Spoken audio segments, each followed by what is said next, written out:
There was no possibility of taking a walk that day. The cold winter wind had brought with it clouds so sombre and a rain so penetrating that further outdoor exercise was out of the question. I was glad of it. I never liked long walks, especially on chilly afternoons. That's my darlings. John, dear, just one to start with. And one for you, Georgiana. Oh, thank you, Mamma. And one for my darling Eliza. Thank you, Mamma. Thank you. You are hungry after your play. Bessie, why did you let them stay out so late? A minute more and they would have been caught in the rain. Well, it was that Jane, Mum. I called and called, but she'd gone off on her own and I couldn't find her anywhere. Of course. You may go, Bessie. What does Bessie say I have done, Aunt Reed? A child must not take up her elders. Until you can speak pleasantly, remain silent.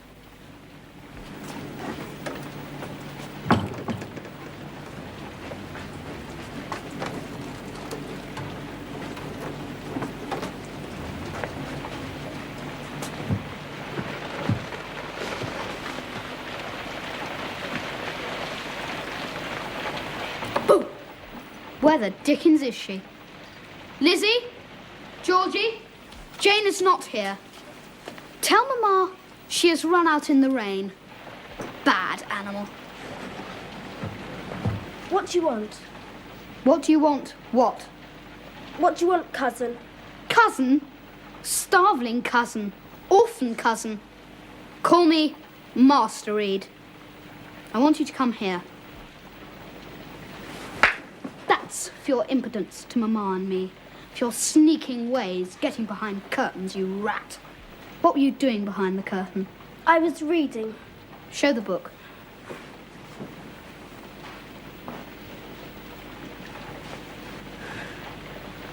You have no business to take our books. You are dependent. Mamma says you have no money. I'll teach you. Wicked boy! You never stop bullying me! You're like a murderer! You're like a slave driver! Mamma! You're like the Roman Emperor! Jane, no! Just disgraceful! Dear, dear. If you had heard what she'd said to me. Did anybody see such a picture of passion? Abbott, Bessie, take her to the Red Room and lock her in there. No! Oh! Miss Jane, come on. Let me go! He hates me, Bessie. He is always hitting me. Boys will be boys, Miss Jane. Hold her arms, Miss Abbott. She's like a mad cat. For shame, Miss Eyre. Still with you. No, come here. It is not ladylike to strike a young gentleman. Your benefactress's son, your young master. Master? How is he my master? Am I a servant? No, you are less than a servant, for you do nothing for your keep.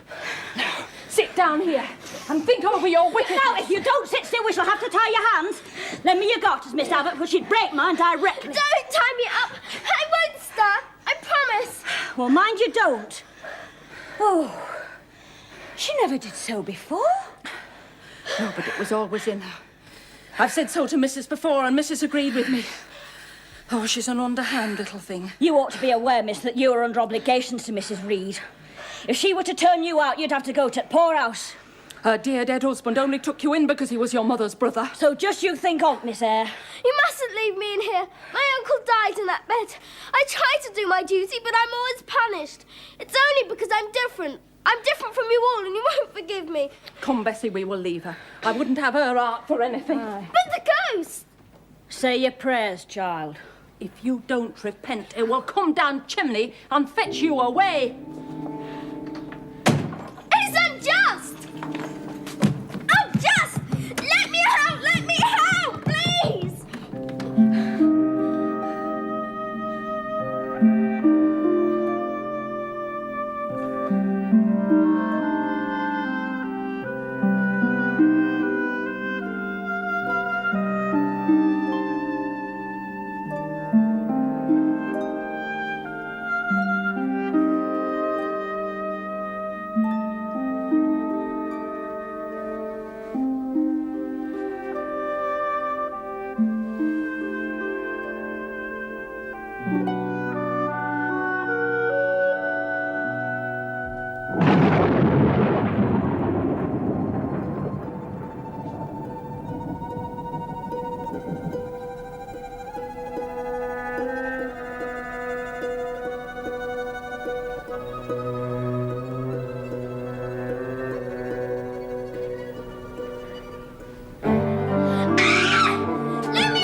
You silly child. That was Ruddock the gardener. I saw him crossing the lawn with a lantern.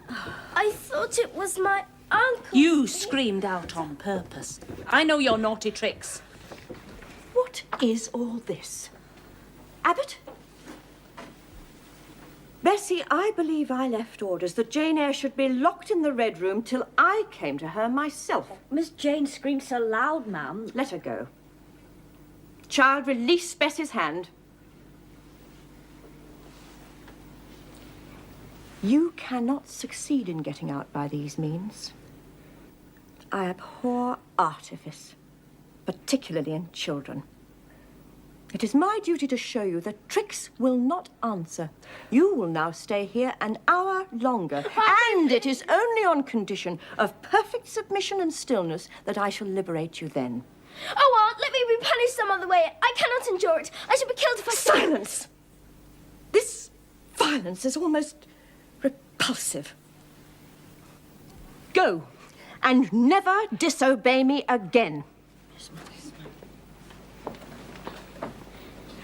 Aunt Reed, please.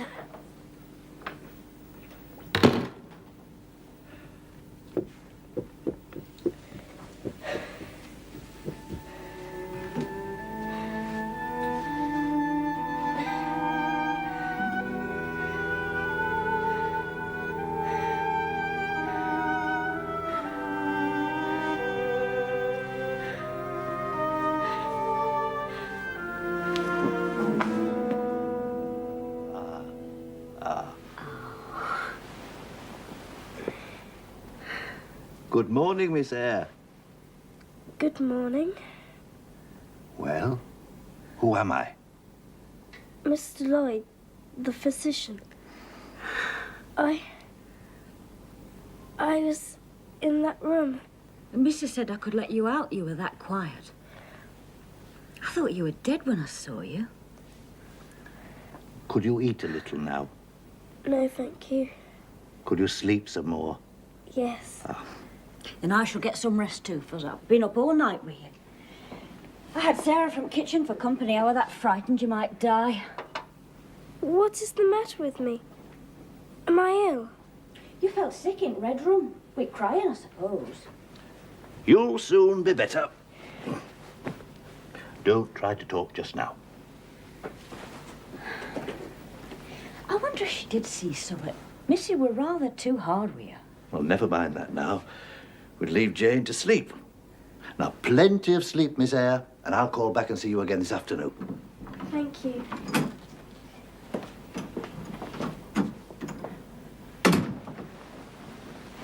All the days that we went gypsying a long time ago. All the days that we went gypsying a long time ago.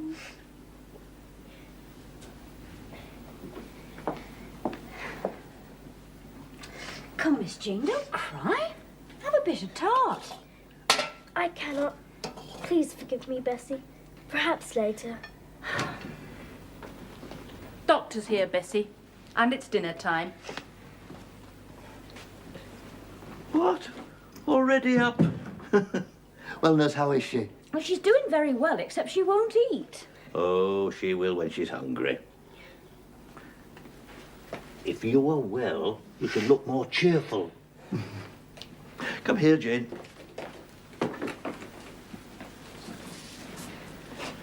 Your name is Jane, is it not? Yes, sir. Well, Miss Jane Eyre, you've been crying. Can you tell me what about? Are you in pain? No, sir. Oh, I dare say she was crying because she could not go out with Mrs. in carriage. I never cried for such a thing in my life. I hate going out in the carriage. I cry because I am miserable. Oh, fie, miss. Well, Jane, what made you ill last night? She had a fall. Fall? Well, that's like a baby again. You can walk at your age. I was knocked down, but that didn't make me ill. Oh, that will be for you, nurse. Go for your dinner.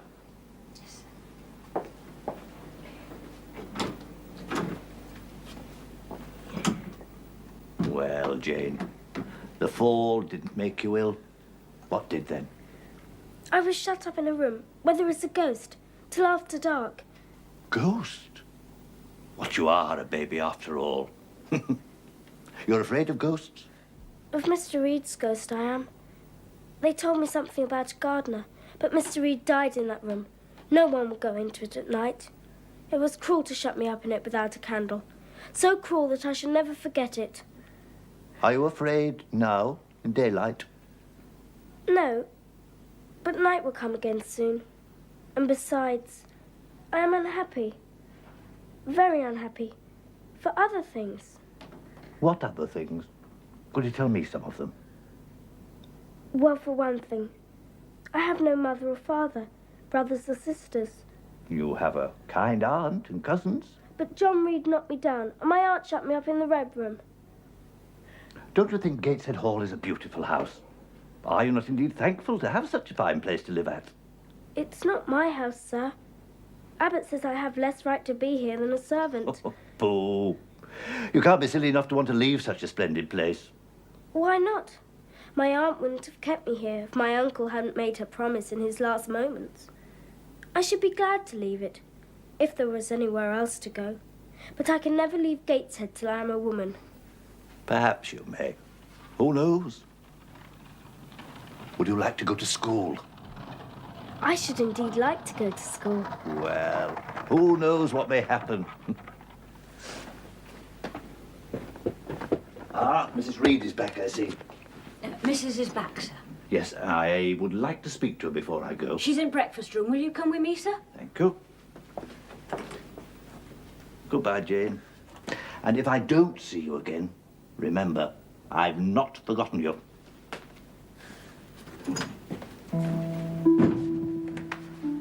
My discourse with Mr. Lloyd awakened hope in me, but days and weeks passed and there was nothing new from Aunt Reed, except that she now kept me and her own children apart even more than ever. My only comfort was from books.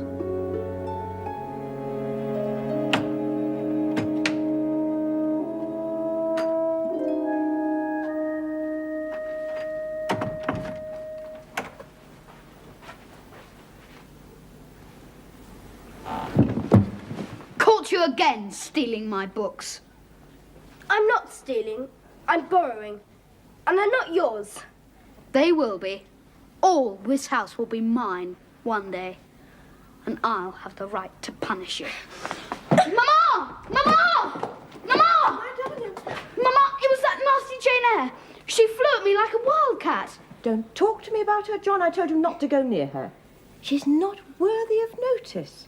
I do not choose that either you or your sisters should associate with her. They're not fit to associate with me. Why, you...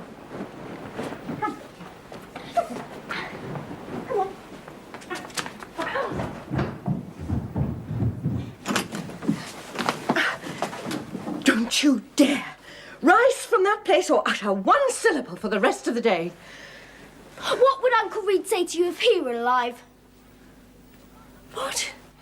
My Uncle Reed is in heaven and can see all you do and think. And so can my mamma and papa. They know how you shut me up all day and wish me dead.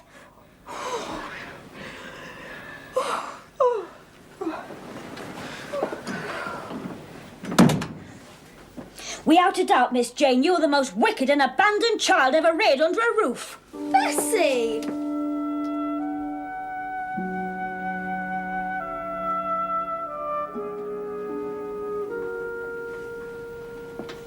You ate, Miss Jane?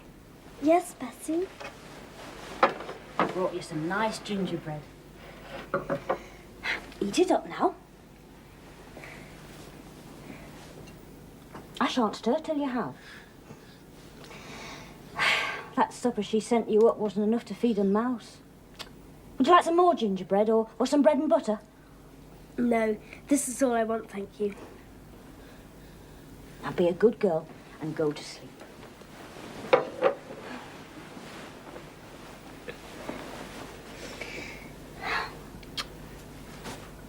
Good night, Miss Jane. Good night, Bessie.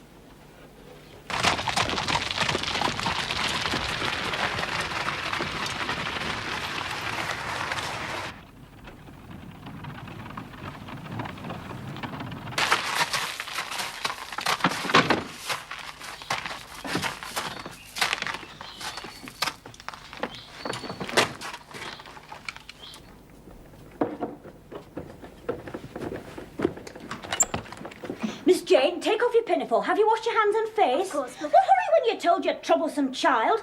Go down directly. You wanted a drawing room.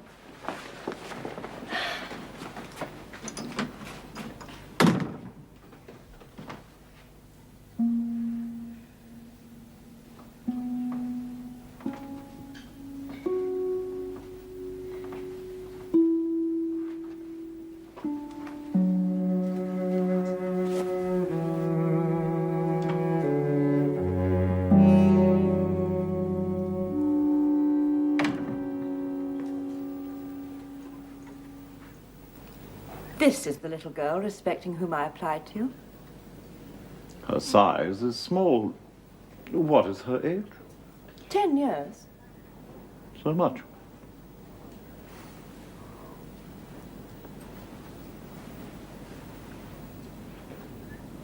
Your name, little girl? Jane Eyre, sir. Well, Jane Eyre. And are you a good child? Perhaps the less said on that subject, the better, Mr. Brocklehurst. I am sorry indeed to hear it. No sight so sad as that of a naughty child, especially a naughty girl. Do you know where the wicked go after death? They go to hell. And what is hell? Can you tell me that? A pit full of fire. And should you like to fall into that pit and be burning there forever? No, sir. What must you do to avoid it? I must keep in good health and not die.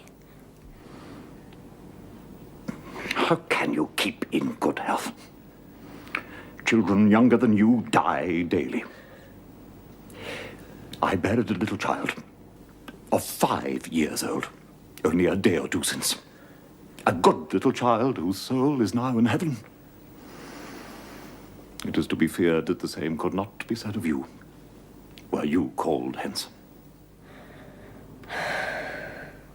I hope that sigh is from the heart, and that you repent of having been the occasion of discomfort to your excellent benefactress. Do you say your prayers night and morning? Yes, sir.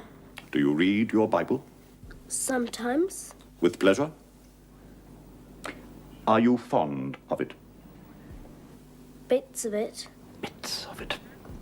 Shocking.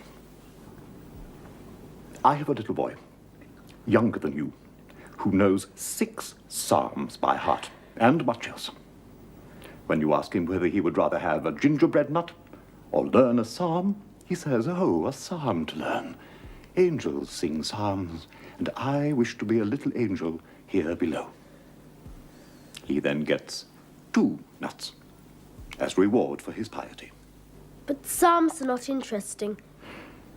That proves you have a wicked heart. And you must pray to God to change it. You may sit down, Jane. Mr. Brocklehurst, I believe I intimated to you in my letter that this girl's disposition and character is not quite what I could wish, should you admit her into Lowood School. Be silent, child. Should you consent to do so, Mr. Brocklehurst, I would be glad if the superintendent and teachers were requested to keep a strict eye upon her, and above all, to guard against her worst fault, a tendency to deceit.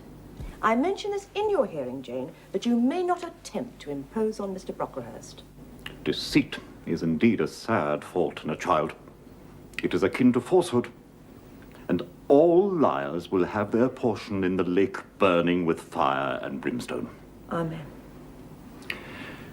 She shall, however, be watched, Mrs. Reed.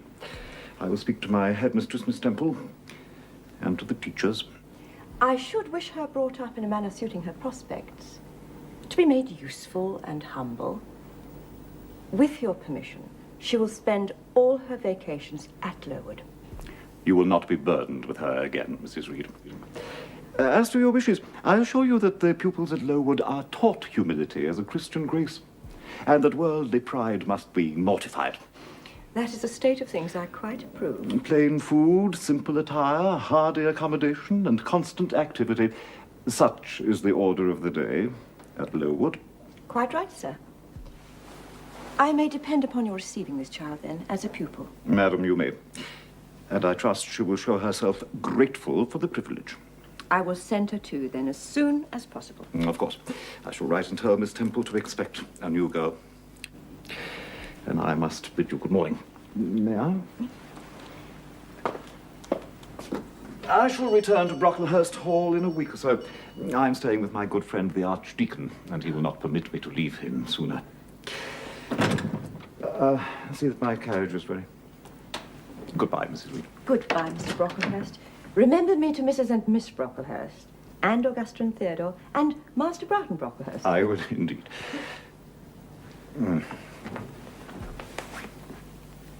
Here is a book entitled The Child's Guide.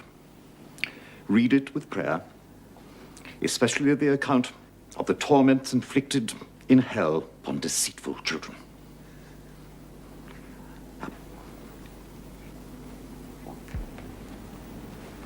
You may leave her in our hands. There will be no softness.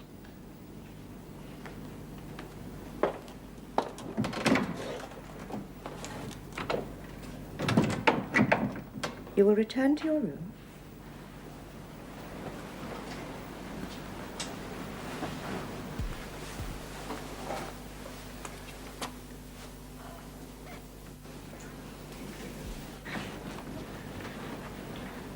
I am not deceitful. If I were, I should say I loved you. But I declare I do not love you. I dislike you the worst of anyone in the world except John Reed. And this book about the liar, you may give it to your girl, Georgiana. She's the one who tells lies, and not I. What more have you to say? I'm glad you are no relation of mine. I will never call you aunt again as long as I live. I will never come to see you when I'm grown up.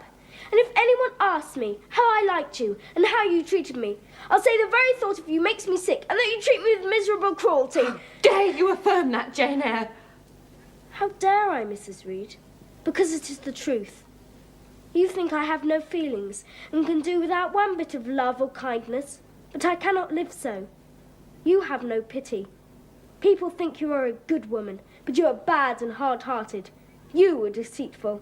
Jane, you are under a mistake. Well, what is the matter with you? Why do you tremble so violently? Would you like a drink of water? No, Mrs. Reed. Is there anything else you wish for, Jane? I desire to be your friend. You do not. You told Mr. Brocklehurst I had a bad character. I'll tell everybody what you are. Jane, you do not understand about these things. Children must be corrected for their faults. Deceit is not my fault. Oh, but you are passionate, Jane. That you must allow. Oh, return to your room, Jane, there's a dear, and lie down a little. I am not your dear. Send me to school, Mrs. Reed, for I hate to live here.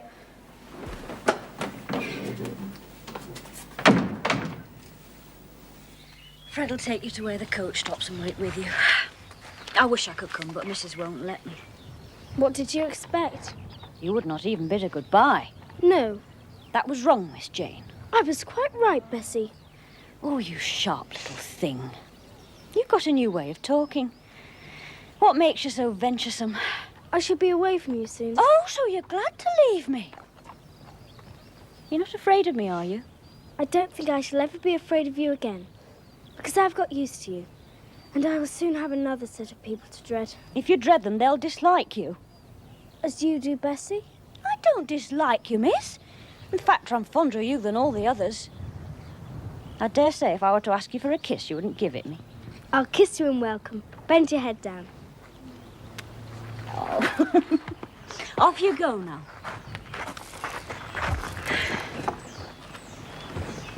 Goodbye, dear Bessie. And goodbye, Gateshead.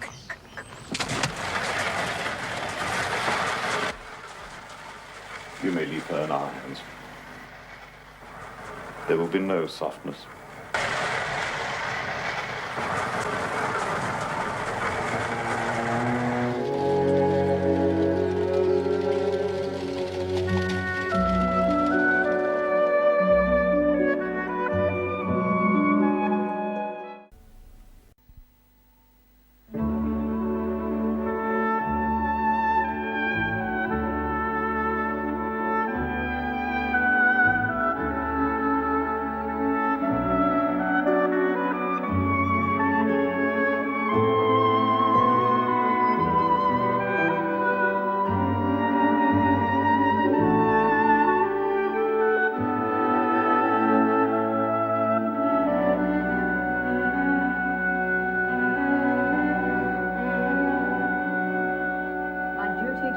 my neighbour is to love him as myself.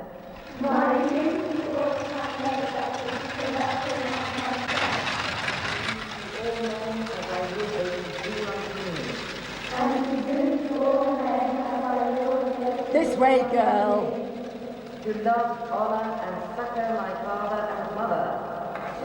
Make haste, make haste. To honour and obey the king and all that are You just wait here, my lass. to honour and obey the king and all that are in authority under him. To honour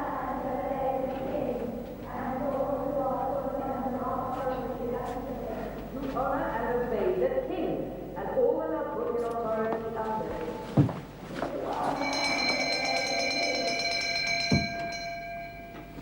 This child is very young to be sent alone. She had better be put to bed at once. She looks tired. Are you tired? A little, Mum. And hungry too, no doubt. Miss Miller, let her have some supper before she goes to bed. Very well, Miss Temple. Now, Jane Eyre, is this the first time you have left your parents to come to school? I have no parents, Mum. How long have they been dead? Since I was a baby, Mum. Can you read and write? Yes, Mum. And sew? A little, Mum. I hope you will be a good child. Go with Miss Miller now. Yes, Mum.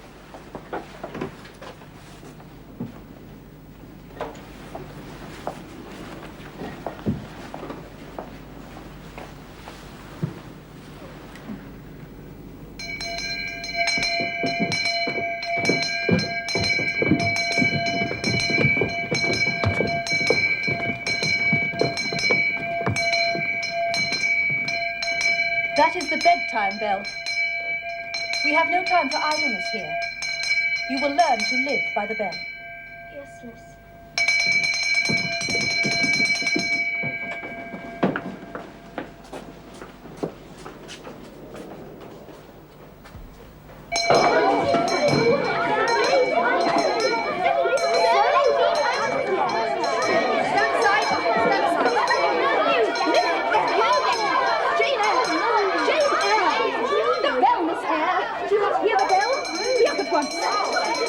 You have 5 minutes to wash before prayers.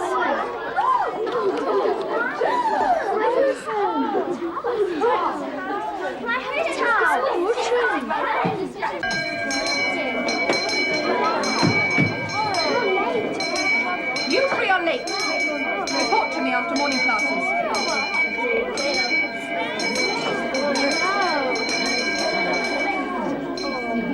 Silence. All rise. For what we are about to receive, may the Lord make us truly thankful. Sit.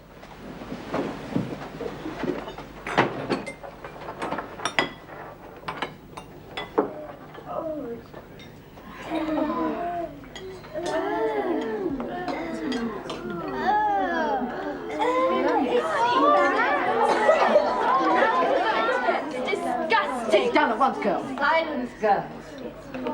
It's like rotten potatoes. Pigs get better than us.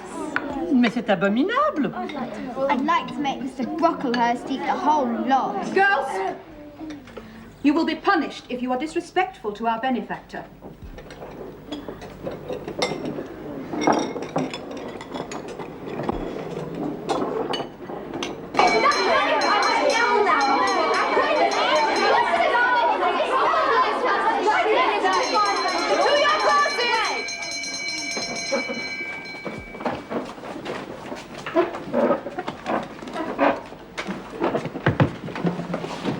Miss Miller, I have a word to address to the pupils. Be seated, everyone. You had this morning a breakfast which you could not eat. You must be hungry. I have ordered that bread and cheese shall be served to all. But Miss Temple, it is on my responsibility.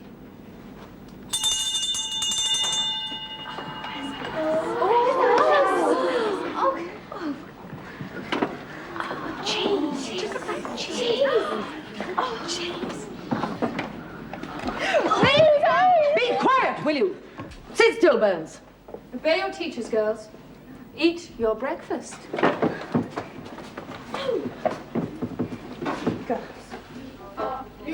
Très bien. Sophie. Penelope. All that is in the earth, all that is in the water, under the earth. Thou shalt not bow down thyself to them, nor serve them. For I, the Lord thy God, am a jealous God, visiting the iniquity of the fathers upon the children unto the third and fourth generation of them that hate me, and showing mercy unto thousands of them that love me and keep my commandments. Glorious. Thou shalt not take the name of the Lord thy To the garden.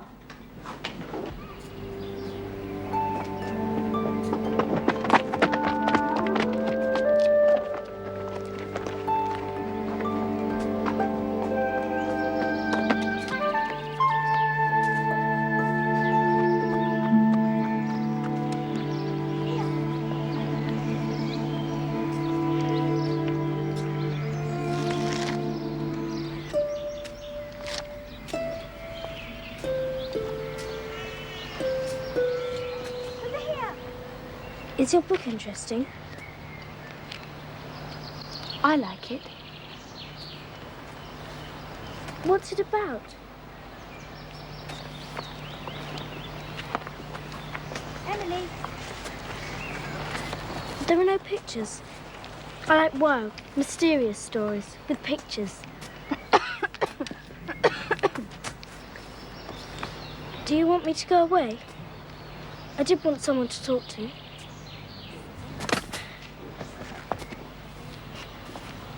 Mary. Why do they call this an institution? Is it different from other schools? It's partly a charity school. You and I, charity children. Have you been here long?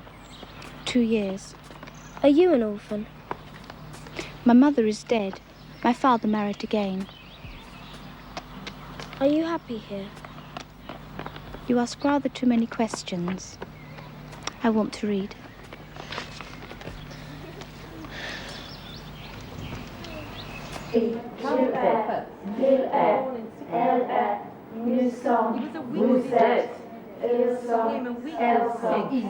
Burns, you are slouching. Sit up straight immediately. He was deeply religious and much influenced by favourites. He made promises to the people which he failed to keep, and was the author of his own downfall. Oh, that is nicely done, Jane. Thank you, Miss Smith. What year did Charles I come to the throne? The drowsy Fuller. Kings lull the distant folds. Harrison. 1610? Wrong. Burns. 1625, miss. Someone must have prompted you. No, miss. I refuse to believe a word you say. And I insist on you holding your head up. I will not have you standing before me in that attitude. Pay attention, girls. His first favourite was the dashing George Villiers, Duke of Buckingham. He was assassinated in 1628. Charles then fell under the influence of his wife. He was a Catholic. We all know how evil popery is. That turned the people even more against Charles. Many of them were known as Puritans. Burns, why were they called Puritans? Good.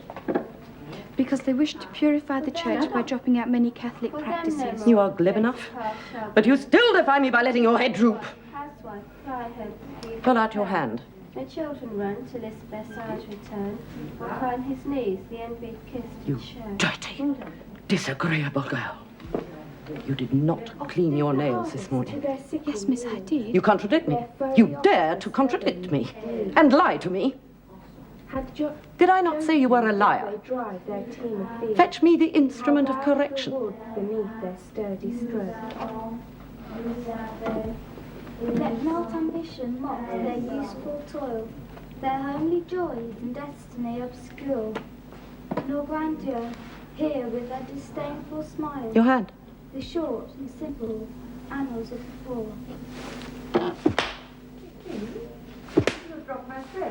The taste of perjury, the pomp of power, and all that beauty, all that wealth are vain. Hardened girl.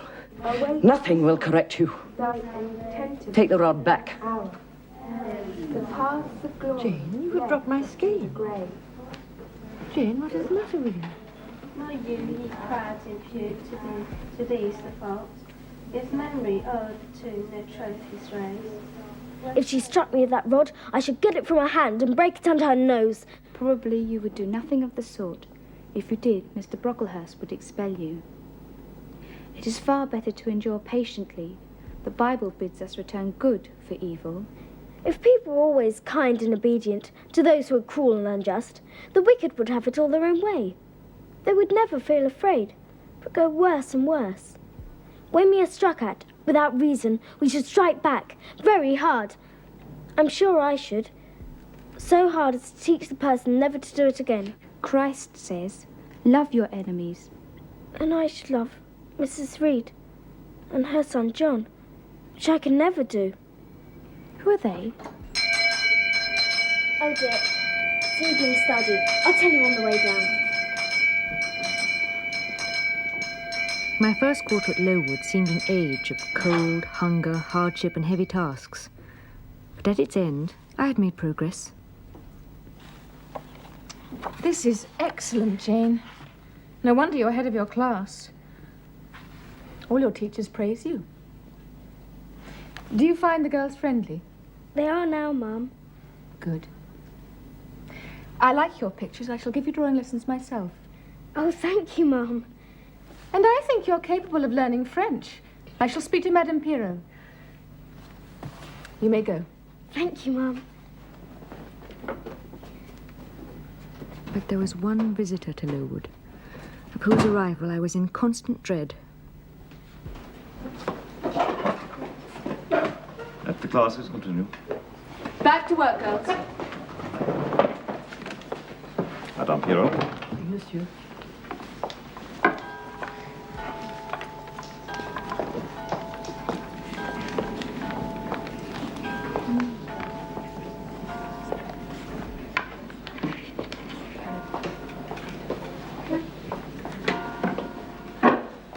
Miss Miller. Disgraceful birds.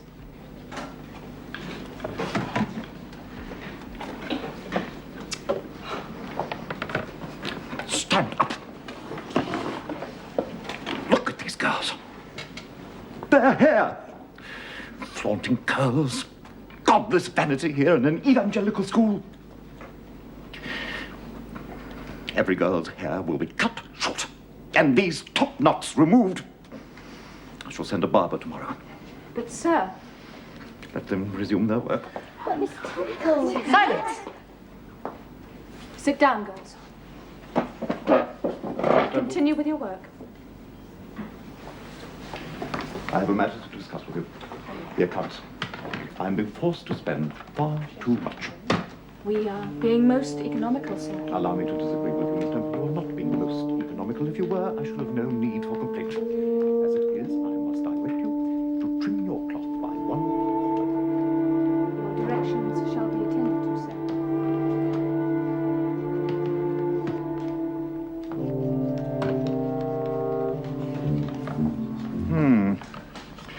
It is the new pupil. I have a word to say respecting her. Fetch that stool. Go. Stand upon it. Face the classes. Miss Temple. Teachers. Girls. You all see this girl? You see she is yet young? Who would think that the evil one had already found a servant in her? And yet such, I grieve to say, is the case. You must be on your guard against her. You must shun her example, avoid her company, and exclude her from your sports. Teachers, you must watch her. Punish her body to save her soul, if indeed such salvation be possible. For my tongue falters while I tell it, this girl this child of a Christian land, this girl is a liar. How shocking. This I learned from her benefactress, the lady who adopted her in her orphan state, reared her as her own daughter, and whose kindness this unhappy girl replayed with an ingratitude so bad, so dreadful, that at last her excellent patroness was obliged to separate her from her own young ones, fearful lest her vicious example should contaminate their purity. She has sent her here to be healed. Teachers, I beg of you not to spare her if she is to be saved. Miss Temple, we will now inspect the rest of the premises. Be seated. Let her stand a half hour longer on that stool. Face the classes! And let no one speak to her for the remainder of the day.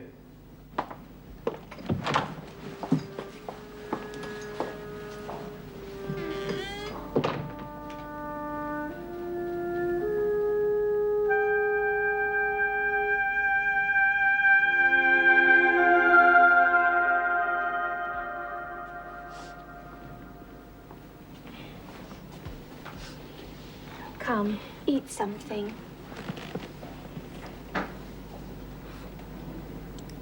I have tried so hard to do well. Helen, why do you keep friendly with a girl whom everybody believes a liar?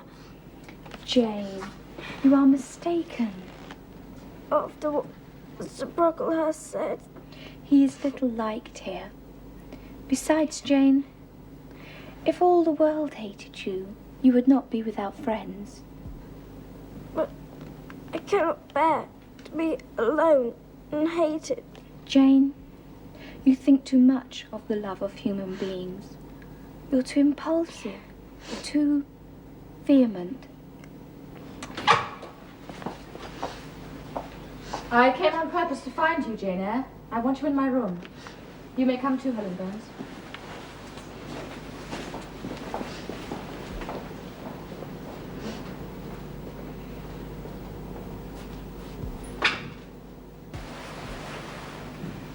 Is it all over? Have you cried your grief away? I'm afraid I shall never do that. Why? I have been wrongly accused, Mum, and everybody now will think me wicked. We shall think you what you prove yourself to be, my child. Tell me, the lady whom Mr. Brocklehurst called your benefactress is Mrs. Reed, your uncle's wife?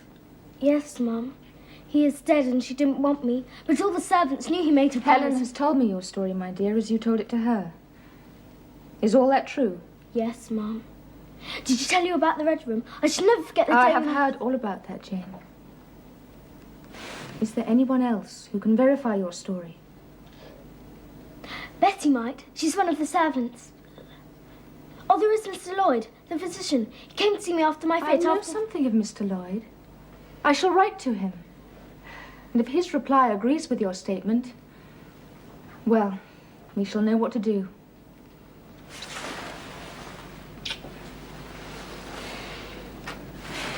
Helen, how are you tonight? Have you coughed much today? Not quite so much, I think, ma'am. And the pain in your chest? It is a little better. You two are my guests. I'm neglecting you. Come to the table, girls. Jane, Helen. Thank you, Barbara.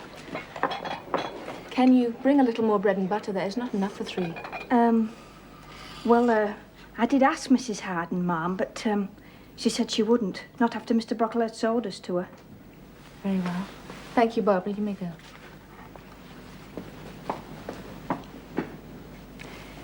Fortunately, I can supply the deficiency. I had meant to give you this to take away with you. But we shall feast now, shall we? So good to see you both smiling. Lord is my shepherd, I shall not want. I have inspected the dormitory, and once more your drawer was a disgrace. He restoreth my soul. He leadeth me in the paths of righteousness for his name's sake. You will Yea, wear though I that walk until through the valley bedtime. of the shadow of death, Take your seat. I will fear no evil, for thou art with me. Thy rod and thy staff, they comfort me. Thou preparest a table before me in the presence of mine enemies. Thou anointest my head with oil. My cup. Mademoiselle, this is your hour of recreation. I shall leave you now. No noise, please.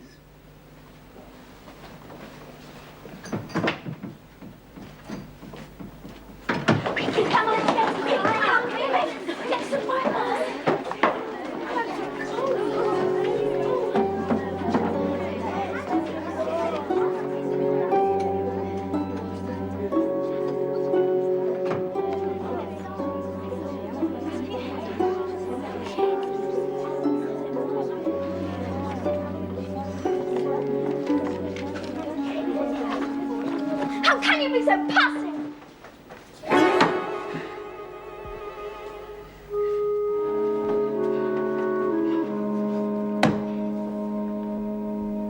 Are we all assembled? All present, Miss Temple. I have an announcement to make. It concerns the charges which were alleged in your presence against Jane Eyre 1 week ago. Jane Eyre, come forward. Up here. Stand beside me.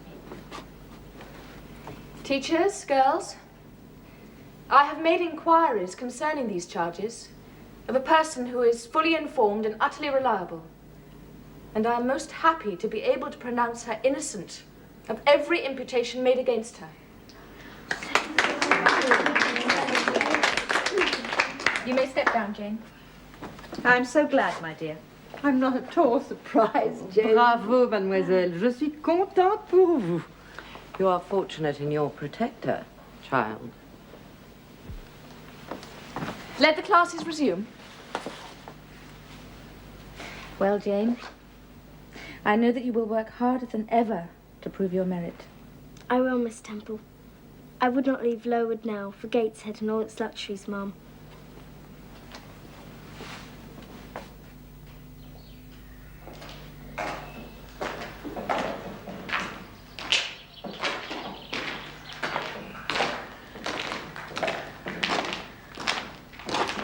It was typhus.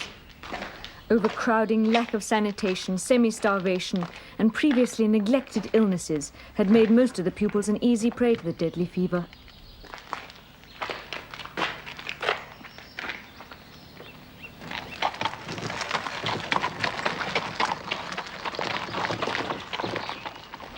Teachers helped those girls to pack who had friends or relatives able and willing to take them away from the seat of contagion. Many went home only to die. Driver.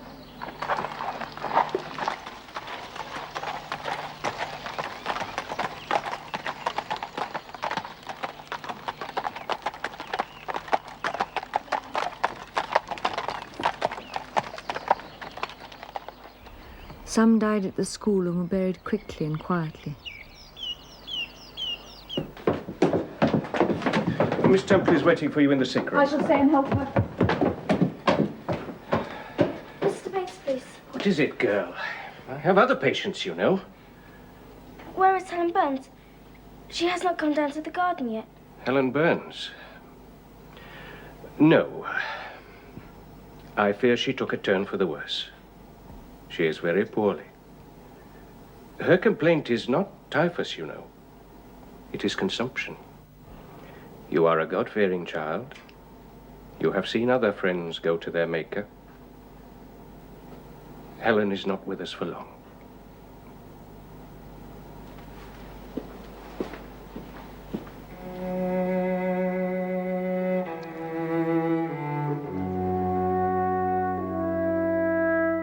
When the typhus fever died away at Lowood, a new management committee was formed as a result of public indignation at the abuses which had caused the epidemic and condemned its many victims. Mr. Brocklehurst managed to retain his post because of his wealth and family connections. But Lowood became in time a truly useful and noble institution. I was a pupil there for 6 more years, and as for the 2 years which followed... Miss Eyre, please, Miss Eyre. Very well, Mary. B-O-U-G-H, bough of a tree, B-O-W, bough. Very good. I'm very pleased with all of you girls. Now, I would like you to learn the next 10 words in your book for tomorrow. Thank you. And you may start now. Thank you. Thank you.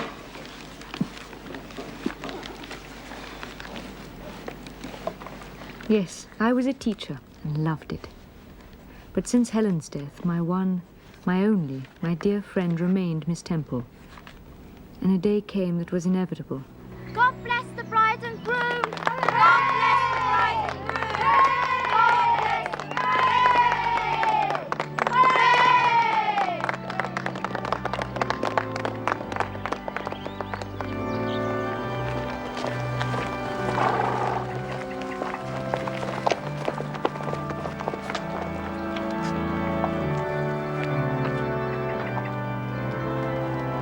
Write to me, Miss Temple. Please write to me. I will. Well, goodbye. Goodbye, Miss Temple.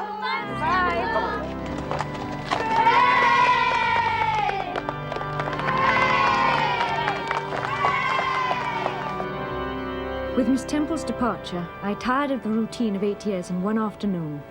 I longed for change, for liberty, or at the very least a new servitude.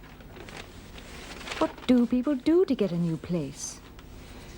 Apply to friends? I have no friends. Or advertise.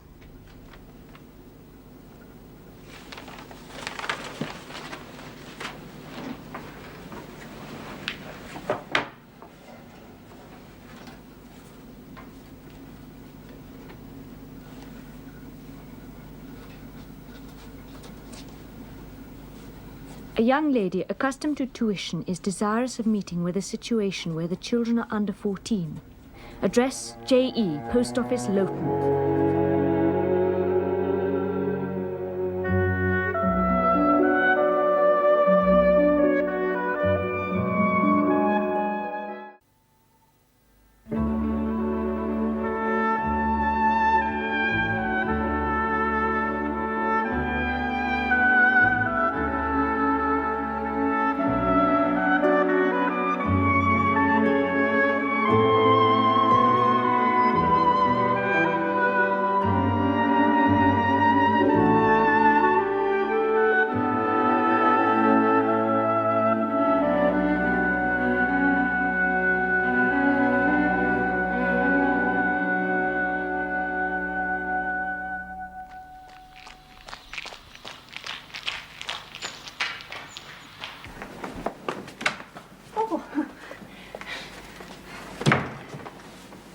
I shall take your cloak, miss. No, thank you, Barbara. Is there anyone in the teacher's room? I don't know, miss.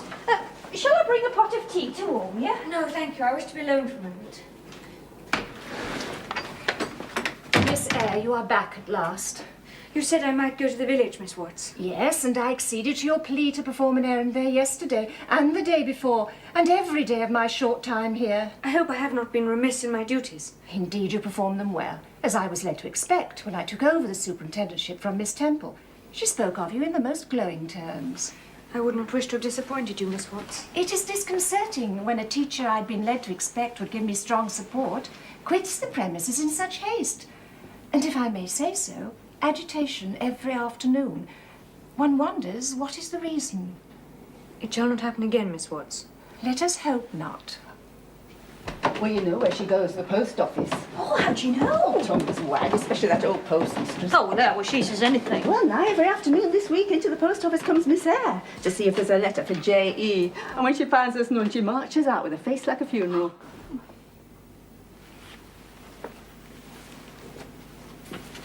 I believe it is your turn to take the girls' study hour this evening. Yes, Miss Watts, and then I read prayers to them and see them to bed. Do not let them make you late for teacher supper.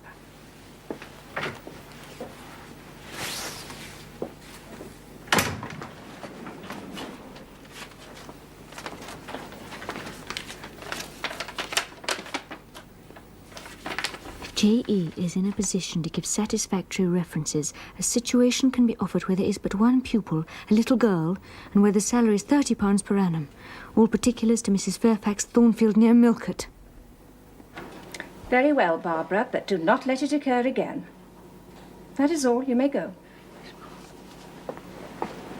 Miss Watts? You wish to speak to me, Miss Eyre? If I may, Miss Watts, it concerns a matter of much importance to me. I am very busy, Miss Eyre. But if it's urgent, speak now. Miss Watts, I have the possibility of another situation. You wish to leave Lowood? It is a situation where the salary would be £30 per annum, double the amount I am receiving now. And you would like me to lay the matter before Mr. Brocklehurst? If you would, I would be most grateful. Mrs. Reed, as your natural guardian, will need to be approached for her consent. Mrs. Reed will not care what happens to me. And then, Miss Eyre, the matter must be laid before the committee. It may take some time. But I have no doubt that since you've always conducted yourself well, a testimonial of character and capacity will be furnished you. Thank you, Miss Watts.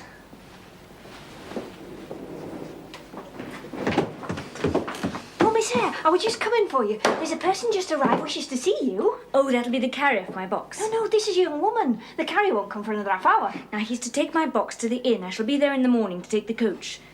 Who's the visitor? It's her, I'm sure. I could have told her anywhere. Well, who is it? You've not forgotten me, Miss Eyre. Oh, Bessie! Bessie! Oh, Barbara, this is a very dear old friend, Bessie. She was my nurse at Gateshead, the only one who was ever kind to me. Oh, well, that'll be one more for tea then, Miss Eyre.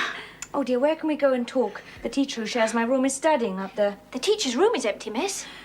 Come, with so much to talk about. Bessie, you're married.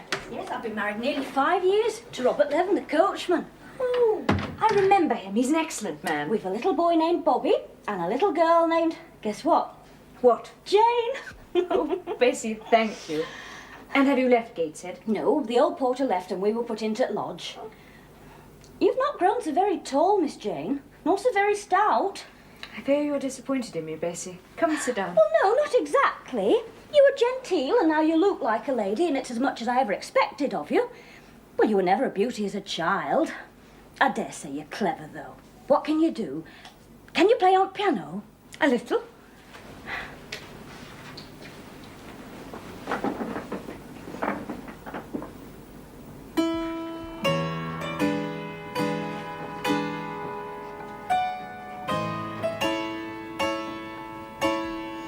Oh, the Miss Reeds could not play as well. I always said you could surpass them, and you have. What else can you do? Can you draw? That is one of my paintings over the fireplace. Oh, well, that is beautiful. Bessie, did my aunt send you? Oh, Lord, no. But she did have a letter saying you were going away to another place. So I thought I'd set off and have a look at you before you went quite away. Oh, bless you. You'll want to hear about family. Well, Miss Georgiana is very handsome and nearly ran off Wheat Lord, but her sister told on her, now they quarrel like cat and dog. Mr. John is a great disappointment. He were put to study law, but it were no use, and now he's ruining his health with bad living. Your aunt is well enough to look at, but she's breaking her heart over Mr. John, and I fear it'll be the death of her. For only Bessie, please, I want no news of the family. They've never sought any of me. Let us talk of ourselves. Well, never. Well, did Mrs. not write and tell you when man came? What man? Well, you know how Mrs. Reed always said your father's people were poor and despicable. Well, they may be poor, but I believe they're as much gentry as the Reeds are. For one day, it must be 7 years ago, and Mr. Eyre came to Gateshead asking to see you. I was sure Mrs. must have written to tell you. She's never written. Oh, dear. Well, Mrs. told him you were at school some 50 miles off. He seemed so much disappointed, for he was going away to a foreign country, and his ship was to sail in a day or two. He looked very much the gentleman, and I think he was your father's brother. And what foreign country was he going to, Bessie? Oh, an island thousands of miles off, where they make wine. The butler did tell me. Oh. Madeira? Yes, that's it. That's the very word. And he went away? Yes, he did not stay many minutes in house. Mrs. were very high with him. Afterwards she called him a sneaking tradesman. My Robert believes he were a wine merchant. Perhaps. Or a clerk or an agent to a wine merchant. Miss Jane, I cannot stay long. A wagoner is passing who will carry me home. Not until you've had a good meal and a rest. Come, Barbara must have that tea ready by now. We'll go to the kitchen and talk and talk and talk. I must tell you what has happened, but I'm starting a new life. No. Yes.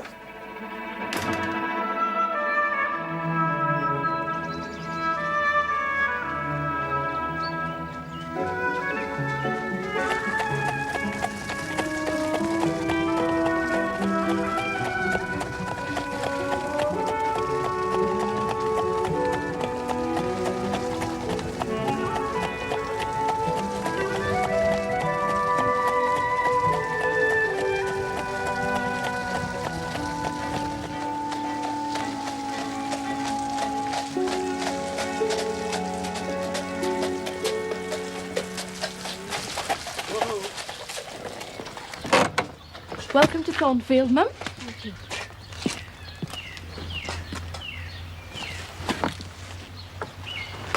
Please come in. John will take your box up to your room. Aye, it's allus John.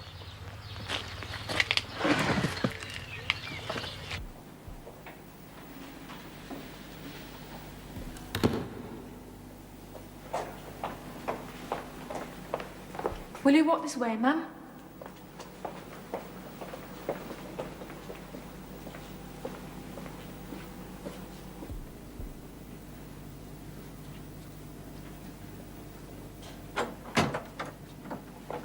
Miss Eyre, Mum. How do you do, my dear?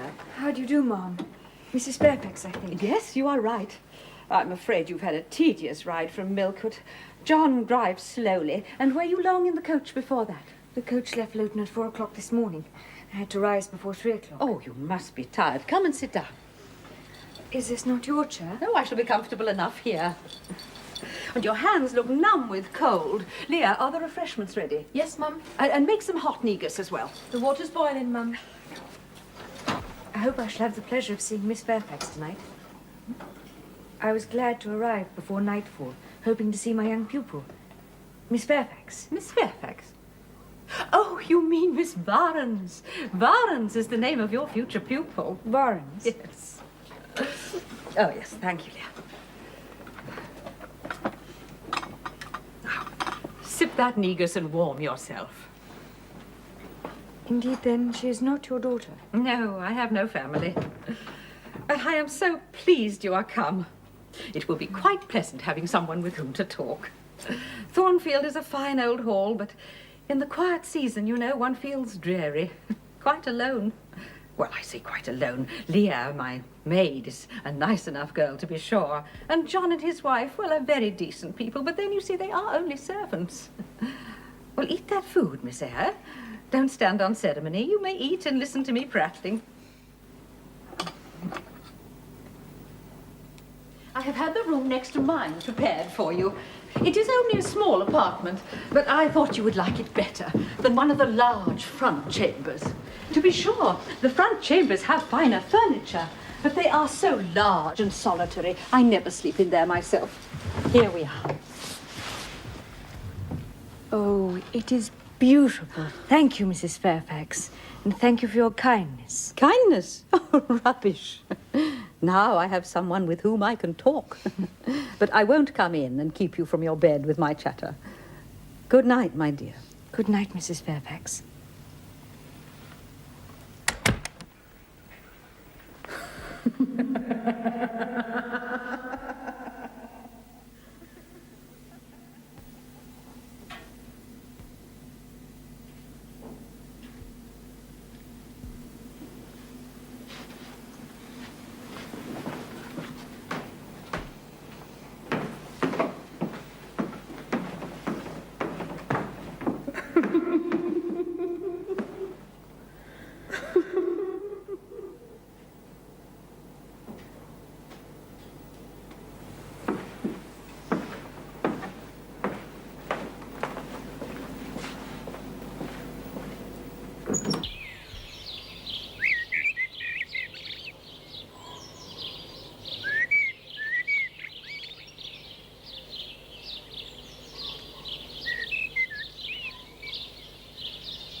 Good morning, my dear. I see you are an early riser. It's all so beautiful. Every moment is precious. Come in, my dear. I have some tea in my room. The tea is just right. Well, how did you like Thornfield? Oh, I like it very much. Yes, it is a pretty place. But I fear it will be getting out of order if Mr. Rochester doesn't take it into his head to come and reside here permanently. Mr. Rochester? Who is he? Well, the owner of Thornfield. Did you not know his name was Rochester? I thought Thornfield belonged to you. To me? Oh, bless you, child. Oh, what an idea. No, I am only the housekeeper, the manager. To be sure, I am distantly related to the Rochesters, or rather my husband was. He was a clergyman, you know, incumbent of Hay, the little village beyond the hill. The present Mr. Rochester's mother was a Fairfax, and second cousin to my husband. But I never presume on the connection. My employer is always civil, and I expect nothing more. And the little girl, my pupil? Oh, she is Mr. Rochester's ward, and he asked me to engage a governess for her. I hear her. Come, let me introduce you. And after your schoolwork is finished, I shall show you round the house. Dépêchez-vous! Viens vite, Sophie! Adèle, passez vite! Attends! Ah, la voilà! Good morning, Miss Adele. Come and meet the lady who is to teach you and turn you into a clever woman one day. Vas-y. Bonjour, Madame Fairfax. Enchantée, mademoiselle. Alors, tu es française? I did not imagine I had a foreign pupil. Miss Adele was born on the continent, I believe, and has been in England only 6 months. She speaks English quite well, but is rather unwilling to do so. I can get little out of her. This is Sophie, her bonne, as she calls her nurse. Mademoiselle, nous aurons bien des choses à faire ensemble, Sophie. Oh oui, bien sûr. Ah, elle parle parfaitement français. Yes, my dear, I had a very good teacher. And I practiced every day for many years. Do you understand me? Yes, mademoiselle. Excellent. And since you are to speak English like an English lady, from now on we will speak only English. I will try, mademoiselle, mais quelquefois. Try. You will succeed. What is your name? Jane Eyre. Eyre. I wish you could ask her some questions about her parents. You will learn more than I could. Adele, you live in Paris? Mais oui, mademoiselle. Yes, mademoiselle. With whom did you live? I lived long ago with Mama, but she's gone to the Holy Virgin. Oh, poor little lamb.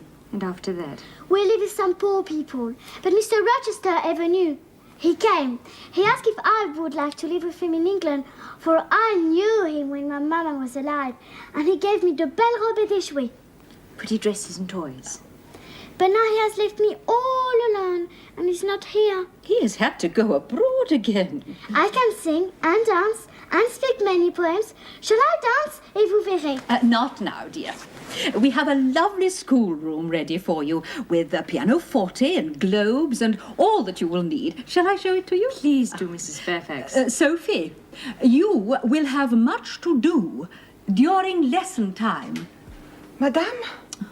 Sophie, vous aurez des choses à faire pendant nos leçons? Oh oui, mademoiselle. Come along, then. Come, my dear. I wish to play in the garden first. Afterwards. In England, little girls do as they are told. Come along, I want to hear you sing. Très bien.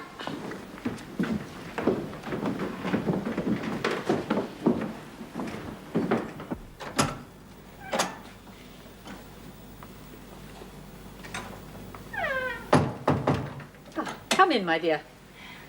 Your morning school hours are over now? Yes. The schoolroom is admirable. You keep everything in such good order. Why, Miss Eyre, although Mr. Rochester's visits here are rare, they are always sudden and unexpected. So I keep his house in instant readiness. Is Mr. Rochester such an exacting, fastidious man? Well, he has a gentleman's tastes and habits. He expects to find his house managed in accordance with them. Do you like him? Is he generally liked? Oh, yes. The Rochesters have owned most of the land here, time out of mind, and the family have always been respected. But do you like him? Well, I have no cause but to like him. And so do his tenants, to whom he is generous, although he's hardly ever among them. But has he no peculiarities? I mean, what is his character? He is a very good master. Is that all you know of him? Well, his character is unimpeachable, I suppose. I dare say he is peculiar. He travels a great deal and has seen a great deal of the world, I should think. I dare say he is clever, but I have never had much conversation with him. In what way is he peculiar? I don't know. It is not easy to describe. You feel it when he speaks to you. You cannot really be sure whether he is in jest or earnest, whether he is pleased or the contrary. You do not thoroughly understand him, or at least I do not. But he is a very good master. Now, I promised to show you round the house, didn't I? Thank you.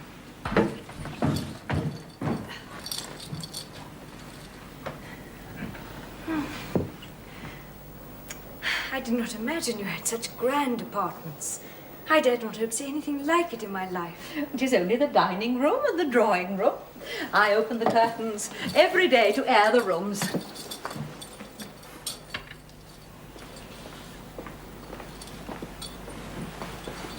And every bedroom ready for use? Oh, the master will not catch me napping. Well, now you have seen the whole house. I have not seen the upper floor yet. Oh, there is nothing to see. Well, you told me there was a wonderful view from the leads. You wish to go up on the roof? Oh, well, very well.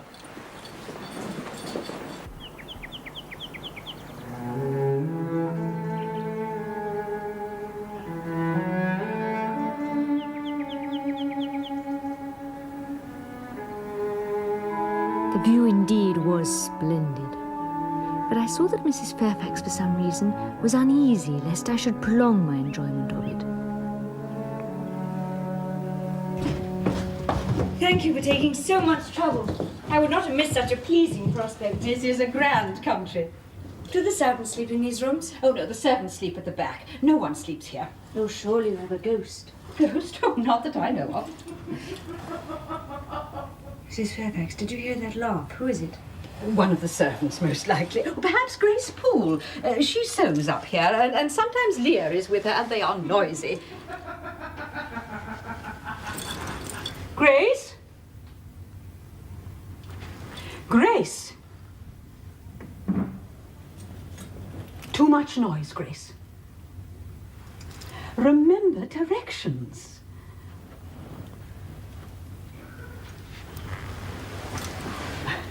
She does the sewing and helps with the housework. She's a little too fond of porter, but she works well enough. Let us go down. It is too disagreeable here. We do not want our dinner cold, do we?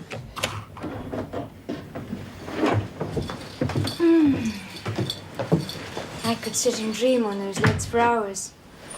I should not go up there again if I were you. The wind, it can come in terrible gusts. It is dangerous.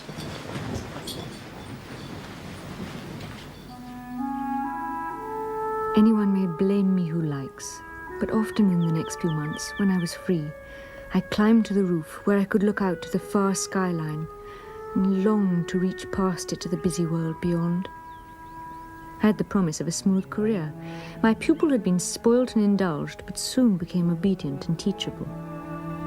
Yet in spite of my blessings, I was restless at my tranquility.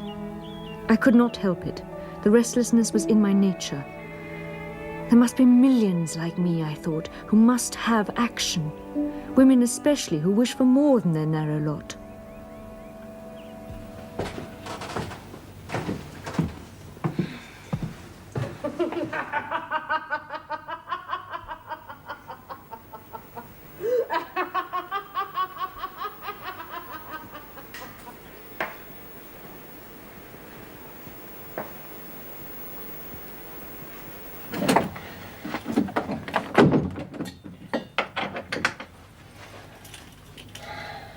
What is the matter, Mrs. Poole? Are you not well?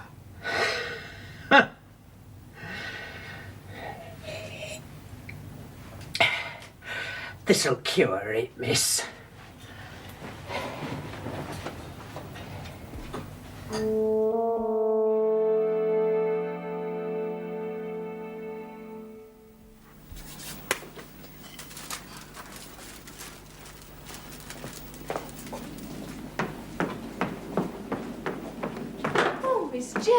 not going out. I'm going to the village to post a letter for Mrs. Fairfax. But it's 2 miles over the hill, and 'tis bitter cold up there most times, and 'twill get dark terrible soon. I shall enjoy the walk, and I like the dark.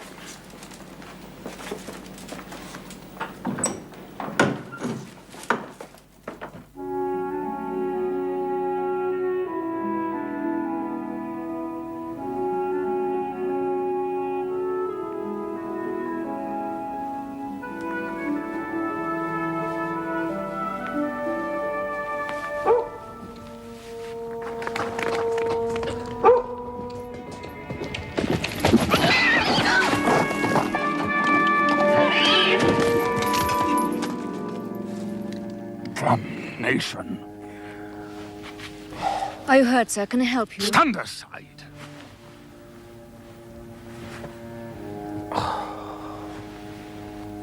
I can fetch help, sir. I've no broken bones, it's only a sprain. I shall stay with you until I can see you can mount your horse. You should be at home. Where do you come from? Thornfield Hall. I've been to post a letter. Thornfield? I'm a governess there. Ah, yes. The governess. Come here. Excuse me. Necessity compels me to make you useful.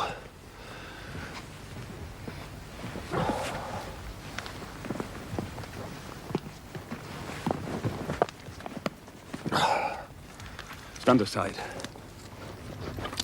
Thank you. Silence!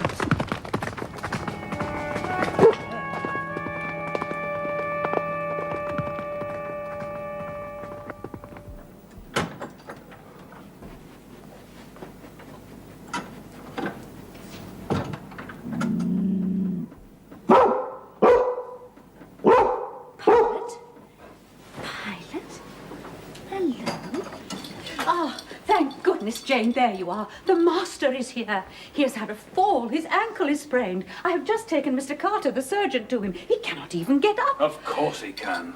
You should not be standing up, sir. Dr. Carter, I have the aid of your good self. You are Mr. Rochester. An intelligent deduction, Miss Eyre.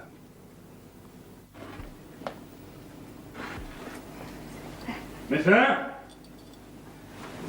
Miss Eyre!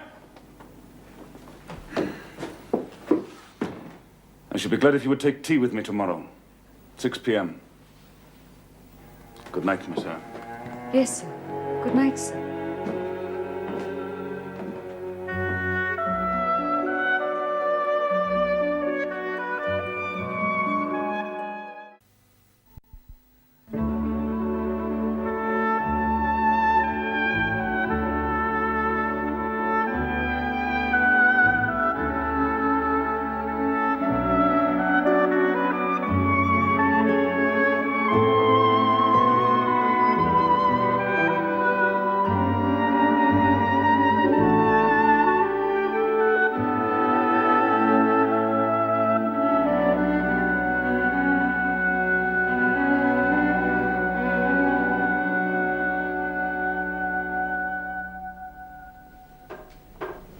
Like pilot? Oui, monsieur. Come in. Good evening, sir. Here is Miss Eyre. Well, let Miss Eyre be seated. Tea is ready, sir, as you ordered.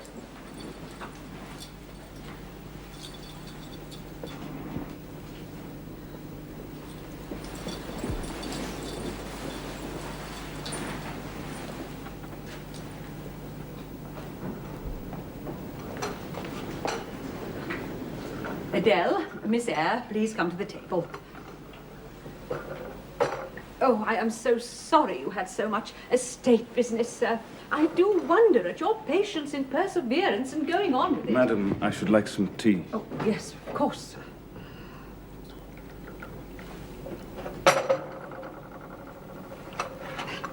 Will you pass Mr. Rochester's cup? Adele might perhaps spill it.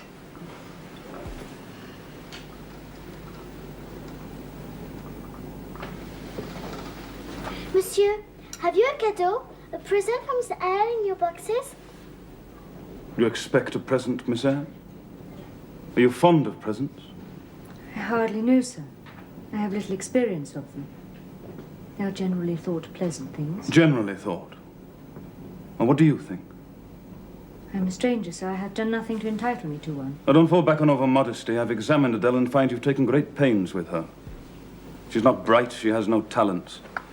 Yet in a short while she's made much improvement. Sir, you have given me my cadeau. Praise in my pupil's progress.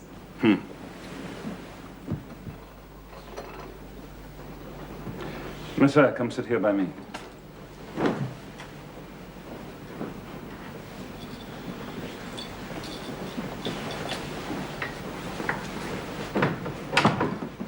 You've been resident in my house 3 months. Yes, sir.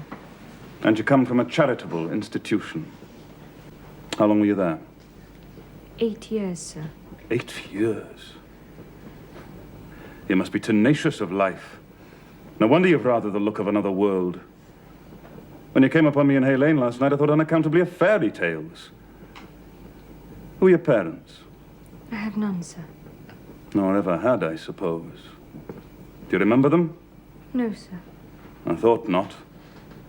So, you were out waiting for your people in that lane. For whom, sir? For the men in green. The men in green all forsook England 100 years ago. The moon will never shine on their revels more. Who recommended you to come here? I advertised, and Mrs. Fairfax answered my advertisement. Yes, and I am daily thankful of my choice. Don't trouble yourself to give her a character. I shall judge for myself. She began by felling my horse. Sir? She bewitched my horse. Miss Eyre, you seen much society? None. Outside Lowood, now this house, sir. You read much? Only such books as came in my way. You've lived the life of a nun. No doubt you're well drilled in religious forms. Brocklehurst, do I understand, directs Lowood is a parson, is he not? Yes, sir. And you girls probably worshipped him, as a convent full of novices would worship their father. No, sir. They're very cool. No. What, a convent full of novices not worship their priest? I disliked Mr. Brocklehurst.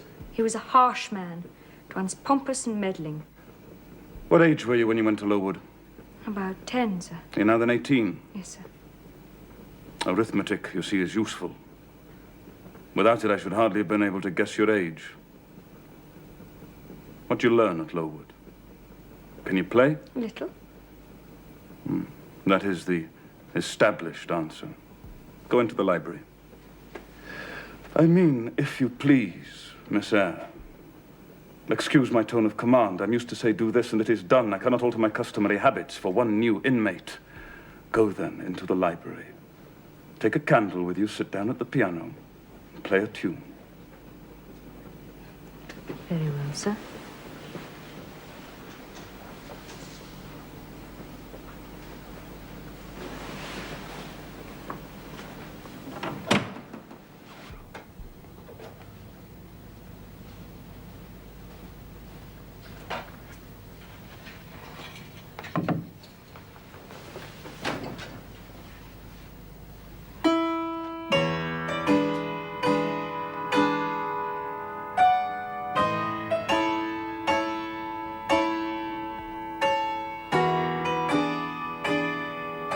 Enough!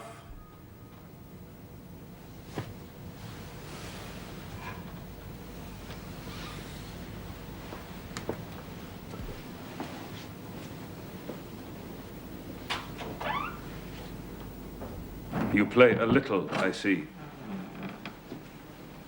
Like any other English schoolgirl. Perhaps rather better than some, but not well.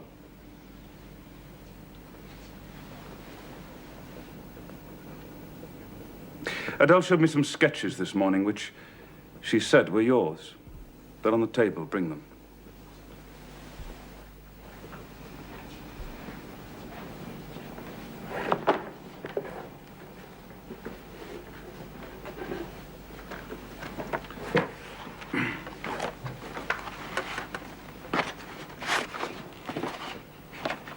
Are they entirely of your doing?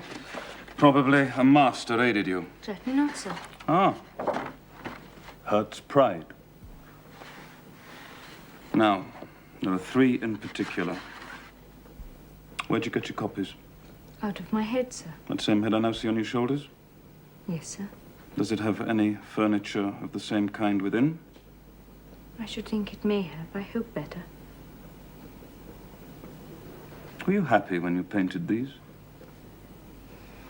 Painting those pictures was one of the keenest pleasures I've ever known. Well, that's not saying much. Your pleasures, by your own account, have been few.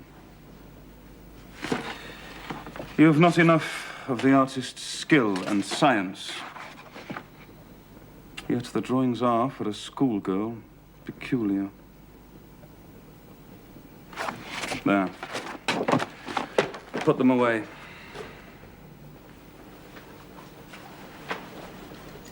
It's 9 o'clock.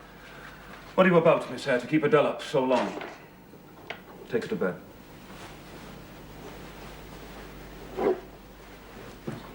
Bonne nuit, monsieur. I wish you all good night now. Good night, sir.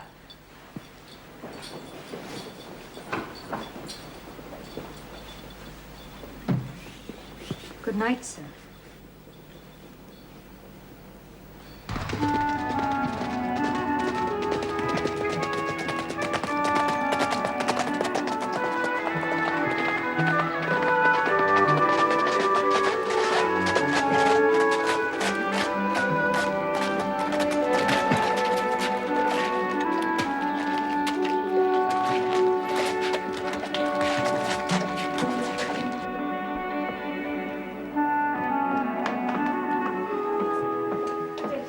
Yeah, I trust you enjoyed your ride, sir.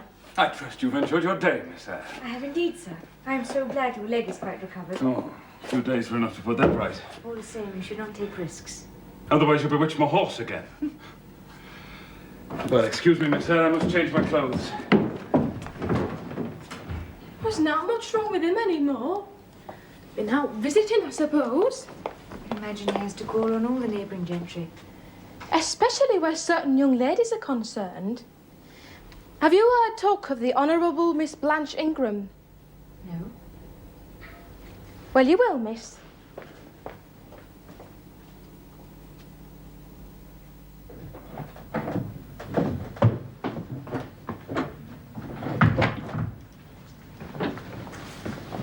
Morning, Mr. Rochester.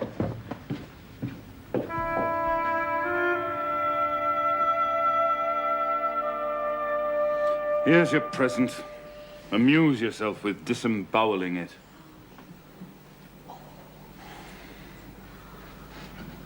Is that Miss Eyre? You wish to see me, sir?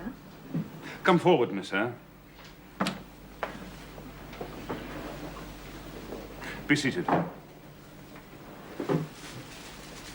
Don't draw the chair further off, Miss Eyre. Sit down exactly where I placed it.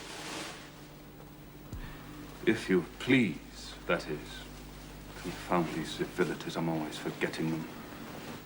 Oh, ciel, que c'est beau! Come, child. The master wishes to speak to Miss Eyre.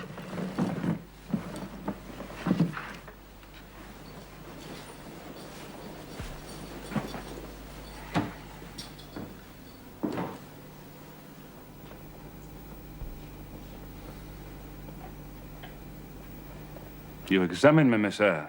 Do you find me handsome? No, sir. By my word, there is something singular about you. You have the air of a little nun. Quaint, quiet, grave, and simple, with your arms before you and your eyes generally bent on the carpet. Except, by the by, when they're directed piercingly to my face, as just now. And when one asks you a question, you rap out a brusque rejoinder. What do you mean by it? Sir, I beg your pardon. I was too plain. You were no such thing. Go on. What faults do you find with me, pray? I suppose of all my limbs and all my features, like any other man? Mr. Rochester, I intended no repartee. It was a blunder. Just so. And you shall be answerable for it. Now, ma'am. Am I a fool? Far from it, sir. You might perhaps think me rude if I inquired in return whether you are a philanthropist. No, young lady, I am not in general a philanthropist. But I bear a conscience. When I was as old as you, I was a feeling fellow enough, partial to the unfledged, unfostered, and unlucky. But fortune has knocked me about since. And now I flatter myself that I'm as hard and tough as an India rubber ball. Pervious, though. Through a chink or two still. Does that leave hope for me? Hope for what, sir? Oh, you look very much puzzled, Miss Eyre. And though you're no more pretty than I am handsome, yet a puzzled air becomes you. Besides, it's very convenient. It keeps those searching eyes off my physiognomy. So, puzzle on. Young lady, I am disposed to be gregarious and communicative tonight. That's why I sent for you. The fire and the chandelier were not sufficient company for me. I can't talk to an old lady or a young child, no pilot, but you. You puzzled me the first evening I invited you down here. But pleased me now to draw you out, to learn more of you. Therefore speak. About what, sir? Or whatever you like.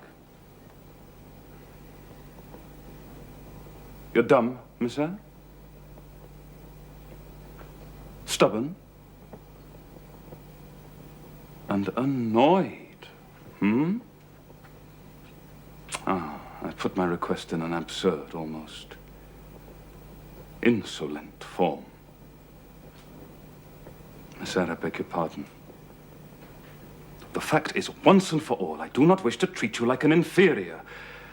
I speak merely with 20 years more of age and a century more of experience. Now have the goodness to talk to me a little. Divert my thoughts, which are galled with dwelling on one point. I am willing to amuse you if I can, sir. But how do I know what will interest you? Ask me questions and I will do my best to answer them. Oh, firstly, then, do you agree that I have the right to be a little masterful, abrupt, exacting at times, on the grounds that I'm old enough to be your father and have roamed over half the globe, whilst you have lived quietly with one set of people in one house? Do as you please, sir. Oh, that's no answer. It's irritating and evasive. Reply clearly.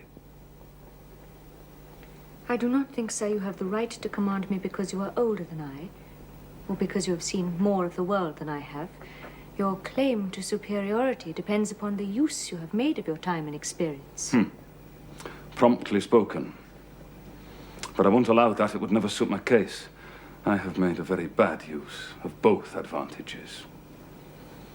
Well, leaving superiority out of the question, then, you must still agree to receive my orders now and then without being piqued by the tone of command. Why do you smile?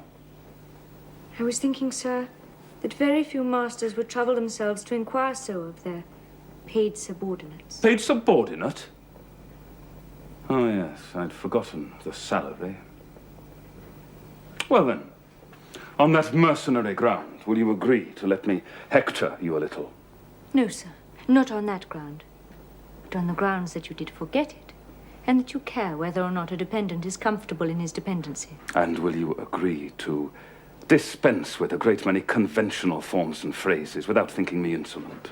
I hope, sir, I know the difference between informality and insolence. The one I rather like, the other nothing freeborn would submit to even for a salary. Humbug. Most things freeborn will submit to anything for a salary. However, I mentally shake hands with you for that answer, despite its inaccuracy. Not one in 3,000 raw schoolgirl governesses would have answered me as you have just done. However, I don't mean to flatter you. For all I know, you may have intolerable faults to counterbalance your few good points. Oh. Yes, you're right. I've plenty of faults of my own.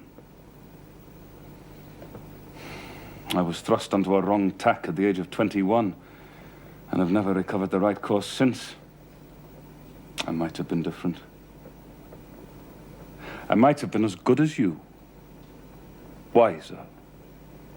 Almost as stainless. I envy you your peace of mind, your clean conscience, your unpolluted memory. How was your memory when you were 18, sir? Oh, I was your equal, Miss Eyre. Quite your equal. Nature meant me to be, on the whole, a good man, Miss Eyre. But you see, I am not. I am a trite, commonplace sinner, hackneyed in all the petty dissipations of the rich and worthless. I wish I'd stood firm. God knows I do.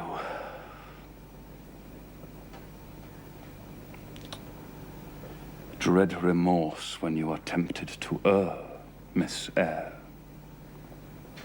Remorse is the poison of life. Repentance is said to be its cure, sir. It is not its cure. Reformation, maybe. I could reform, but what's the use? Hampered, burdened, cursed as I am. Besides, I have a right to get pleasure out of life, and I will get it, cost what it may. Then you will degenerate still further, sir. Why should I? If I can get sweet, fresh pleasure, and I may get it. As sweet and fresh as the wild honey the bee gathers on the moor. See, you're like a little bird trapped in a cage, vivid, resolute, restless, but a captive, were it but free. I would soar cloud high. To speak truth, sir, I do not understand you. And at this moment, Miss Eyre, I am paving hell with energy. Sir? I'm laying down good intentions, which I believe as durable as flint.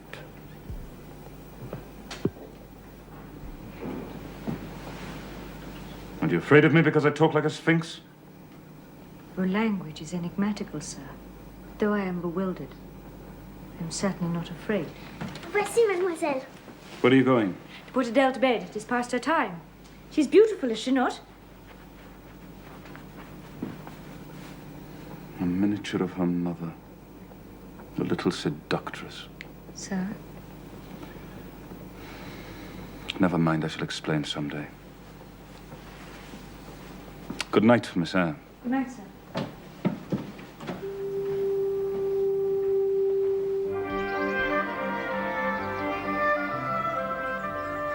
Keep still, Adele. Keep still.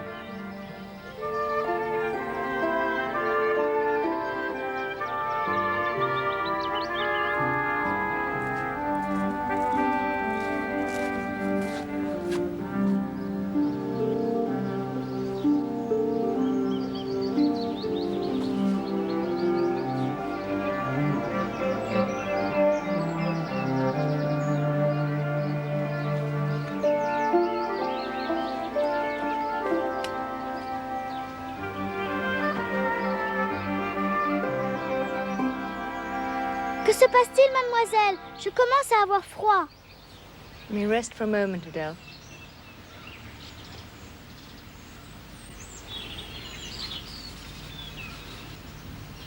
I promised you an explanation, Miss Eyre.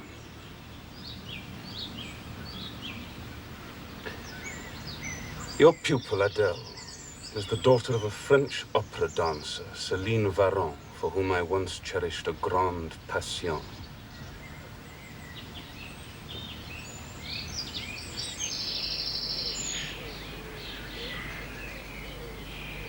No reproof, Miss Eyre? No moral homily? No, sir.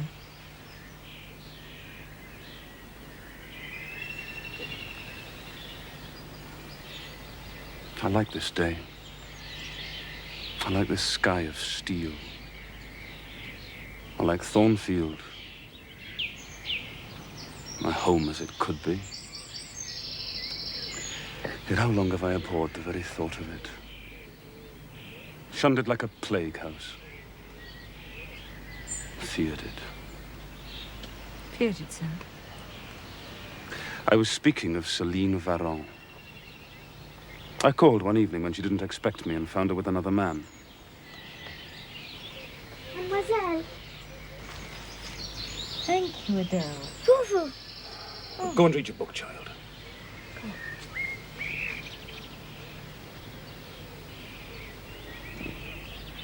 He was a cavalry officer. A brainless and vicious youth. A woman that could betray me with such a rival was not worth contending for. I paid her off. You never felt jealousy, did you, Miss Eyre? No. Of course not. You never felt love. I'm so ignorant of the world. Perhaps I should have guessed at something of the sort. Now you know she is the illegitimate offspring of a French opera girl, you will perhaps think differently of your post and your protégé. You'll be coming to me with notice you intend to leave, that you've found another position, that you beg me to look out for a new governess, No, sir. Adele is not answerable for either her mother's faults or yours. I have a regard for her. Now that I know she is in a sense parentless, forsaken by her mother and disowned by you, sir, I will cling even closer to her than before. Sir? Mr. Barrow, the agent's here, sir. He said you wish to see him at once. Yes, I do. Put him in the library.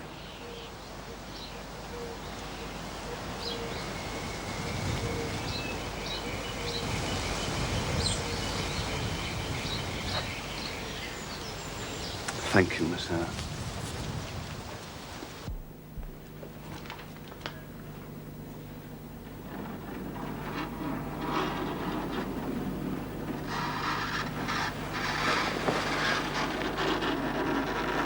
Who's there?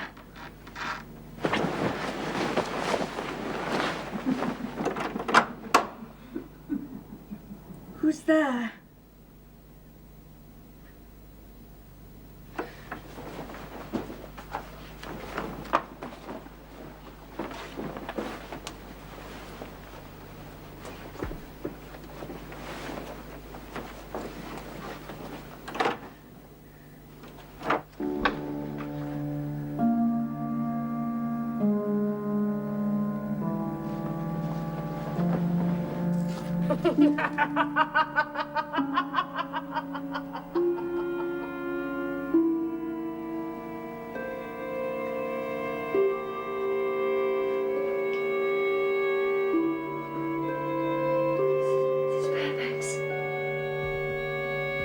Mrs. Fairfax. Mr. Rochester, wake up!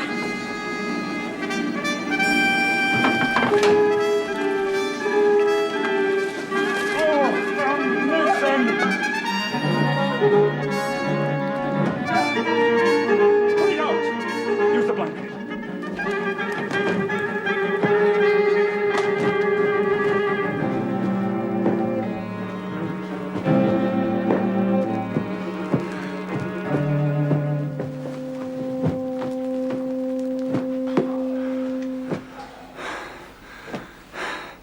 This is not more of your witchery, you sorceress. I heard someone creeping in the corridor.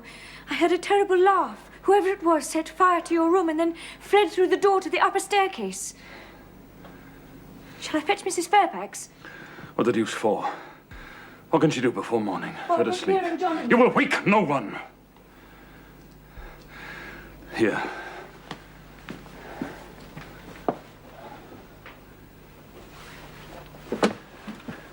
Here, put this around you. Sit there.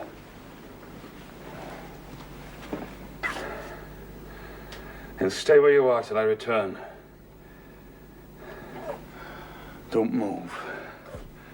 And don't call anyone.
It is as I thought. How, sir? You say you saw someone in the corridor, No, only a candle on the floor. but you heard an odd laugh. You've heard that laugh before, I should think, or something like it. There is a woman who sews here, Grace Poole. She laughs in that way. She's a singular person, sir. You've guessed it. Grace Poole, she is, as you say, singular. Very. I shall reflect upon the matter. But, sir... Miss Eyre, you are the only person beside myself who knows the details of tonight's incident. You're no talking fool. You will say nothing. I will account for this state of affairs. Now, go to your own room. You cannot sleep here, sir. I shall do very well on the library sofa. It must be nearly 4. In 2 hours, the servants will be up. Good night, then, sir. What? You're quitting me already? And in that way? You said I might go, sir. At least shake hands.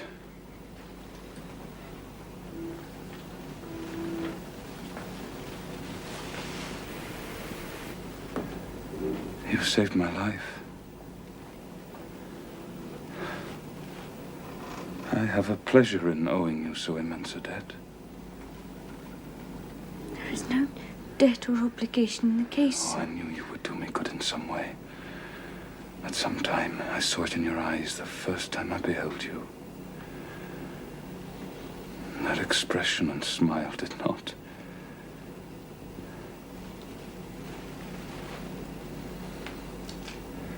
Did not strike delight to my very inmost heart so for nothing.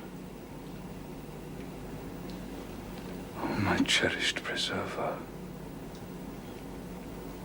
Good night. Good night, sir. Glad I happened to be awake. But you will go. I'm cold, sir. Cold. Yes. Go then, Jane, go. I think I hear Mrs. Fairfax move.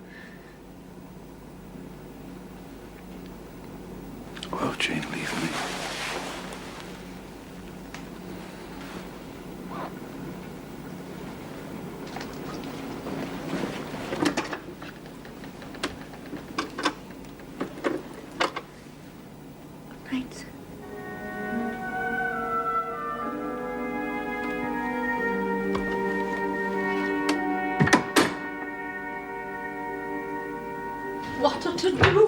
What a to-do! Good morning, Mrs. Fairfax. Oh, a good morning, do you call it? Have you seen the master's room? He might have been burnt to a cinder in his bed. And all for being careless with a candle. Ah, well, we shall have it to rights within the day. But there are so many things to be moved. I have Leah and John in there. I must call the rest of the servants. Jane, dear, take those and put them on the master's bed. Oh, I am so grateful he is gone. Gone? For good? Oh, dear me, no. No, he has only gone to a house party. He will be back. But I must get on. Oh, Jane, keep an eye on Leah and John. You know how they love to waste time gossiping. It's lucky he had his water jug full. I wonder he did it himself and wake nobody. Why, Miss Jane, what do you make of all this? I was looking for Mr. Rochester. Has he been in? No, miss, but his horse is to be saddled and he's riding over to the Lees. Oh, thank you, John. Do you know, is he expected to return soon? I'm afraid not, miss.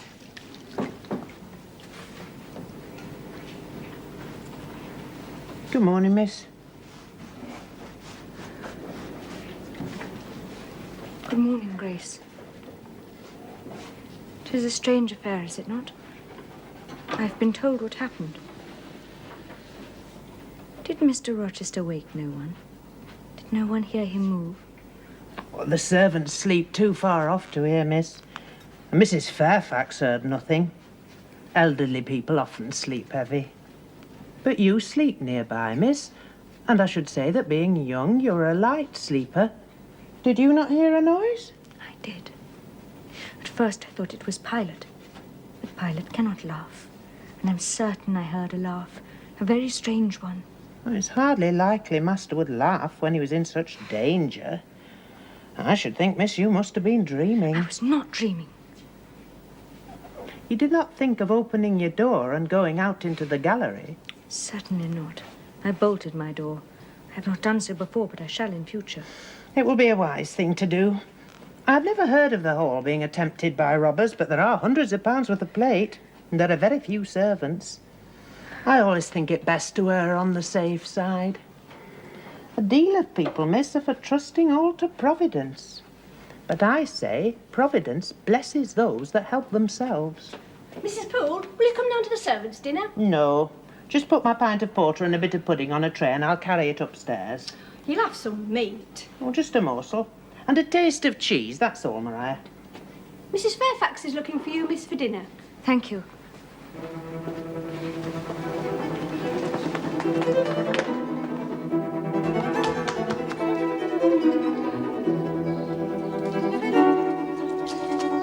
Mr. Rochester, Mr. Rochester! What is it? Miss Poole, sir. She's in your bedroom as bold as brass. Well? Well, why is she not in custody, or at least dismissed? It was good as said she was guilty last night, sir. Why did you bind me to secrecy? Is that all? Has she some hold over you, sir? Miss Eyre, kindly confine your concerns to matters which are within your province.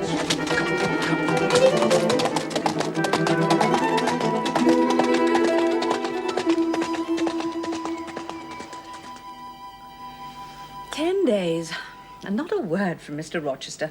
I wouldn't be surprised if he doesn't go straight back to the continent and doesn't show his face in Thornfield for another year or more. But would he not let you know? No.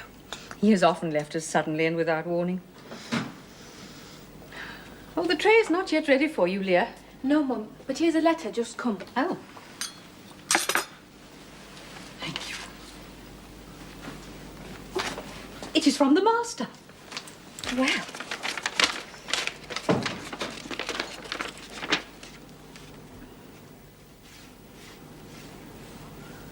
Well, we are going to be busy now. He's returning? Indeed he is. And within 3 days, he's bringing a party of friends with him. And the Honourable Blanche Ingram.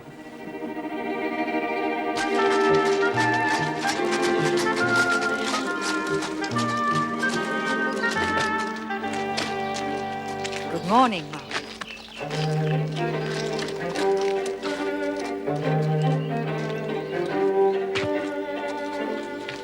Welcome to Thornfield. Welcome home, sir. Thank you, Mrs. Fairfax. I've enjoyed the company of my own equal on horseback in the county. We've had taste of friends by 5 minutes.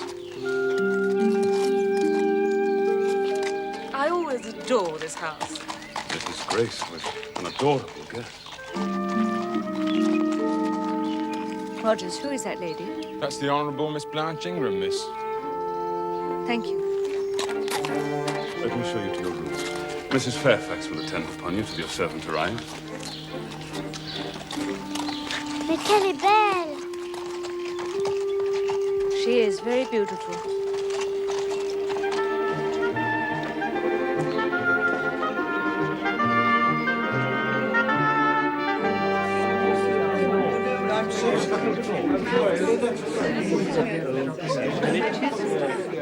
The carriages are ready, sir. Thank you, sir. En avant, mes amis!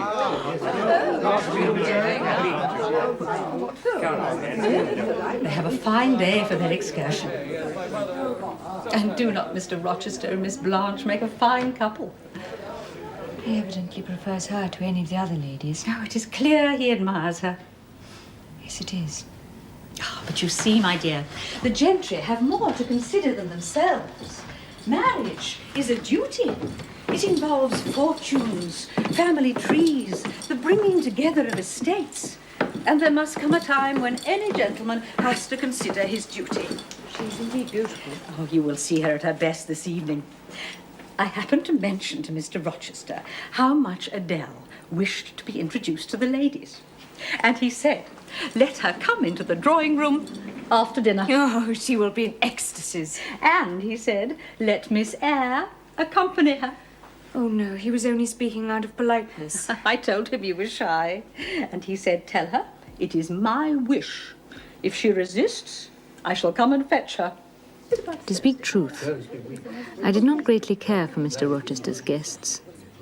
Most of them, Miss Ingram especially, seemed to me to be shallow, haughty, and contemptuous towards those not of their own station. Of course, you have a governess for her.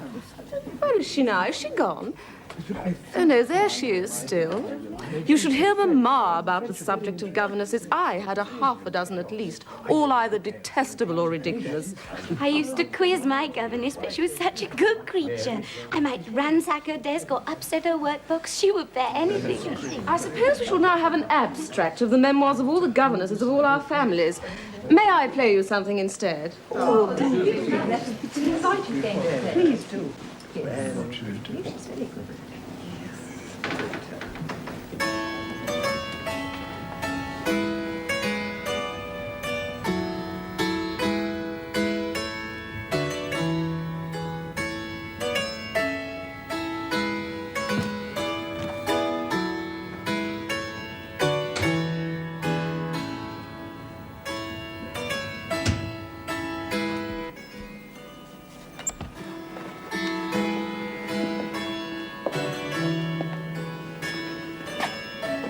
you do? I'm very well, sir. Why didn't you come and speak to me in the room? I did not wish to disturb you as you seemed engaged, sir. Well, what have you been doing during my absence? Nothing particular. Teaching Adele as usual. You're looking a good deal paler than you were. What's the matter? Nothing is the matter, sir. Did you catch cold? That night you half drowned me? Not the least, sir. Return to the drawing room. You're deserting too early. I am tired, sir. And a little depressed. What about? Tell me. I'm not depressed. But I affirm that you are. So much depressed that a few more words would bring tears to your eyes.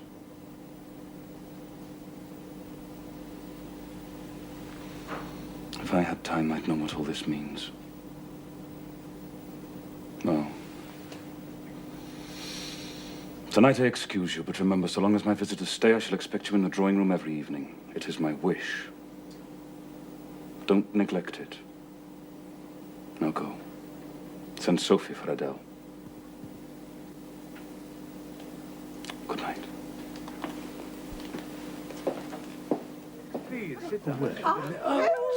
One evening, a change of entertainment was proposed. They spoke of playing charades, but in my ignorance, I did not understand the term. Don't forget. Flower. Oh, we're at a wedding. Why, it's a marriage. What a wonderful couple they make. Don't be perhaps Oh, he looks like Jane. Is this the whole Yes, I think so. No, it can't be. Whatever can it be? Was not the second syllable well? And does not that make the entire word Bridewell, the London Colonel? Bravo! Well done. I got it. I got it. That's a very good one. That's right. Very good. Excellent. I did enjoy it. My dear, come down. Let me hand you down. Thank you. You were so good. You know the house right now.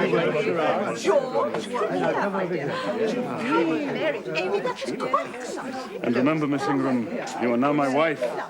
We were married just now in front of all these witnesses.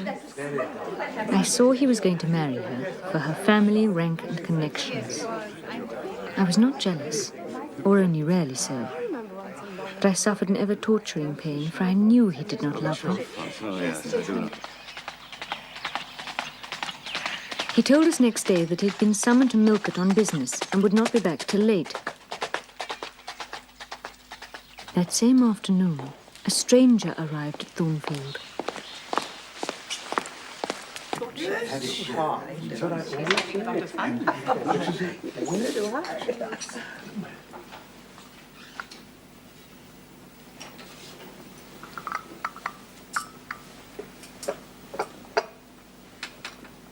It appears I arrive at an inopportune time, madam, when my friend, Mr. Rochester, is from home. But I arrive from a very long journey, and I think I may presume so far an old and intimate acquaintance as to install myself till he returns. My name is Mason.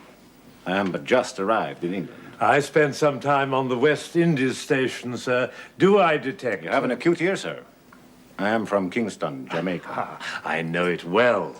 It was there that I met Mr. Rochester. I did not know that Mr. Rochester had ever been to the West Indies. Oh, Rochester has been everywhere. But allow me to introduce you to the company, Mr. Mason. Lady Ingram, permit me to present Mr. Mason formally to you. Yes, certainly. Lady Lynn? Rochester did not like the West Indies. Hurricanes and heat and the appalling rainfall were too much even for his heroic tastes. Beg pardon, sir. There's an old woman in all being extremely troublesome, refusing to leave. A gypsy, sir. Well, tell her I'm a magistrate, and she'll have her put in the stocks if she does not take herself off. No, wait. Sam, did I hear you say she was a gypsy? Yes, sir. She insists on being brought in before quality to tell fortunes. Well, we have no plans for entertainment. Let her entertain us. Surely, Colonel Dent, you would not encourage such a low impostor. What is she like? A shocking, ugly, old creature, miss, almost as black as them calls. Let's have her in. To be sure, why throw away the chance of a little fun? Show her into the library. Well, that is what she wants, miss. She says she'll not appear before the vulgar herd. I think I had better go first. No, sir. She wants no gentlemen. Ladies only. And only them that's young and single. By Jove, she has taste. Oh, my best, my dearest, pause. Reflect.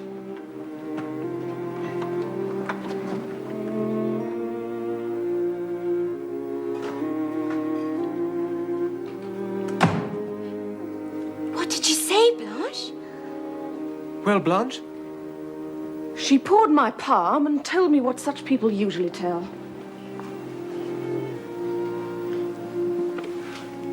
It is my turn now.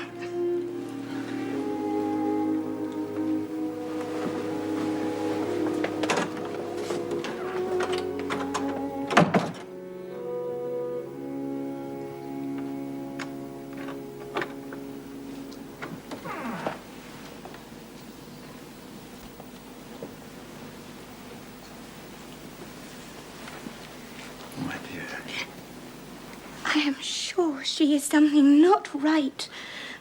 She told me such things. She knows all about us.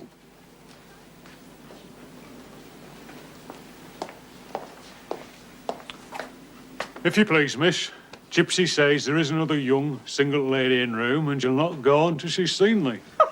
The governess, indeed. I will go by all means.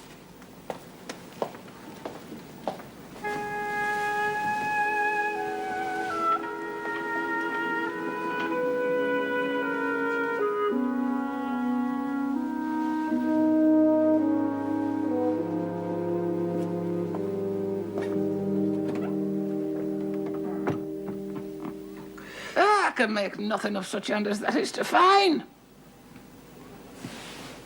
Nail on the rug.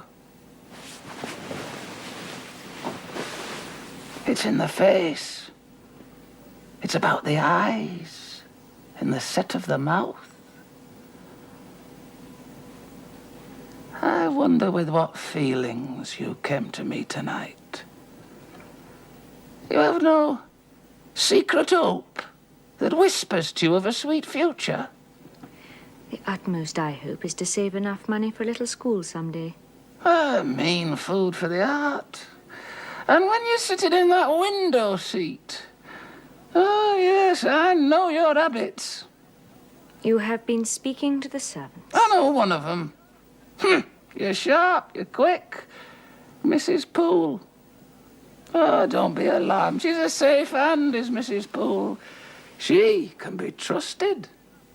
Now, when you're sitting in that window seat, do you think of nothing but your future school? Is there not one of your companions you think about? Is there not one face that you study? I like to observe all faces. You're forced to observe your master. He is not at home. Does that blot him, as it were, out of existence? I can scarcely see what Mr. Rochester has to do with my ways. Ah, amid all this society, have you not seen love in his face? I did not come here to confess. Is it known that Mr. Rochester is to be married? Ah, and to the beautiful Miss Ingram. Shortly. Appearances would make it seem so.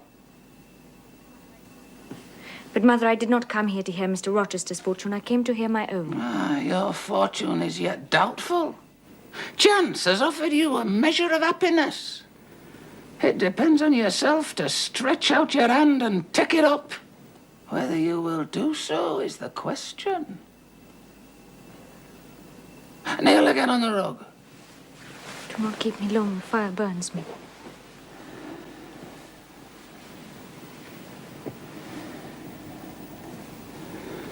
The flame flickers in the eye shines, it's soft and full of feeling. The eye is favorable. The mouth, at times, delights in laughter. The brow's the enemy. That brow says I can live alone if self-respect requires it. I needn't sell my soul to buy bliss. That forehead declares reason, sits firm and holds the reins. It will not let her feelings burst away and hurry her to wild chasms. Strong wind, earthquake, shock and fire may pass by. But I will follow the guiding of that still, small voice called conscience. Well said, Conscience. Your voice shall be respected. Well, Jane, do you know me now? Off, ye lendings! It's well carried out, don't you think? This was no party game. You have been trying to draw me out. Oh, Jane, do you forgive me? I don't know. I shall have to have time to think about it. Mr. Rochester, are you aware there is a stranger waiting to see you? Mr. Mason of the West Indies. Mason. The West Indies. Are you ill, sir? Oh, Jane, I've got a blow, Jane. Where is he? In there with the others.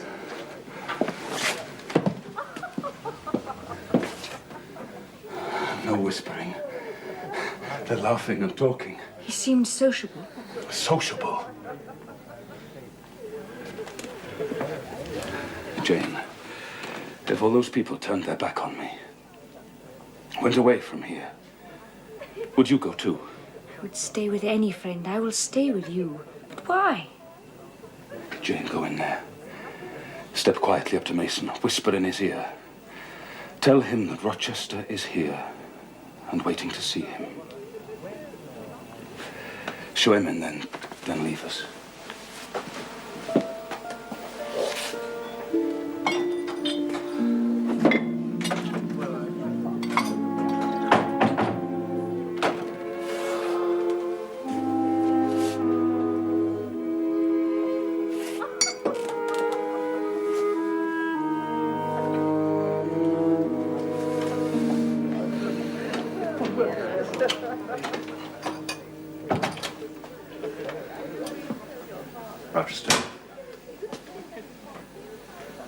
Sorry to arrive without warning.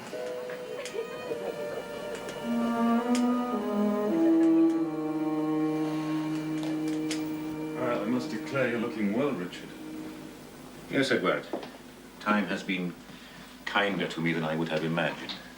I wondered I could say the same. Mason, I don't like you going up there tonight. Not on your own.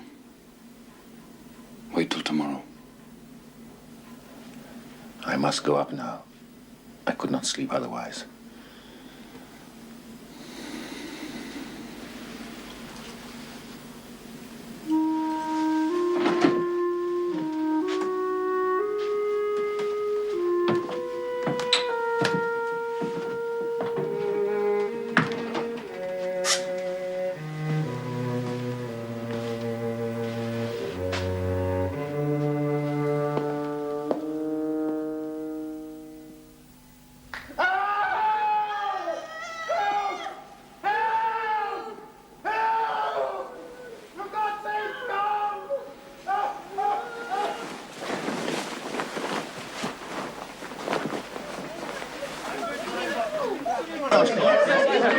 Henry, my dear fellow, did you hear that?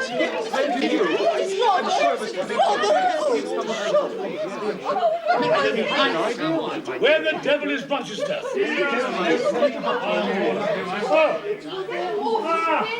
Don't strangle me.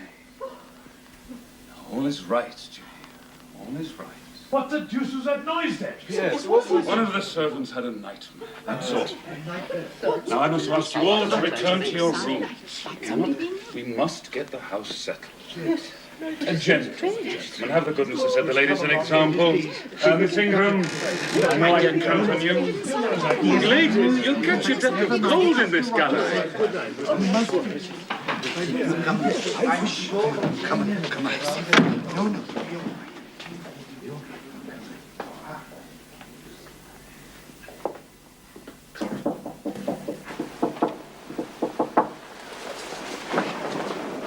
Who is it? Open the door. You got any smelling salts? Yes. Bring them.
I'm sick of the sight of blood. I think I shall not. I've never been tried yet.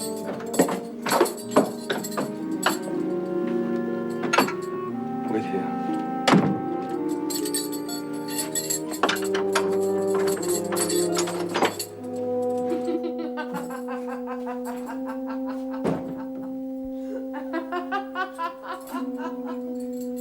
I will do as you say, sir.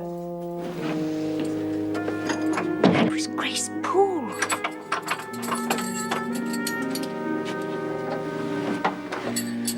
Here, Jane. Mr. Mason!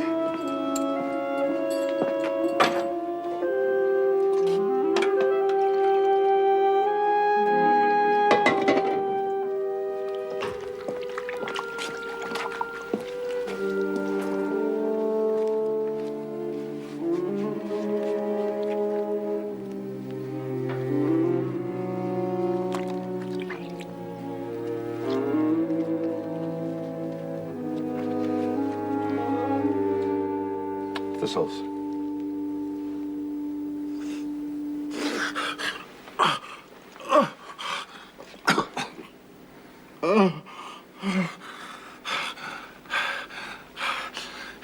Is there any danger? No, man, a mere scratch. Don't be so overcome. Bear up. I'll fetch a surgeon for you myself. We'll be able to remove you by morning, I hope. Jane? Sir. I must leave you in this room with this gentleman for an hour, perhaps 2. Yes, sir. Take the sponge. Now wipe away the blood whenever it begins to flow. If he feels faint, there's a glass of water on that stand. Put it to his lips and use the salts. Very well. You will not speak to him on any pretext. Harry Rochester. And Richard. It will be at peril of your life if you speak to her. Open your lips, agitate yourself, and I'll not be answerable for the consequences. Remember, not one word must be spoken. Not one word.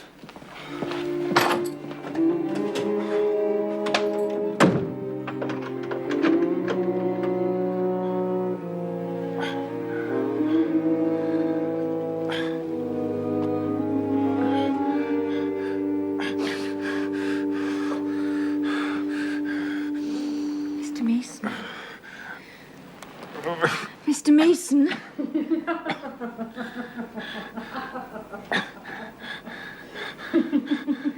Try to keep your eyes open, try.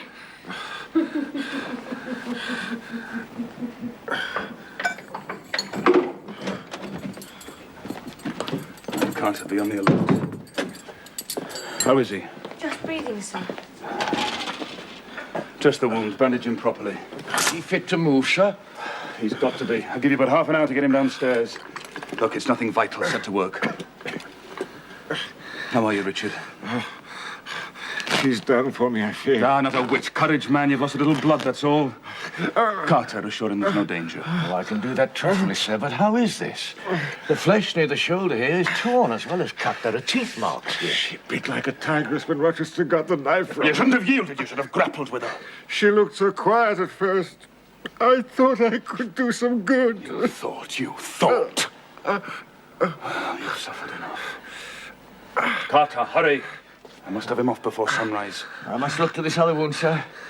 She's had her teeth here, too. She sucked the blood. She said she'd drain my heart. Oh, come, Richard, be silent, man. Don't repeat her gibberish. I cannot forget it. You will when you're out of the country. You may think of her as dead and buried. Never. Oh, have some energy, man. You thought you were dead as a herring 2 hours since. You're alive. I'll make you decent in a trice. Doctor, Jane, give me some water. You must allow me the liberty of administering my own medicine. There, drink. Drink. But will it hurt me? Drink it, Richard. You'll be able to stand with help in a few minutes. Jane, get down to my room. Open the wardrobe, bring me a clean shirt. Get Mason's cloak from his room. Come back and tell me if anybody's about. Be quick.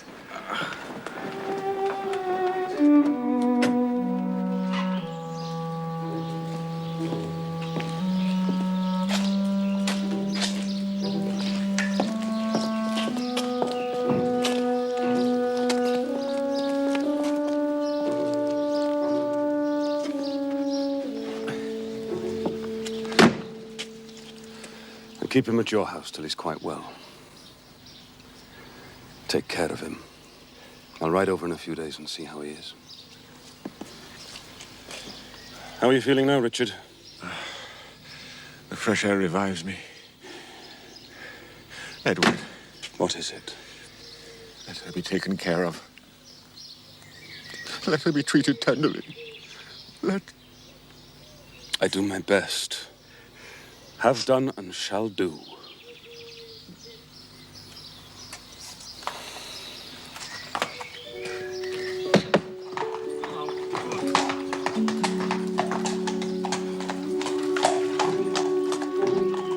It's been a strange night for you, Jane. You look pale. Were you afraid when I left Mason with you? I was afraid of something in that other room. I'd locked the door. I'd have been a very careless shepherd if I'd left a lamb. My pet lamb, unguarded, so near a wolf's den. Will Grace Poole stay here now, sir? Oh, yes. Don't trouble yourself about her. Put it out of your mind. But your life is not safe while she stays. I'll take care of myself. Is the danger feared when Mr. Mason came gone by now, sir? I cannot vouch for that till Mason is out of the country. Nor even then. To live, for me, Jane, is to stand on a crater crust that may crack and spew fire any day. Now you look puzzled, and it's cold. Not another word till you've been nourished. But, sir... Do as you are told. Brandy and biscuits will do. No servants needed.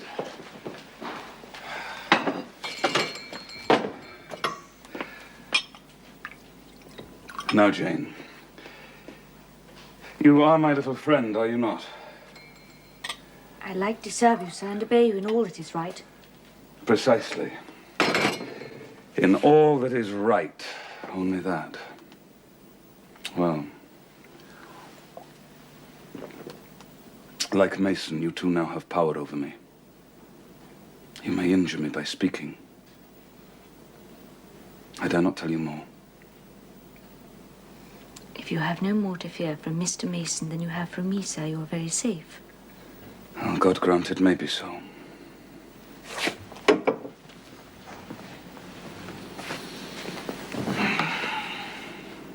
Sit here, I want you by me. Would you hesitate? Would that be wrong, Jane?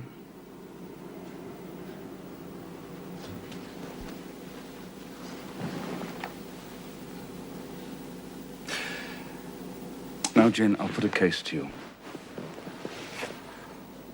Suppose you were no longer a girl well-reared, but a wild boy indulged from childhood. Imagine yourself in a remote foreign land. Conceive that there you commit a capital error, never mind what, but one whose consequences must follow you through life and taint every hour of your existence. An error? An error, not a crime. No shedding of blood or any other guilty act. I speak of error. Now, in time, the consequences of what you have done become utterly insupportable. Hope has quitted you. You seek relief in exile, happiness in a heartless, sensual pleasure. After years of wandering, you come home, heart-weary and soul-withered. And then you meet someone. Never mind who or how. And you find the goodness you have sought for 20 years. Now, such society revives, regenerates. You long to recommence your life in a way more worthy of an immortal being. Are you justified to attain this end in overleaping an obstacle of custom, a mere impediment of convention? Is that person justified in daring the world's opinion to attach this gentle, gracious life to his own?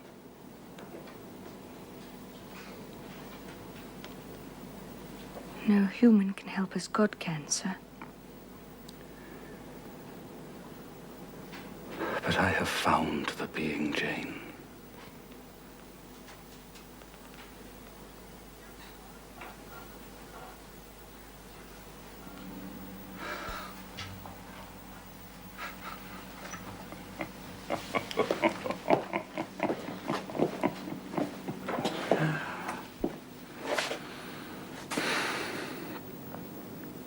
You've noticed my tender penchant for Miss Blanche Ingram. Do you not think if I married her, she would regenerate me with a vengeance? Yes, sir. To you I can talk of my lovely one, for now you have seen her. Yes, sir. She is a rare one, is she not, Jane? Yes, sir. A strapper. A real strapper. It seems a fine enough morning. It will be when the sun is well up. Leave later.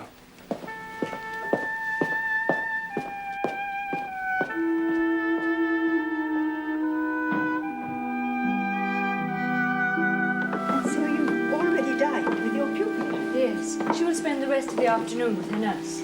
Excuse me, miss. I must go and find my husband. There's someone to see you, miss, in Miss Fairfax's room. Oh, thank you, John.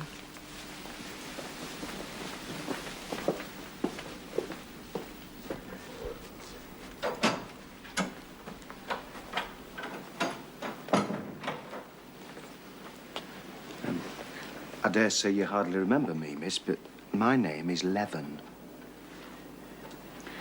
Robert, how do you do? You're married to Betty. How is she? She's very hearty, thank you, miss. And so are the children. We have 3 now. Oh. But the family at the house, well, they're very badly. In great trouble. Your aunt, Mrs. Reed, is very ill. You see, Mr. John, your cousin, he died a week yesterday in London. Bessie told me he was ruining his health. They say he killed himself. Oh, the news of Mr. John's death and the manner of it came too suddenly for the missus. She'd borne too much already. It brought on a stroke. Will she live? All I know, miss, is that she was 3 days without speaking.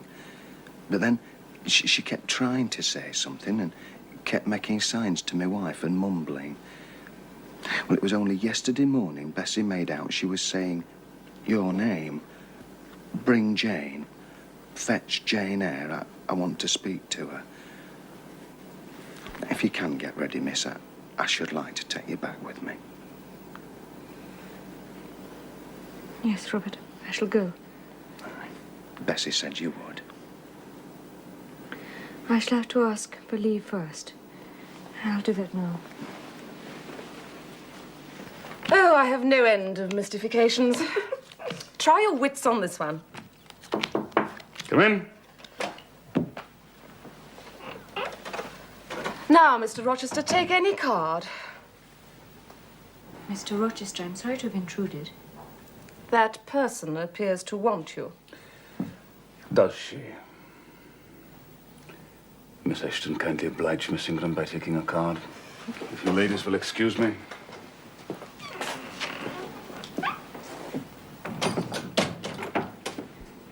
Well, Jane?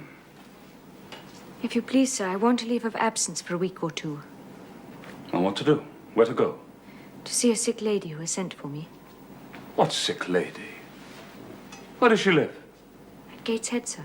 Well, that's 100 miles off. Who may she be that she sends for people to see her at that distance? Her name is Reed, sir, Mrs. Reed. Reed of Gateshead. That was a Reed of Gateshead, a magistrate. It is his widow, sir. Mr. Reed was my mother's brother.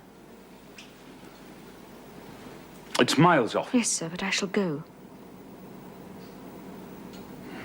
And how long will you stay? As short a time as possible. Well, promise me you'll only stay a week. I had better not give my word. I might be obliged to break it. But you will come back. You won't let them persuade you to stay there. I will, of course, return if all be well.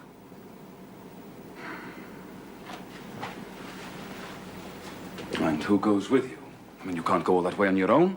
The coachman, sir. His wife keeps the lodge. They're old friends.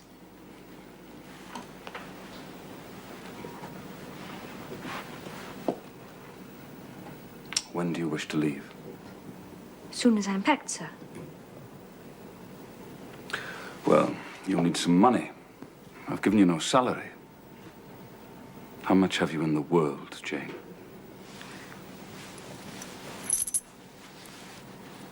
£5, sir.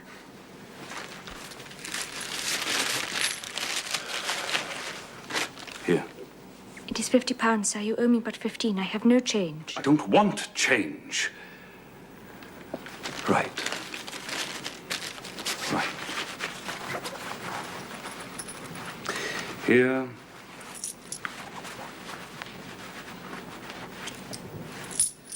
is 2, 3, 4, 5, 6, 8, 10.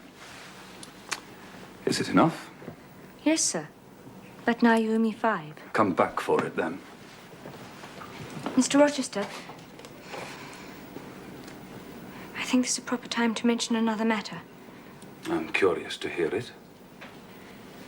You have as good as informed me you are shortly to be married. Yes. What then? In that case, sir, Adele ought to go to school. Or to get her out of my bride's way, you mean? I might otherwise walk over her. There's sense in that. And you, Jane? I must seek another situation elsewhere, sir. You must. With the help of your family, I suppose. No, sir. I am not on such terms with them.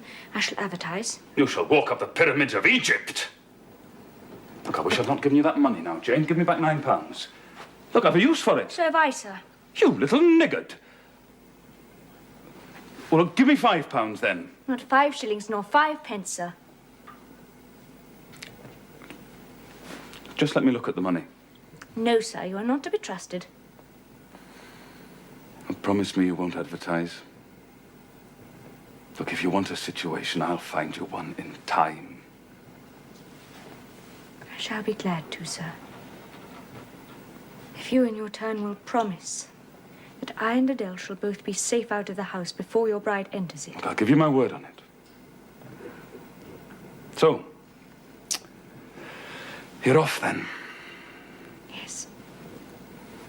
And it seems that you and I must bid goodbye for a little while. How do people perform that ceremony, Jane? Teach me, I'm not quite up to it. They say farewell, or any form they prefer. Then say it. Farewell, Mr. Rochester, for the present. Farewell, Miss Eyre, for the present. Is that all? Yes. So, he'll do no more than say, farewell, Jane. It is enough, sir. Very likely. But it is blank and cool. Farewell.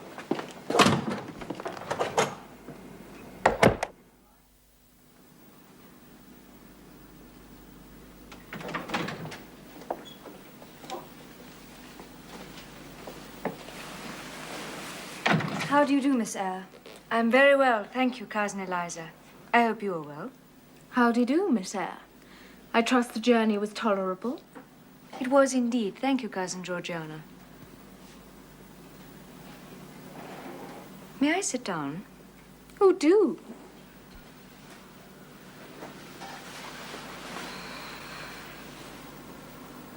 I hear Mrs. Reed has rallied a little. Oh, Mamma, you mean? She is extremely poorly. I doubt if you can see her tonight.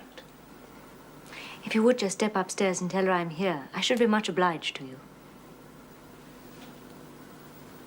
I know she had a particular desire to see me, and I would not wish to keep her waiting. Mamma dislikes being disturbed in the evening. I shall just step out to Bessie and ask her to ascertain whether Mrs. Reed is disposed to receive me. Excuse me.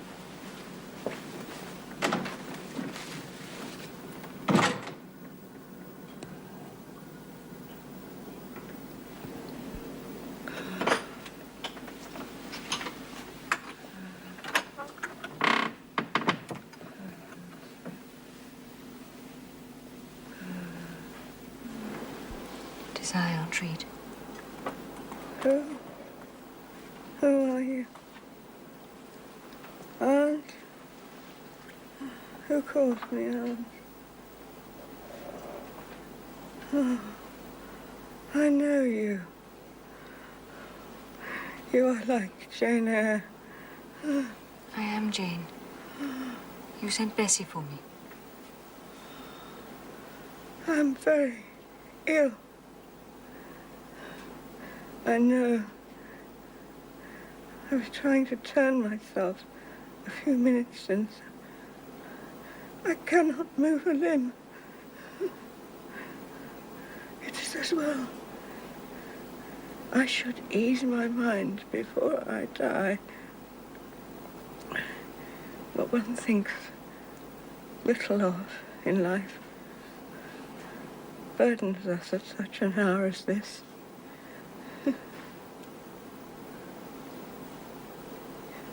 Is there no one in the room but you? We are alone, Aunt. Well, I have twice done you a wrong, which I regret now. One was in breaking the promise I gave my husband to bring you up as my own child. The other, anyhow, perhaps it is of no great importance. I make it better. To humble myself to her is painful.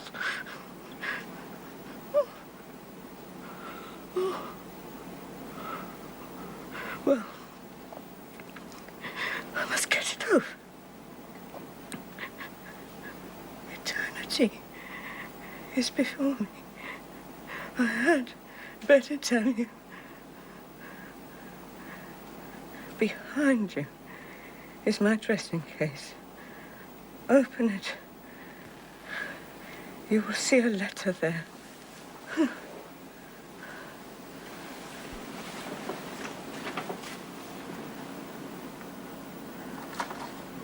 Read it.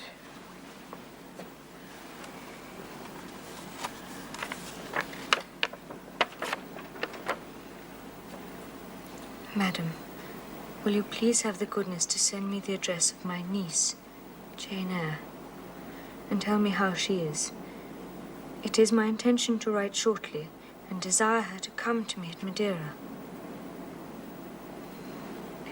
Providence has blessed my endeavors to secure a competency, and as I am unmarried and childless, I wish to adopt her during my life and bequeath her at my death whatever I may have to leave. I am, Madam, yours very faithfully, John Eyre Madeira.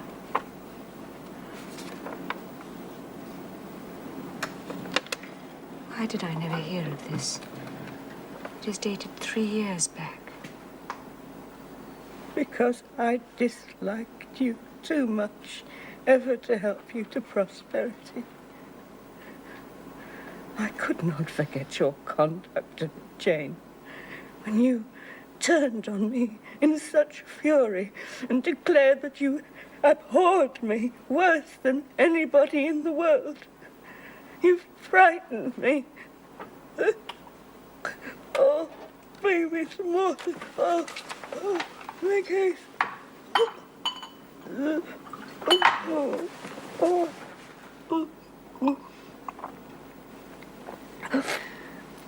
Please, think no more of it. Let it pass from your mind. Forgive me, I was a child. It was 9 years ago. I tell you, I could not forget it. And I took my revenge. I wrote to your uncle. I said Jane Eyre was dead. She died of the typhus at Lowood. Now, act as you please. Write and contradict my assertions. Expose my falsehood as soon as you can. You were born to be my torment. My last hour is racked by the memory of a deed which, but for you, I should never have been tempted to commit. If you could be persuaded to think no more of it, Aunt, and to regard me with kindness and forgiveness. You have a very bad disposition. My disposition is not so bad as you think. I'm passionate, but not vindictive. Many times as a child I wanted to love you if you'd have let me. Don't bend over me. You oppress me. Ah.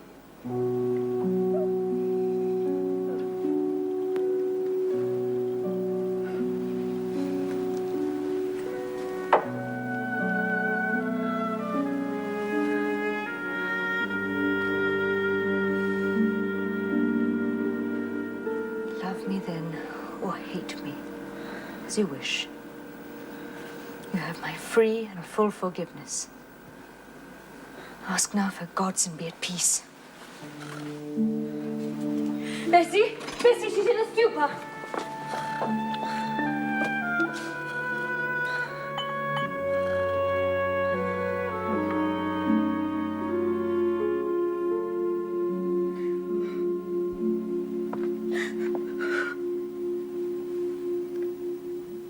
Oh, I cannot. I cannot.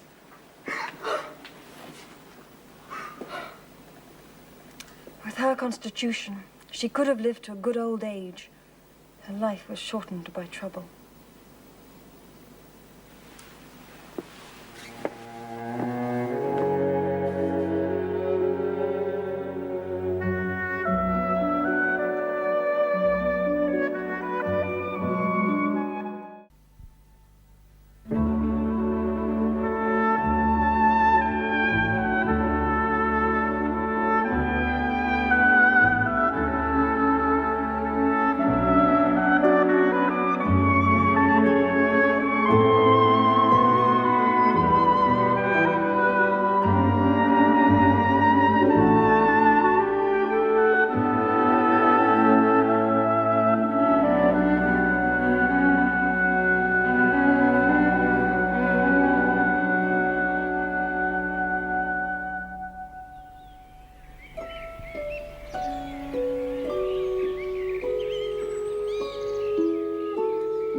Hello.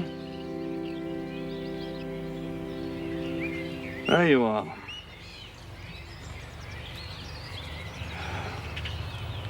Oh, come on. If you please.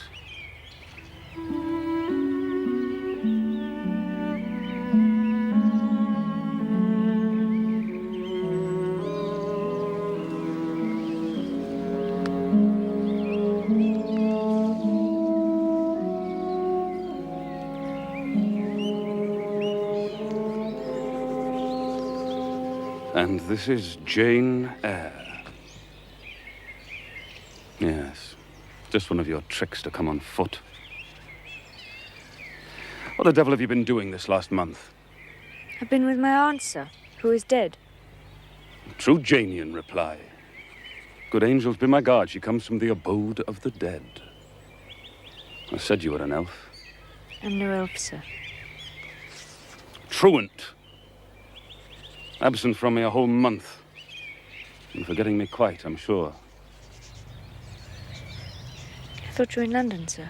I suppose you found that out by second sight. But I'm back. I had a letter from Mrs. Fairfax. Stay still. And did she inform you of what I went to do? Oh, yes, sir. To buy a new carriage. And to make arrangements for your wedding to Miss Ingram. Well, you should see the carriage, Jane. And tell me if you don't think it would suit Mrs. Rochester exactly. I wish at times I were a trifle better adapted to match with her, externally. Tell me now, fairy that you are, you couldn't give me a charm or a filter or something of the sort? It would be past the power of magic, sir.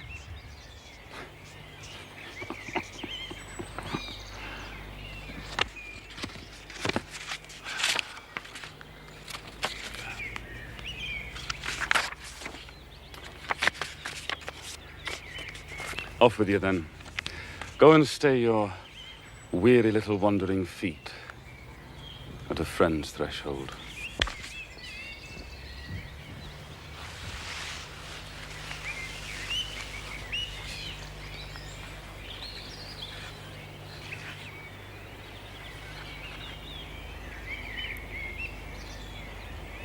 Thank you, Mr. Rochester, for your great kindness to me. I'm strangely glad to be back again.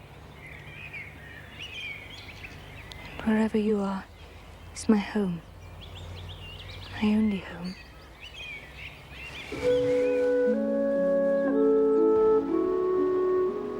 A fortnight of dubious calm followed. Nothing was said of the master's marriage. I saw no preparations. Mrs. Fairfax knew nothing.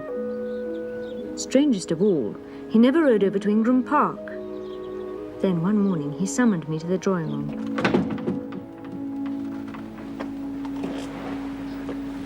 Sit down.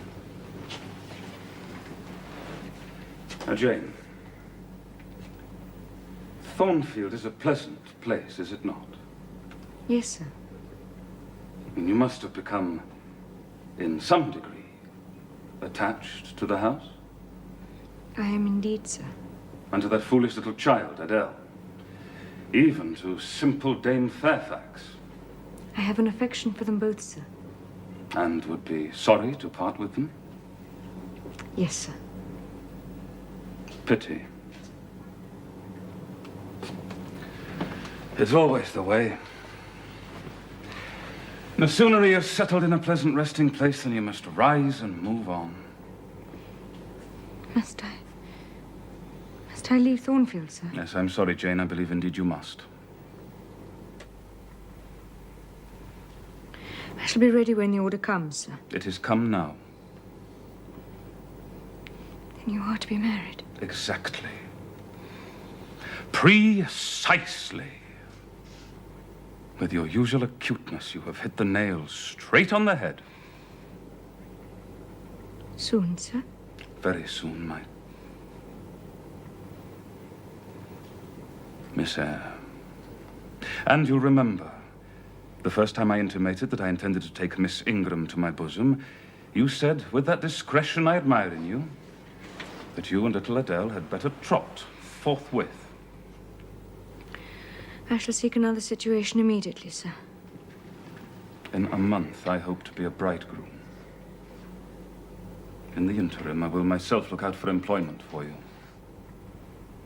I'm sorry to put you to any kind of trouble. No need to apologize. You've done your duty well.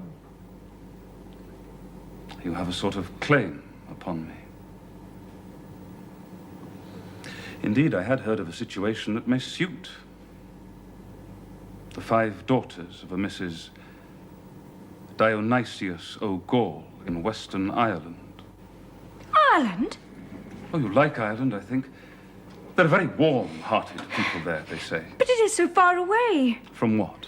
Well, from England and from Thornfield. And?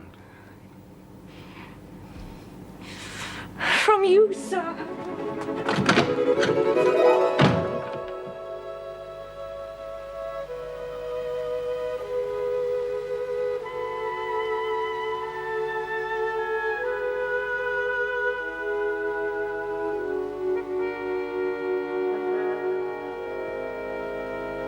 We've been good friends, Jane. Have we not? Yes, sir. And then we shall sit together in peace tonight. Even if we should be destined never to do so again. It's a long way to Ireland. I'm sorry to send my little friend on such weary travels, but if I cannot do better, how's it to be hoped?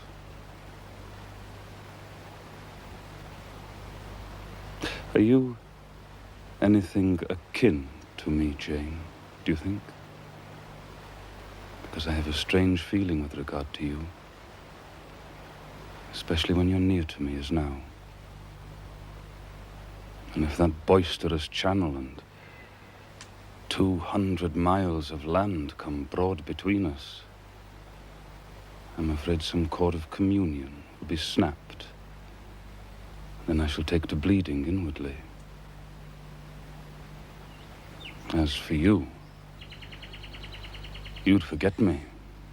That I never should, sir. Do you hear the nightingale singing in the wood? Listen. I wish I'd never been born. I wish I'd never seen Thornfield. No, because you're sorry to leave it? I love Thornfield. I love it because in it I've lived a full and delightful life. I've not been trampled upon. I've talked face to face with what I reverence, with what I delight in. I've known you, Mr. Rochester. It strikes me with terror and with anguish to be torn away from you forever.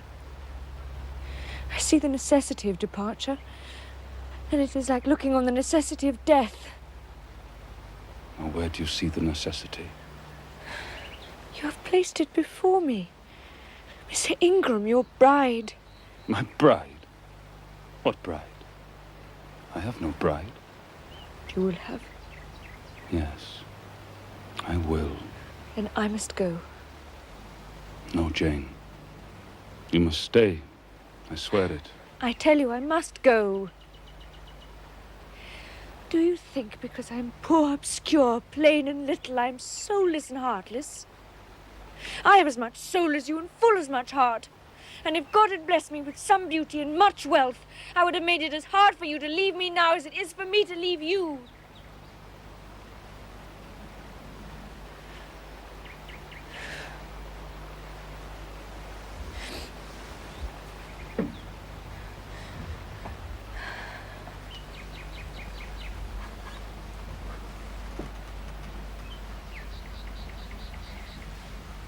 It is my spirit which addresses your spirit. Just as though both had passed through the grave and we stood at God's feet equal. As we are. As we are. So.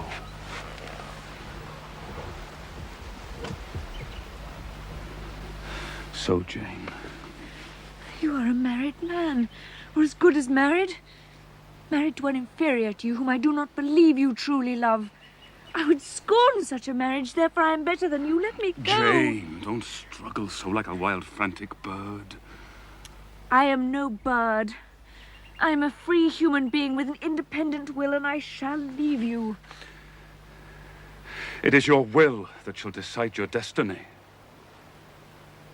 I offer you my heart, my hand, and a share of all my possessions.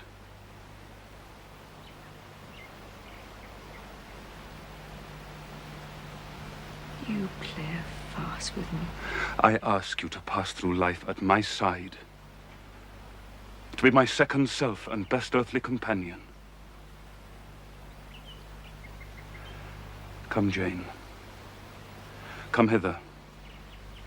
Your bride stands between us. My bride is here, because my equal is here. And my likeness. Jane, will you marry me?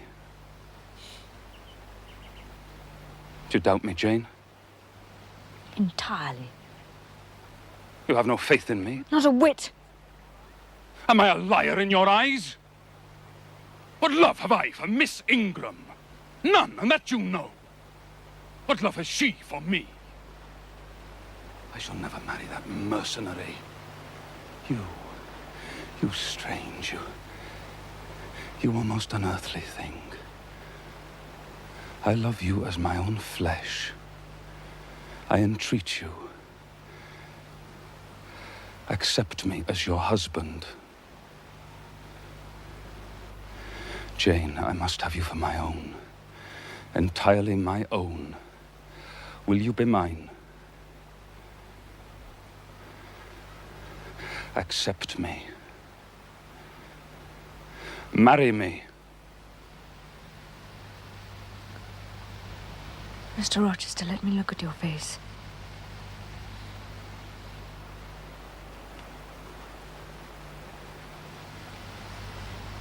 Are you in earnest? Do you truly love me? Do you sincerely wish me to be your wife? I do. And if an oath is necessary to satisfy, I swear it. Then, sir, I will marry you. Make my happiness. I will make yours.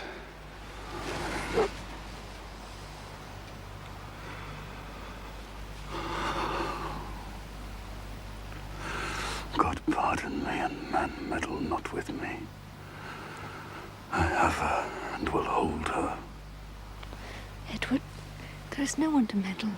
I have no kindred to interfere. No. That's the best of it. Are you happy, Jane? Yes. It will atone. It will atone. My love and constancy will expiate. God will judge me kindly. For man's opinion, I defy it. Edward?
Oh, come and bid me good morning, Jane.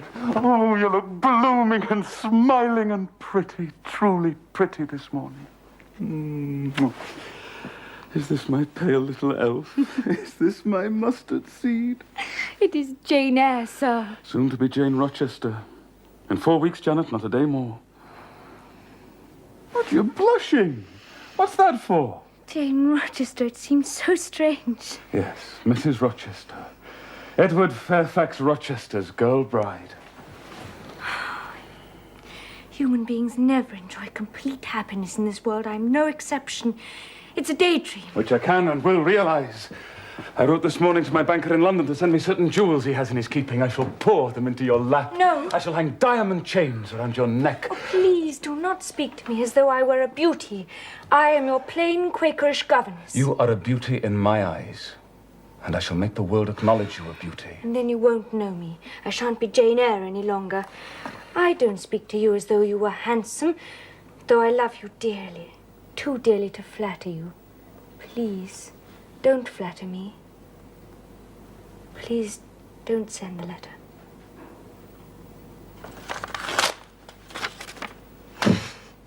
But you must ask me for something else. Very well. My curiosity is much piqued on one matter. What? Curiosity is a dangerous petition, Jane. Why did you go to such pains to make me believe you wished to marry Miss Ingram? Is that all? Thank God it's no worse.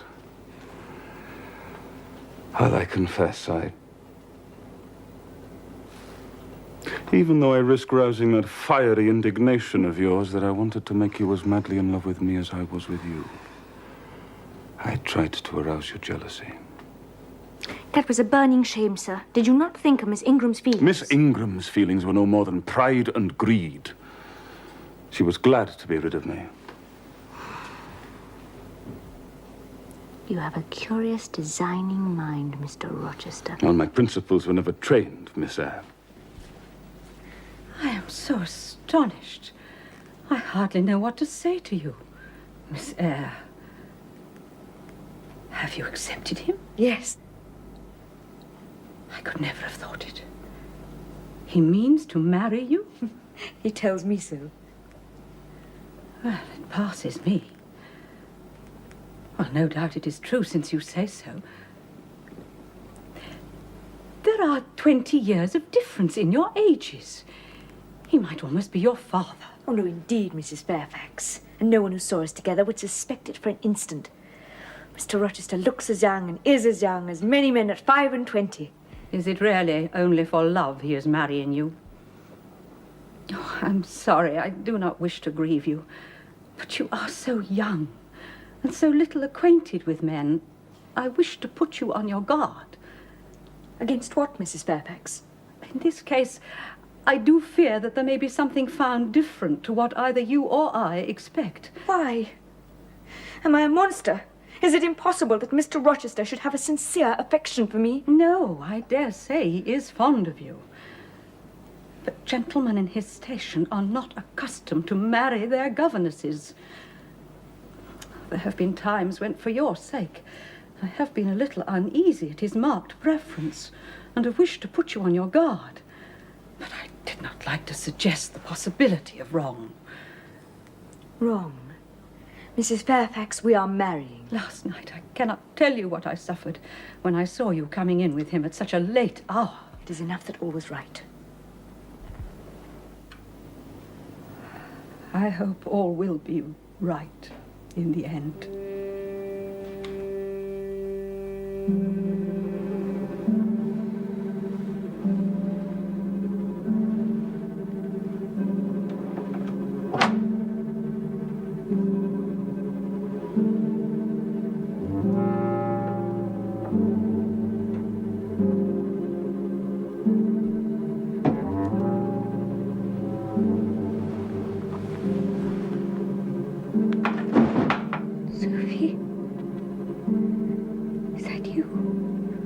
What are you doing?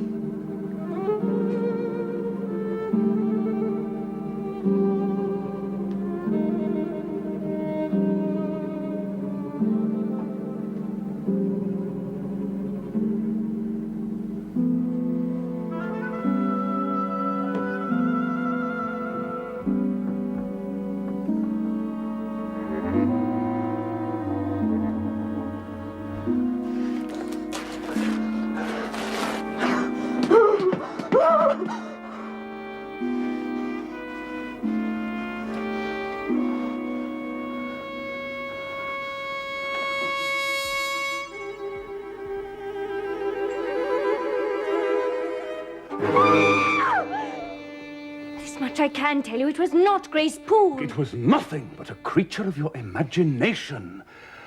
Oh, I must be careful of your nerves, my treasure. Sir, the thing was real. And your dreams beforehand, were they real? Now, is the hall a ruin?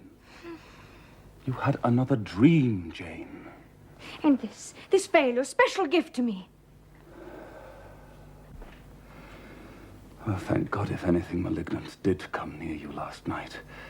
It was only the veil that was harmed. Oh, think what might have happened. Oh, but tell me who or what that woman was. Now, Jane, I'll tell you. It was half dream, half reality.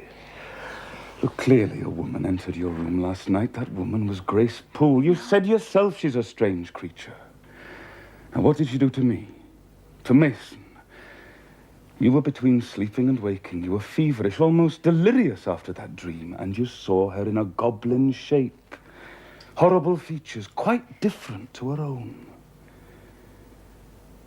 You had a nightmare, Jane. But the spiteful tearing of the veil is real, and it is like her. Then why do you keep... You would ask me yet again why I keep such a woman in my house!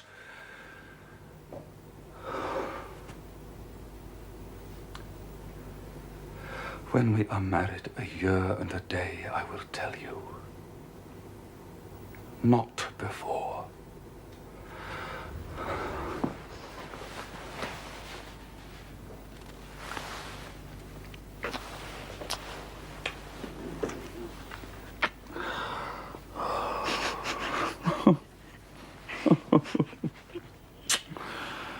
Are you satisfied? I'll go and finish my packing.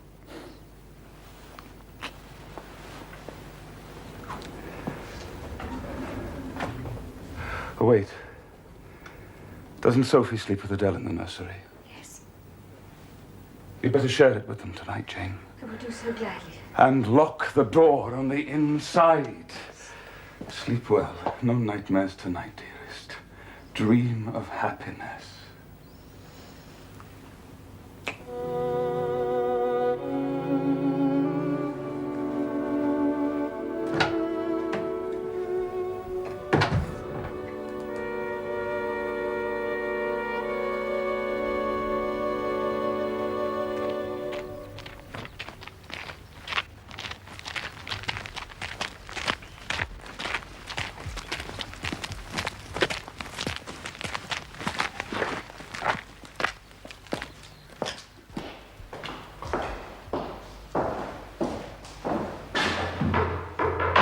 Welcome, sir.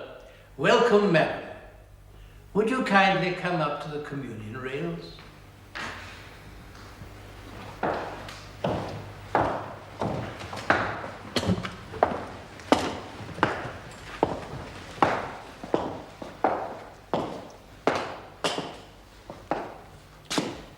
This is a most happy occasion. Mr. Rochester, I have had the privilege many times... Shall we proceed, Mr. Wood? Why, of course. Dearly beloved, we are gathered here in the sight of God and in the face of this congregation to join together this man and this woman in any just cause why they may not lawfully be joined together. Let him now speak, or else hereafter ever hold his peace.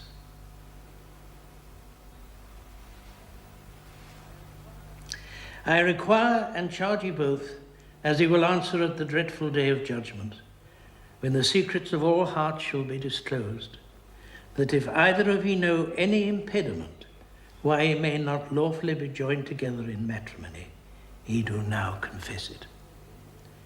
For be ye well assured I declare the existence of an impediment.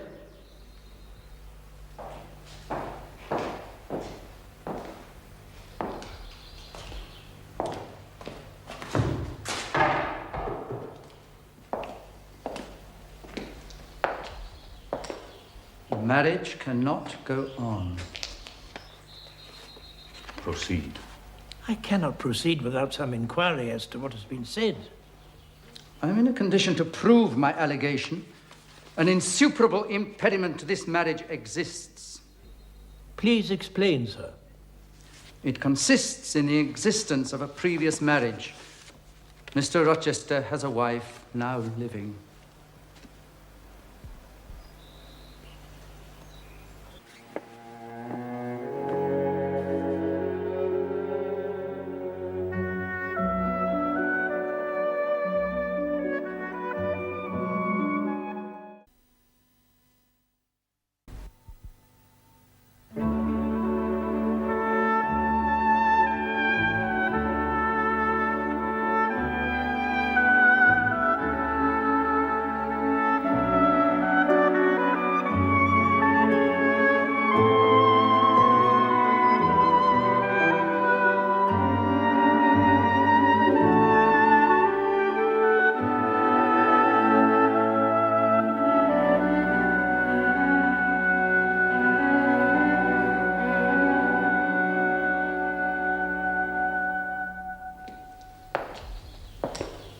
Marriage cannot go on. Proceed. I cannot proceed without some inquiry as to what has been said. I am in a condition to prove my allegation. An insuperable impediment to this marriage exists. Please explain, sir. It consists in the existence of a previous marriage. Mr. Rochester has a wife now living.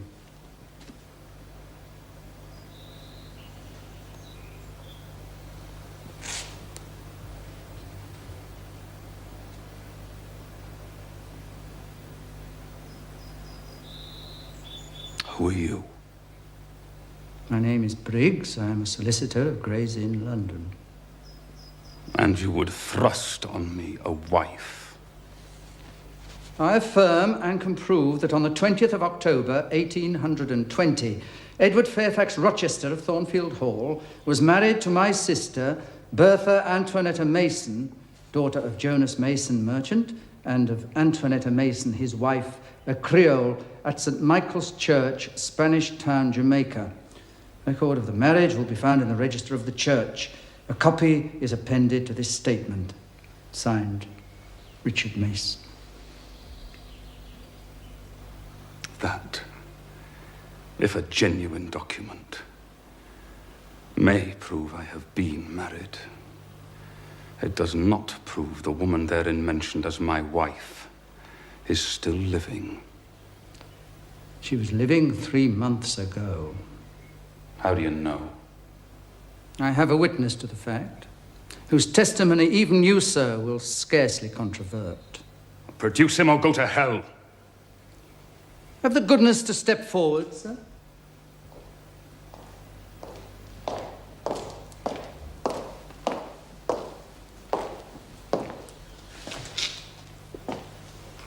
What have you to say?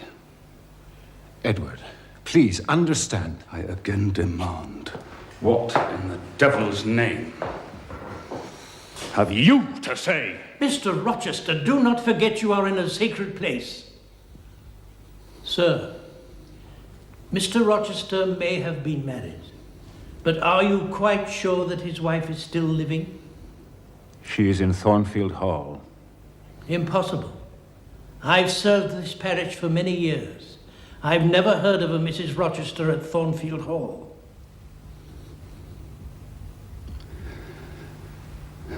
No, by God. I took care none should hear of it. Or of her under that name.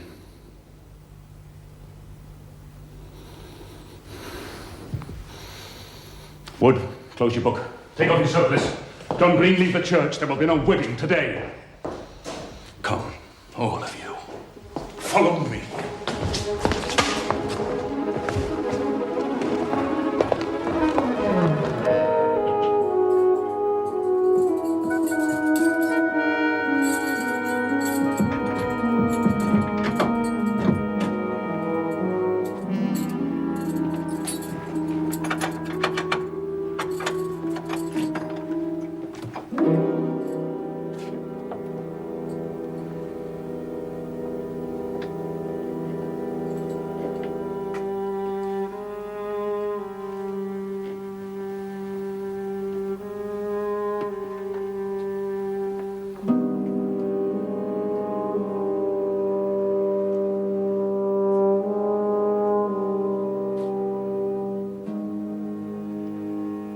Mrs. Poole.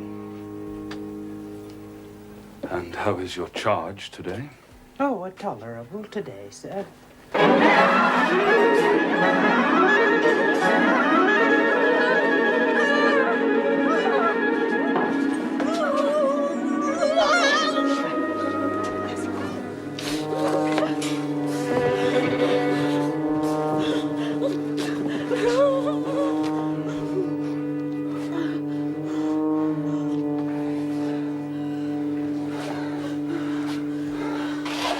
There, gentlemen. There you see my lawful wedded wife. Look at her. Look at her!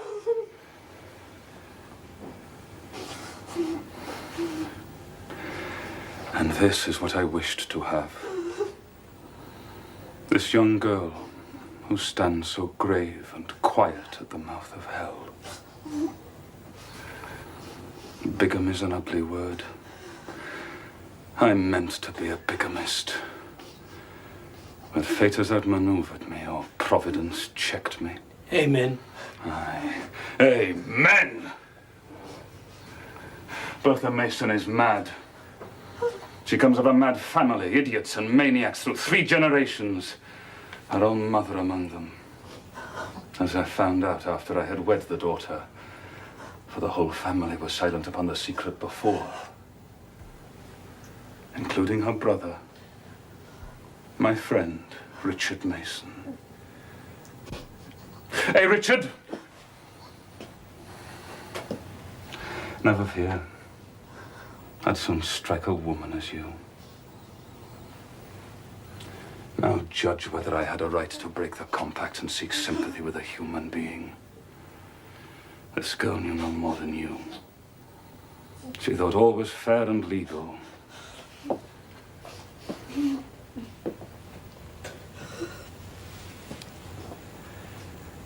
She never dreamt she was going to be trapped into a feigned union with a defrauded wretch. Now judge me. And remember, with what judgment ye judge, ye shall be judged. Off with you now.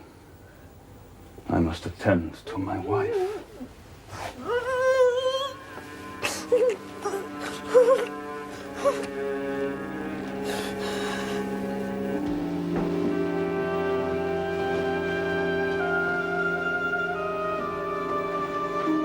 Madam.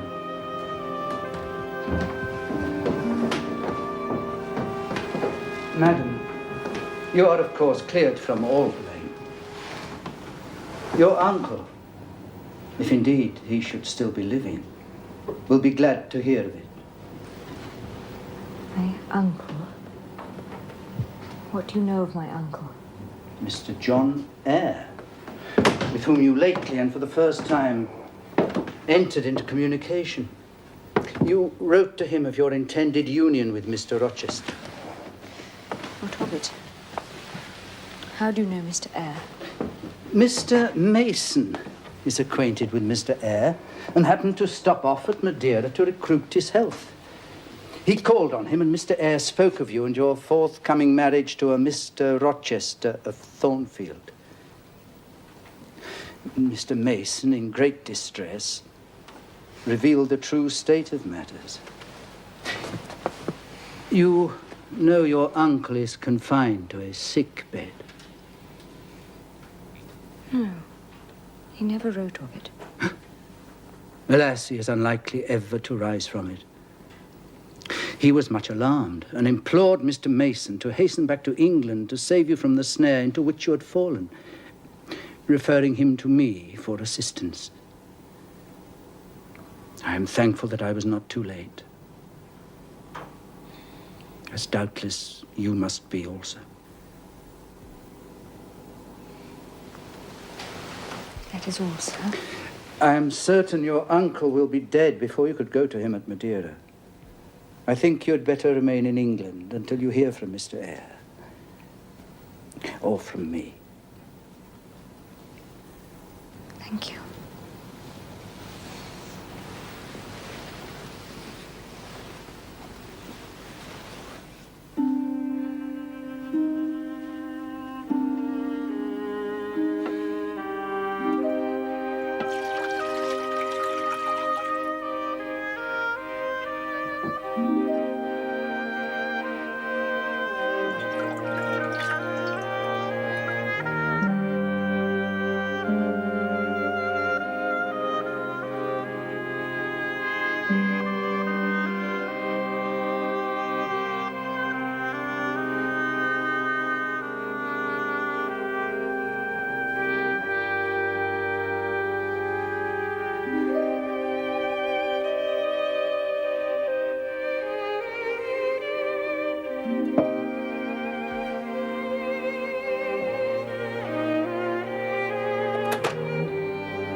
So you come out at last. I've been waiting for you long enough.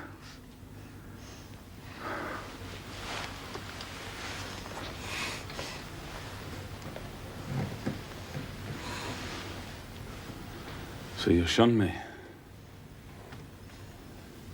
You shut yourself up and grieve alone.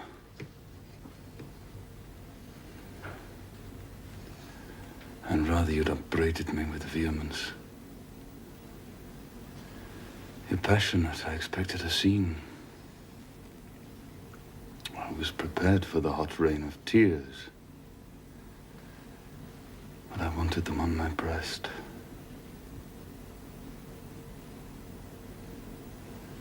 I was wrong. You've not wept at all. Well, Jane? Not a word of reproach? Nothing bitter? Nothing poignant?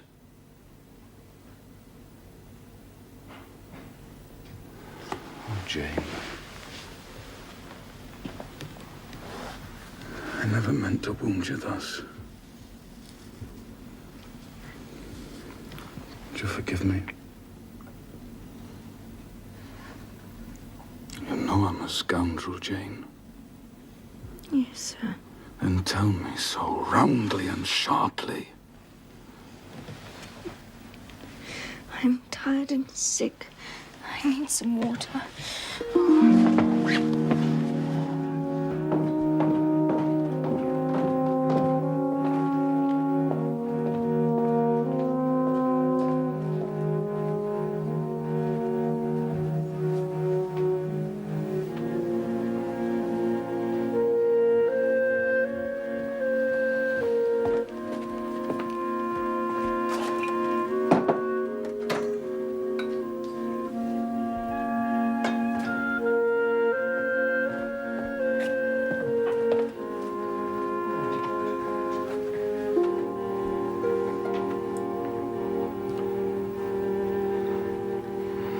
How are you now, Jane?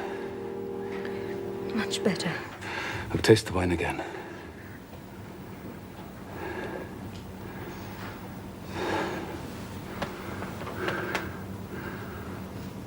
You won't kiss the husband of Bertha Mason? No.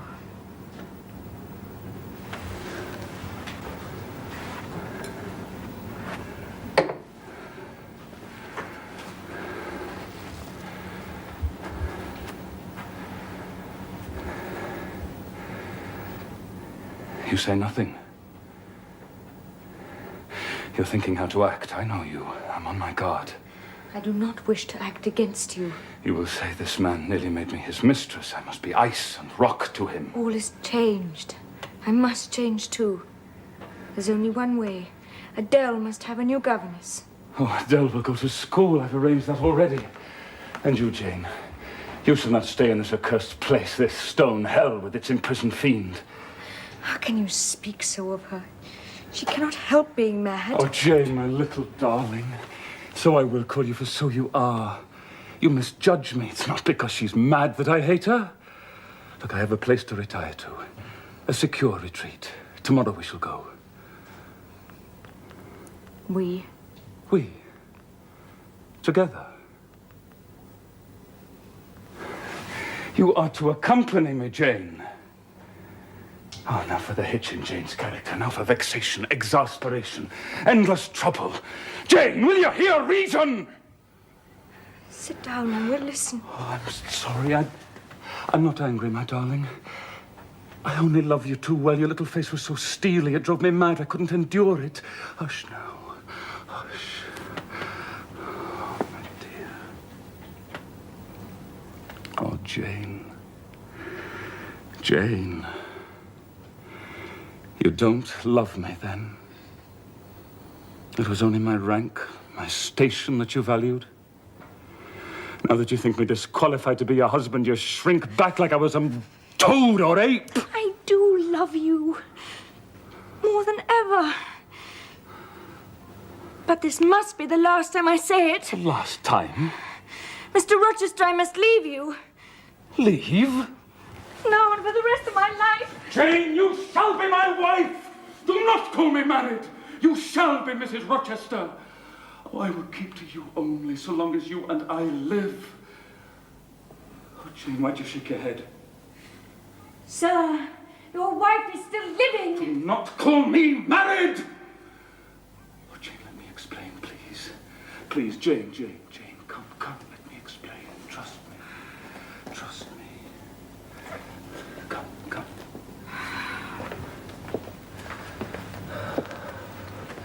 Come, sit down. Sit.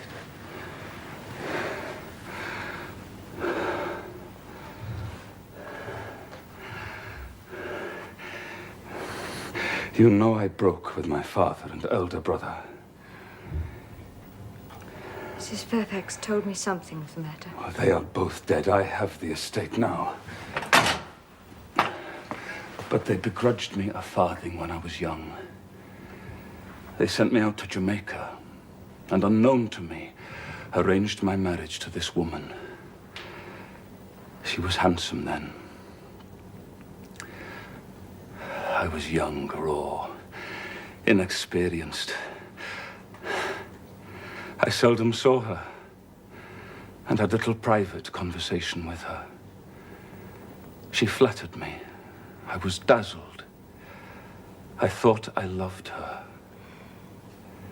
Her marriage was achieved almost before I knew where I was. Then she revealed herself.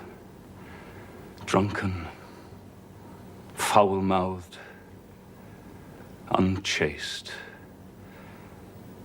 Disgusting. Disgusting.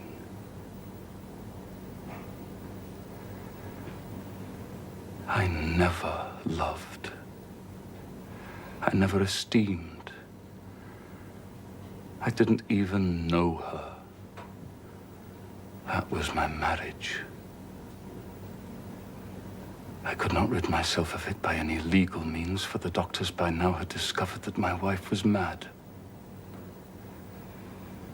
I've looked after her as well as I can, God help me.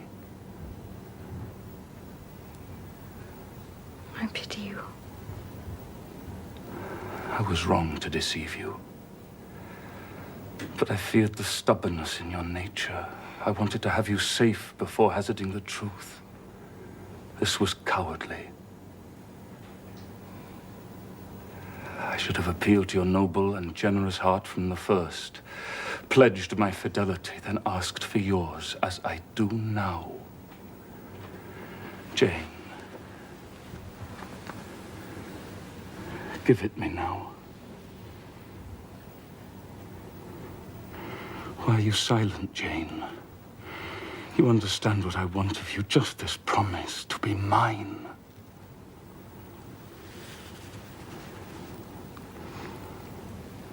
I cannot be yours. Jane, do you mean to go one way in the world and leave me to go another? I do.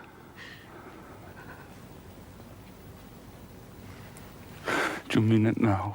I do. And now? I do.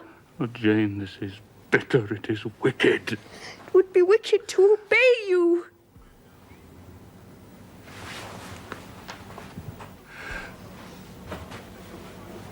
But think of my life when you are gone. All happiness will be torn away with me. What shall I do, Jane? Where turn for a companion? Where turn for hope? Do as I do. Look to God in yourself. Is it better to drive a fellow creature, a fellow human being to despair than to transgress a mere human law? No man being injured in the breach. Oh, never was anything at once so frail and yet so indomitable. A mere reed she feels in my hand. Oh, come to me, Jane. Come to me. You're going. Yes. You will not be my comforter, my rescuer. I'm going. Oh, Jane, my hope, my love, my life.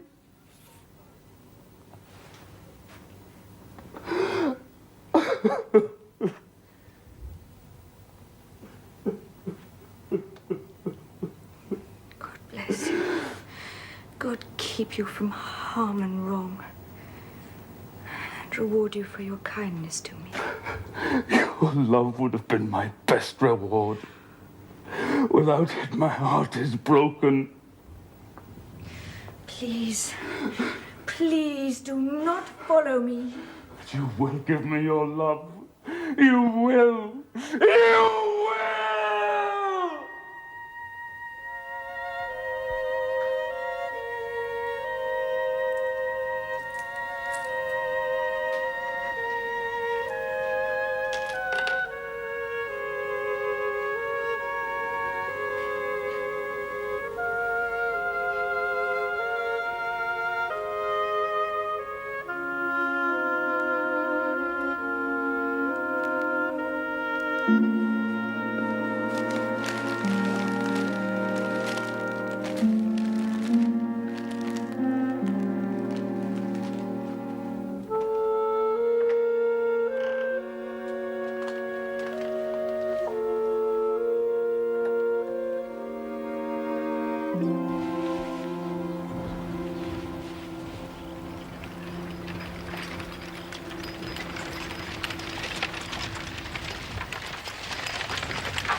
Where are you going? Oh, Blossom. Where is that? It's a fair long way. How much must I pay to go there? 30 shillings. I have only 20. That'll take you to Whitcross. Thank you. Get in.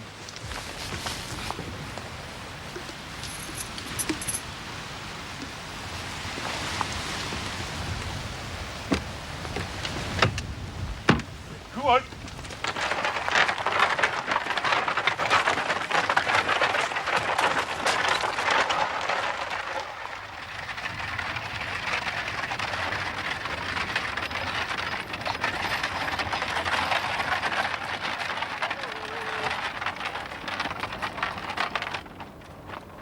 Whitcross.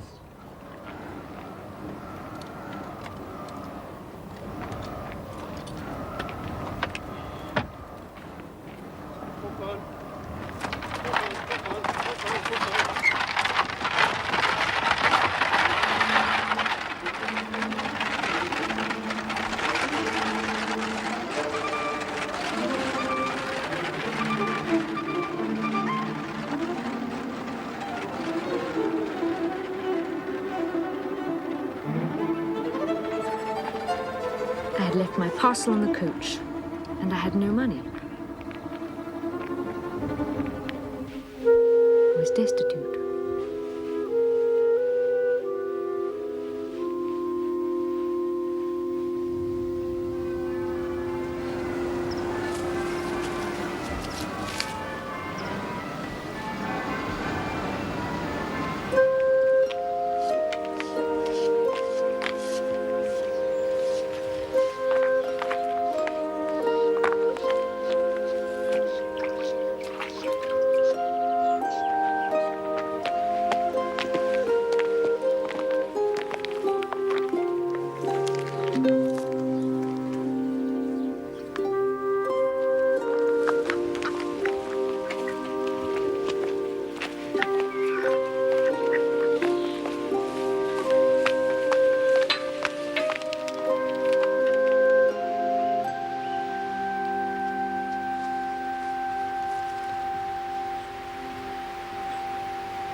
And what may you be wanting, miss? I'm very tired. May I please sit down for a moment?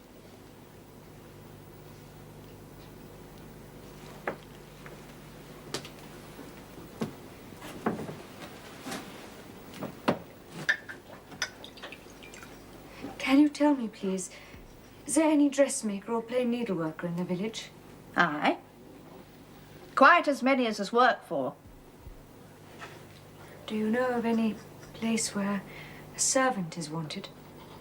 Nay, I couldn't say. Is there any other work? Only for men in the farms and in Mr. Oliver's foundry. What do the women do? I know not. Some does one thing, some another. Poor folk must get on as best they can. Good morning, Mrs. Drake. Ah, Miss Welling. I know what it is you want, don't I? Two nice fresh rolls, as usual. We love 'em for our tea.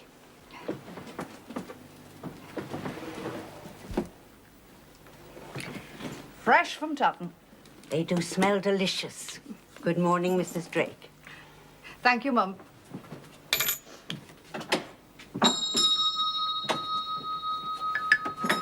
Please, would you give me a roll for this handkerchief? Nay, I don't sell stuff in that way. Half a roll or a stale bun? How do I know where you got that handkerchief? Will you take my gloves?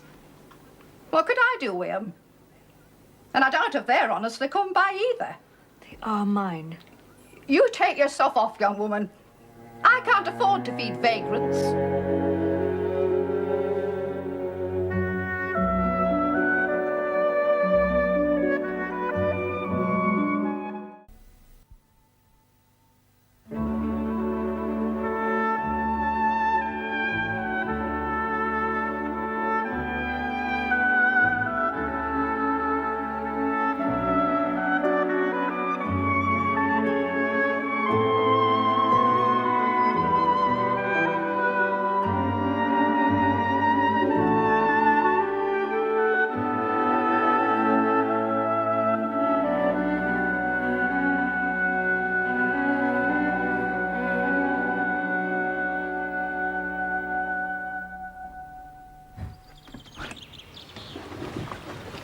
Good afternoon. Is this the parsonage? Aye. Is the clergyman in? Nay. Will he be home soon? Nay, his father's dead and he'll most likely be away a fortnight, or even more. Is there a lady of the house? Yeah, I keep house here, and I've note for charity. Thank you. Excuse me for disturbing you. But is a servant wanted here, please?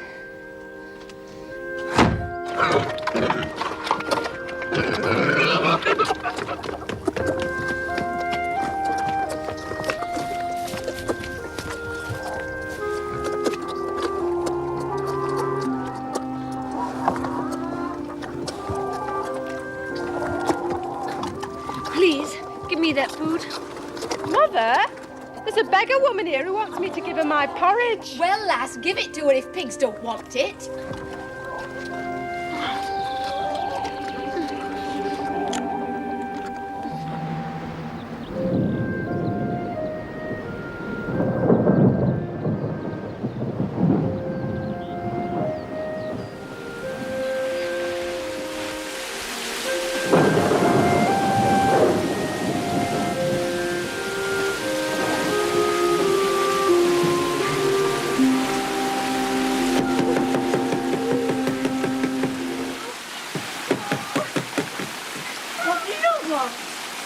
Please, can I speak to your mistresses? You better tell me what you want to say. I want a nice shelter in an outhouse anywhere. And across the bread. I'll give you some bread, but we can't take it and take it. Where shall I go if you turn me away? Here's a penny. Now go. Please, I can go no further. Would you close the door, please? Don't. Don't push in. The rain's coming in. Oh. You're not what you want to be. You're about to have housebreakers with you for all I know. What is it, Hannah? Who is Some beggar woman.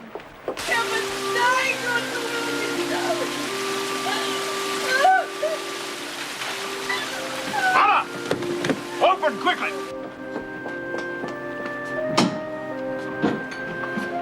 Oh, Mr. St. John, your sisters were quite uneasy about you.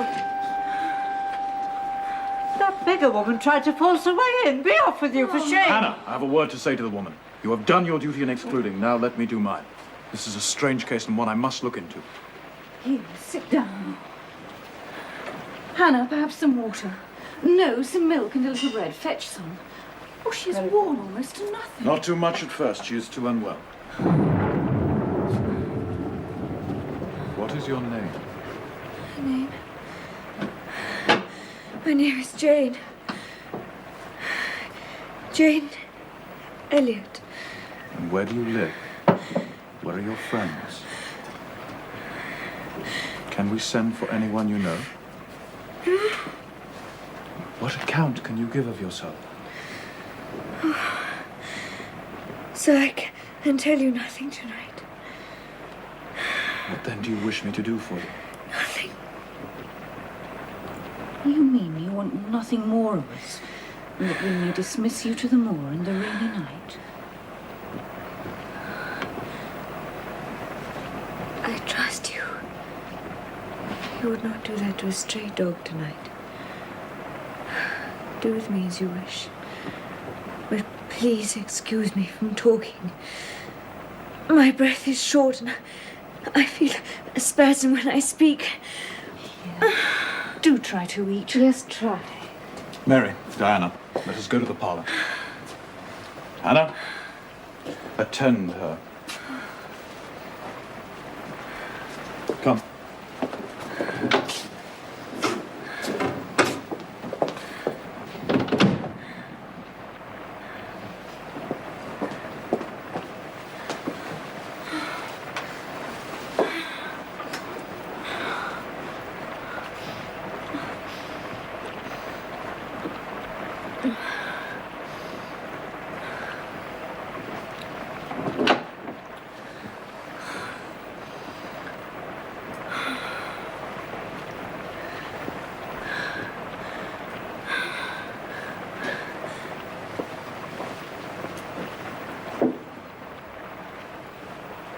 Come along.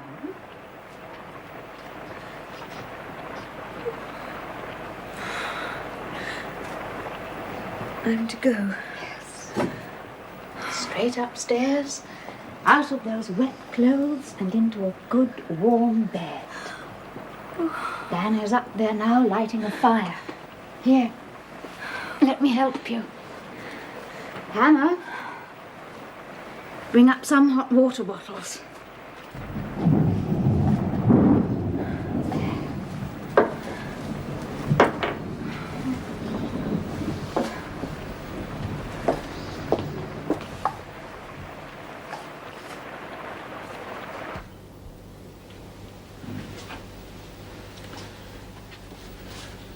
It is needless to send for a doctor. It is only the effect of excessive and prolonged fatigue. I am, however, certain there is no disease. Heaven be thanked. As soon as she can take sufficient nourishment, she will regain her strength. She has rather an unusual face, but I see no sign of vulgarity or degradation. The very opposite. To speak the truth, St. John, my heart rather warms to the poor little soul.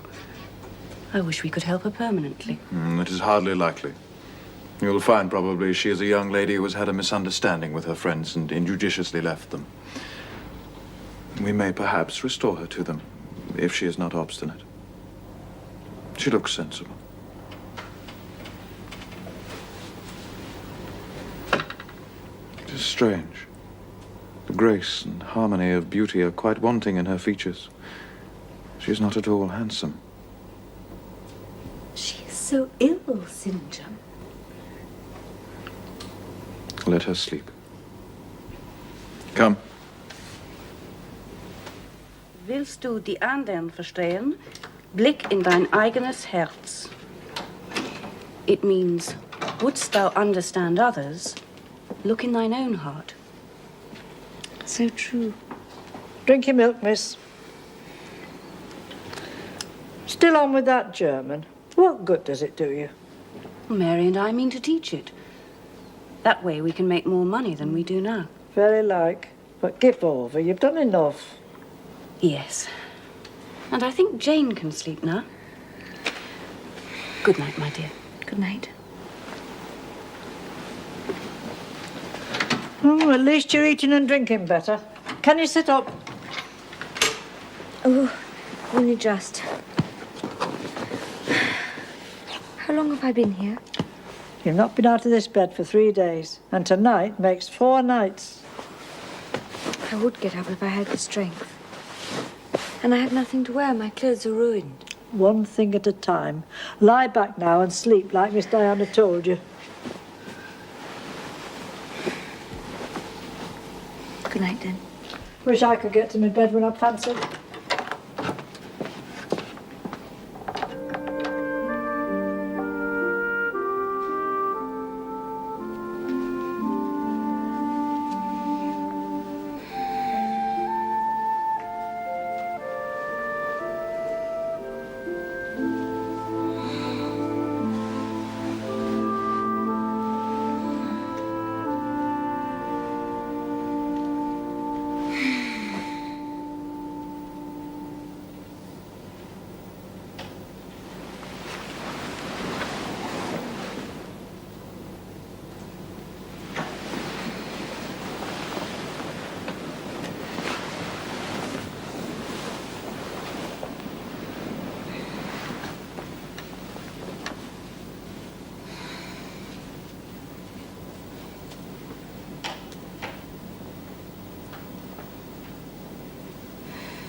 Good morning, Hannah.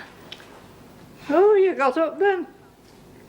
You look a sight better, I must say. Sit you down in my chair.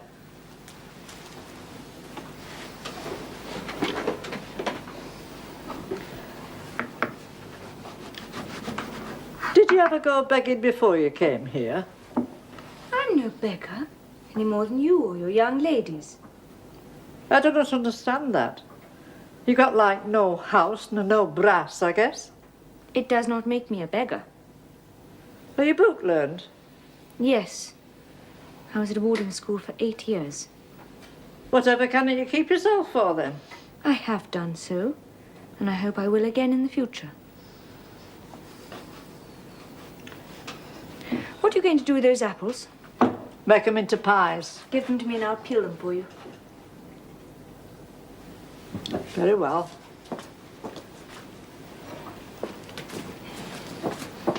Here, put this on your lap or you'll muck your dress. Thank you. You have not been used to servant's work, I see by your hands. Never mind what I have been. What is the name of this house? They call it Moor House. Mr. St. John lives here? Nay, he doesn't live here. And it's Mr. St. John Rivers. There's a parson at Morton a few miles off, with a home of his own. And it is his father's residence? It was. Old Mr. Rivers died 3 weeks in of a stroke. That's why Mr. St. John and Miss Diana and Miss Mary are all here. The young ladies do not live here either? Oh, they work in London as governesses. Their mother's been dead many a year. And old Mr. Rivers, he lost a great deal of money by a man he had trusted turning bankrupt. They love this old house, though. And the moors round about. They come whenever they can. And you? Have you lived with the family long? I've been here 30 years. I nursed them all 3. That proves you must have been a faithful and honest servant. I will say so, even though you were uncivil enough to call me a beggar.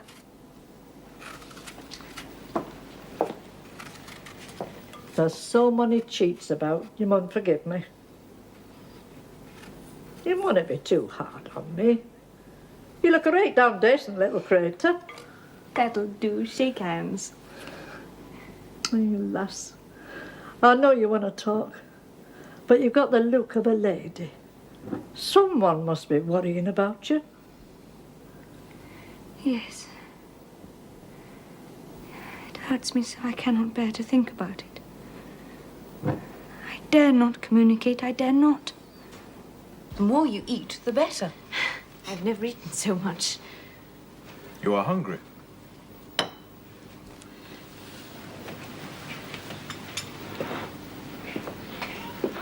trust I will not eat long at your expense, sir. No. When you have told us where your friends are, we can write to them, and you may be restored to home. I must be plain, sir. That is beyond my power. I am without home or friends. A most singular position. You wear no ring. You are a spinster. Why, St. John, she cannot be above 17 years of age. I'm near 19. No, I'm not married. You're too inquisitive, St. John. I cannot help you if I know nothing about you. I want only to be put in the way of some work I can do, to earn the bare necessaries of life. I will aid you in that to the best of my powers, but Oh, don't make her talk any more, St. John. One can see that she's not yet fit for excitement. Come and sit here, Miss Elliot.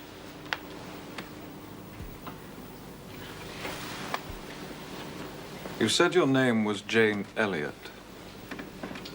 Yes. It is not my real name. It is what I think it best to be called at present. Your real name you will not give. No. I fear discovery above all things. You are quite right, I'm sure. Oh, let her be at peace, St. John. You wish to remain independent. My sisters would love to keep you, but in a month or so they will return to their duties in the south. I shall return to my parish and take Hannah with me. This house will be shut up. I shall endeavor to enable you to keep yourself. I'll do anything, even the humblest task. If such is your spirit, I promise to aid you in my own time and way.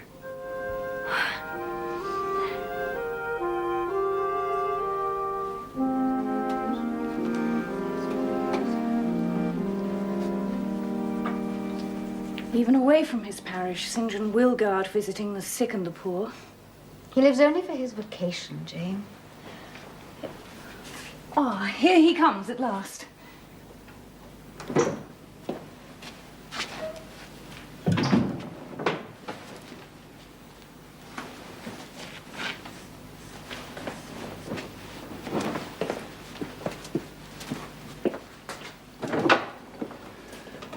Excuse me.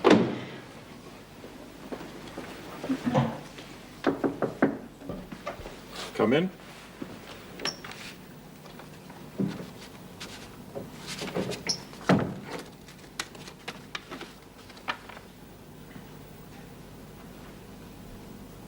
You have a question to ask of me? If I may. I'm anxious to know whether you have heard of any service I can undertake. I found something for you 3 weeks ago, but you seemed so useful and happy, and my sisters are very attached to you. I thought I would not speak until the time came for us to leave Moor House. But that is in only 3 days' time. Yes. What is the engagement you have in view, Mr. Rivers? Morton, when I came to it 2 years ago, had no school. The children of the poor had no hope of progress. I have since established a boys' school, and I now mean to open one for girls.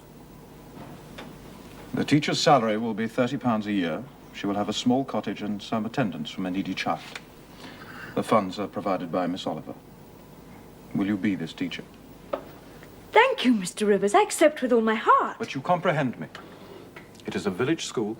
The scholars will only be poor girls, farm children at most. What will you do with your mind, accomplishments, sentiments, tastes? They will keep until they're needed. You know what you undertake, then? I do. I will open the school next week, if you like. Very well. So be it.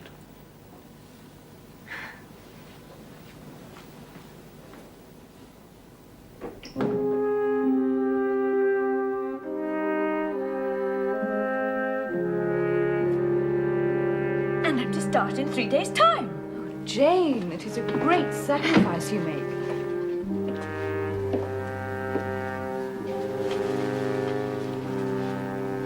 Our Uncle John is dead. And what then? What then, Di?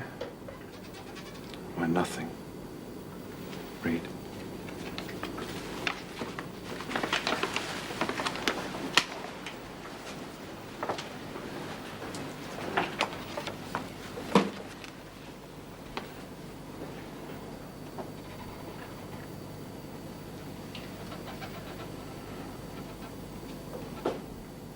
Amen. We may at least live. We shall be no worse off than we were before. It does force upon the mind what might have been. Too vivid a contrast with what is.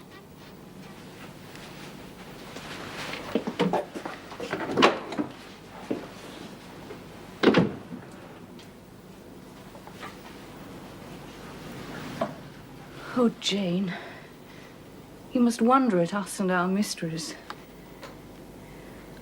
We may seem hard-hearted over the death of an uncle, but we've never seen him. It was by his advice that my father lost most of his money. They quarreled, and my Uncle John later prospered and became rich. He never married, and my father always cherished the belief that he would atone for his error by leaving his possessions to us. This letter informs us that every penny has gone to another relation, with the exception of 30 guineas to purchase 3 mourning rings for St. John, Mary, and me. We would have thought ourselves rich with £1,000 each. And St. John would have done such a lot of good with some money. Come, my dears. Let us be cheerful before our parting.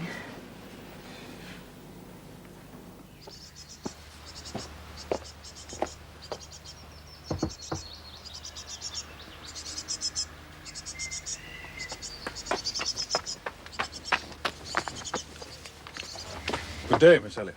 Good day, Mr. Rivers. Please, won't you come in?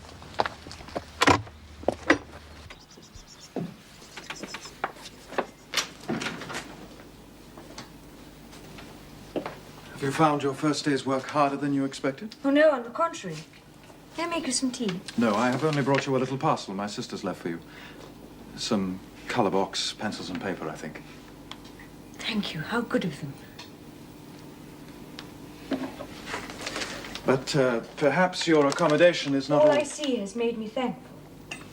Good. Miss Elliot, I counsel you very firmly to resist every temptation to look back.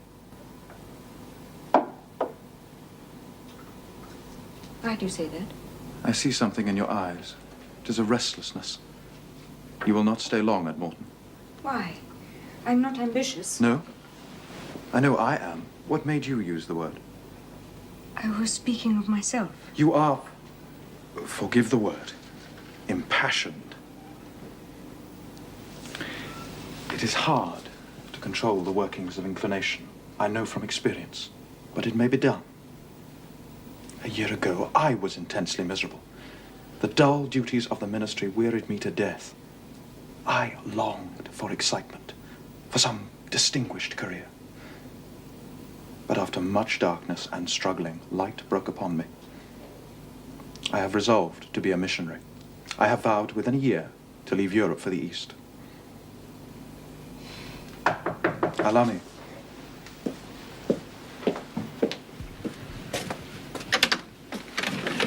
Oh, good evening, Mr. Rivers. Good evening. Papa told me that the new mistress was come, and I ran up the valley to see her. This is she. Do you think you will like Morton? Oh, I hope so. You're Miss Oliver? Indeed I am. Do you like your house? Greatly. And I thank you for all you've done to provide for me. I shall come up to help you sometimes. Mr. Rivers, I've been so gay of late. I was dancing till 2 o'clock this morning. You're quite a stranger at the Hall.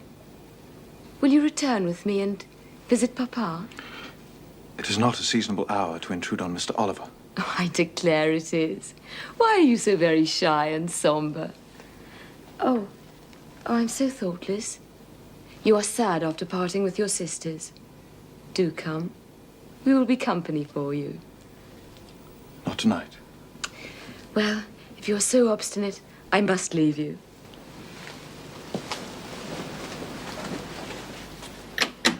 I dare not stay, for the dew begins to fall. Good evening. Good evening. Good evening.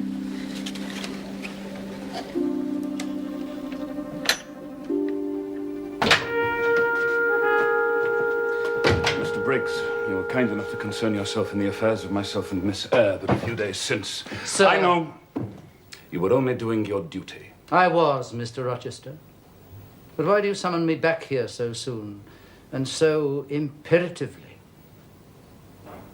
Miss Eyre has disappeared.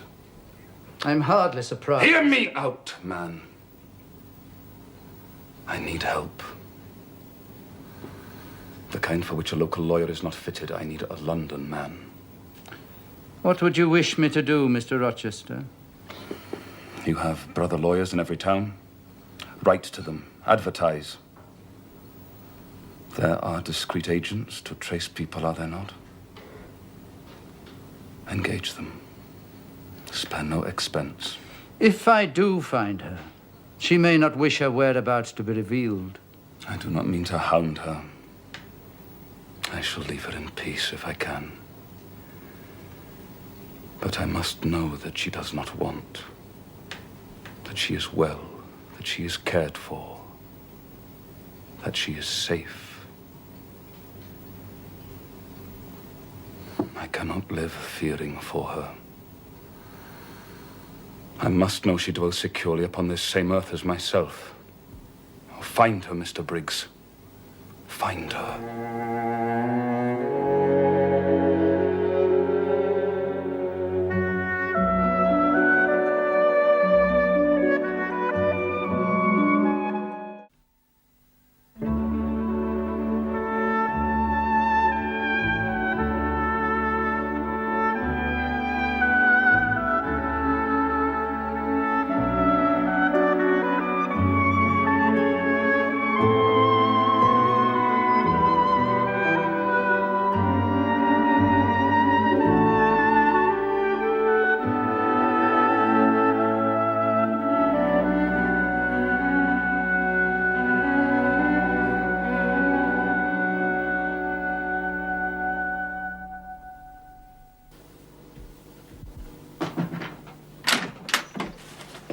Good day, Miss Elliot. Mr. Rivers.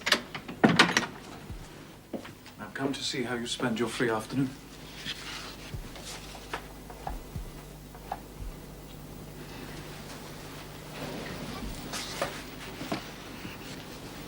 Is the portrait like? Like? Like whom? I did not observe it closely. Oh, but you did, Mr. Rivers. It is a well-executed picture. Of? Of Miss Oliver, I presume. And would you like me to paint you a copy? That I should like it is certain. Whether it would be wise is another question. As far as I can see, it would be wiser if you were to take to yourself the original at once. She likes you, I'm sure. You ought to marry her. It is strange. Though I love Rosamond with all the intensity of a first passion, I experience at the same time a calm, unwarped sense that she is not the partner suited to me. Strange indeed. Rosamond a sufferer, a laborer, a female apostle, a missionary's wife? No. But you might not be a missionary. You might relinquish the scheme. Relinquish my vocation? My foundation on earth for a mansion in heaven? Never. It is dearer than the blood in my veins. And Miss Oliver? Are her disappointment and sorrow of no interest to you? She is surrounded by suitors. She will forget me in a month and marry someone far more suited to make her happy. Oh, you speak coolly, but you suffer in the conflict. You are certainly not timid. I scorn the suffering. It is a mere fever of the flesh. Reason and not feeling is my guide. I honor endurance, industry, talent. Your own progress I watch with interest because I consider you a diligent, orderly, energetic woman. It is not because I sympathize with what you have gone through or what you still suffer. I am, in my original state, a cold, hard, ambitious man. It is true. My religion has turned the original materials to the best account, but she could not eradicate nature.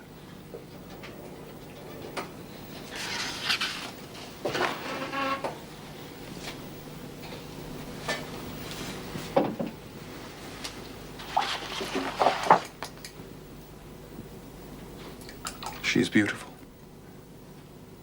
She is well named the Rose of the World.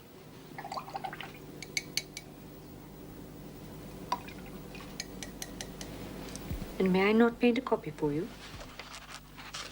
Cui bono? No. Good day, Miss Elliot. Good day, Mr. Rivers.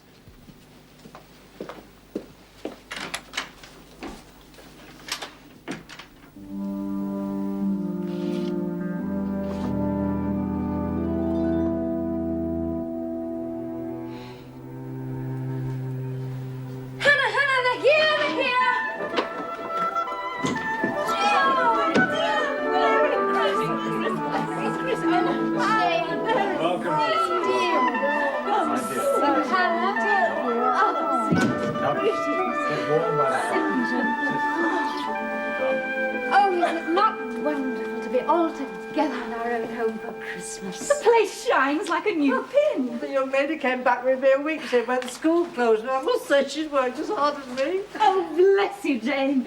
I hope this means you regard it as your own home. I, too. One's family is one's most precious earthly possession. Jane, I must speak with you.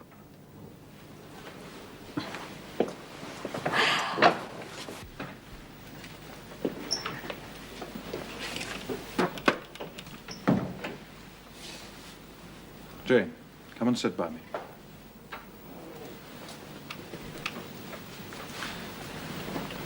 You may remember a letter I had recently concerning my Uncle John's will. Yes. It was from his London solicitor, a Mr. Briggs. I know Mr. Briggs. And you know my name. I plead guilty. Forgive me. Briggs wrote again later. Your name was mentioned. Why? I will tell you in a moment. But in consequence I have learned what befell you from the day you went as the governess to the ward of a certain Mr. Rochester. I can guess your feelings, but restrain them for a while. I know he offered you a bigamous marriage, that you fled, and that you are absolutely innocent of blame. And where is he? What is he doing? Is he well? I'm ignorant of all concerning Mr. Rochester. He caused the country to be scoured for you, and when all searches and inquiries proved fruitless, he disappeared. It is generally believed that he has gone abroad. Oh, it'll become of him. Surely you are the last to care. Briggs wrote to Thornfield Hall. He was paid and has heard nothing since, except from a Mrs. Fairfax giving no information. Of Mr. Rochester. You don't know him. Don't pronounce an opinion on him. Very well. Your uncle having died, Mr. Briggs could not trace the heiress. Where is Mr. Briggs now? He may perhaps know more of Mr. Rochester than you do. Briggs is in London. I should doubt his knowing anything at all about Mr. Rochester. It is not in Mr. Rochester that he is interested. You forget essential points in pursuing trifles. You do not inquire why Briggs has sought after you, what his interest was in you. Well, what did he want?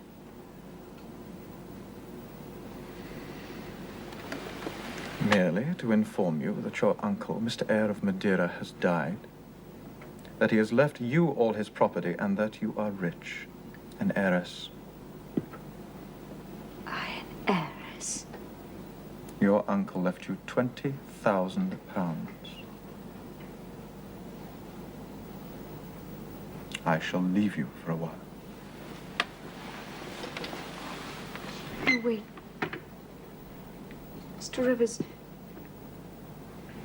when first Mr. Briggs wrote to you, you were disinherited in favor of another relative. You shall have to know it sometime. You may as well know now as later. Your name is Jane Eyre. You may well not know that I was christened St. John Eyre Rivers. My mother's name was Eyre. One brother was Uncle John, who died in Madeira and left this money. The other brother was a poor clergyman who died, as his wife did, many years ago. I know your whole story. Then your mother is my father's sister. Undeniably. We are cousins. Yes, we are cousins. Oh, I'm glad. You are an odd girl. You remained quite serious when I told you you had got a fortune. And now, for a matter of no moment, you are excited. It may be of no moment to you. You have sisters. I had nobody. And now I have 3 relatives. Oh, I'm glad. But now you've given me too much to take in. I must be alone. Think. Please stay. I'll go to my room. Oh, we'll have so much to talk about.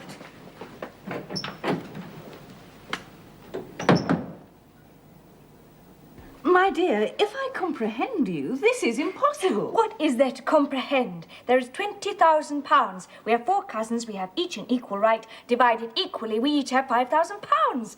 It is as much as any of us needs, and it is perfectly possible. It is too noble a sacrifice, Jane. Noble? Mary, dear, it is selfish. I am resolved to have a home and family. I like Moor House. I will live at Moor House. I like Mary and Diana, and I will attach myself for life to Mary and Diana. Jane. To have £5,000 would please me. To have £20,000 would torment and oppress me. It is contrary to all custom. The entire fortune is your right. St. John. My uncle was free to leave the money to whom he would. He left it to you. Were you to argue, object, and annoy me for a year, I could not forego this delicious pleasure. Jane, you cannot imagine what an important lady you will be with £20,000. Society will be open to you. My society is here. I never had a home. I will have a home. I never had brothers and sisters, and I must and will have them now. We cannot take advantage. Say again, you'll be my brother. I will be your brother. No buts. I will stay at the school till we find a new teacher, and then I will return here to my family. Say what you will, my purpose is fixed. I shall write to the lawyers tonight, and will you nilly, it is done.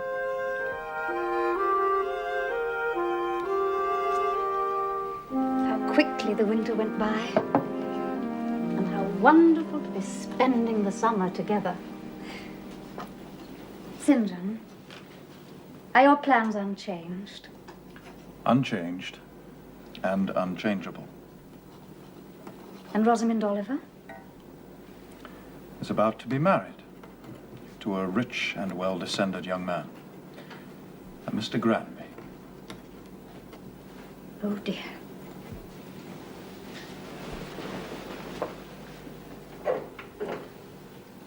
You see, Jane, the battle is fought, and the victory is won. My way is now clear. I thank God for it. You get on well with your German. Diana teaches well. Jane, I should like you to take a walk with me. I'll fetch Diana and Mary. No, I wish for only one companion this morning, and that must be you.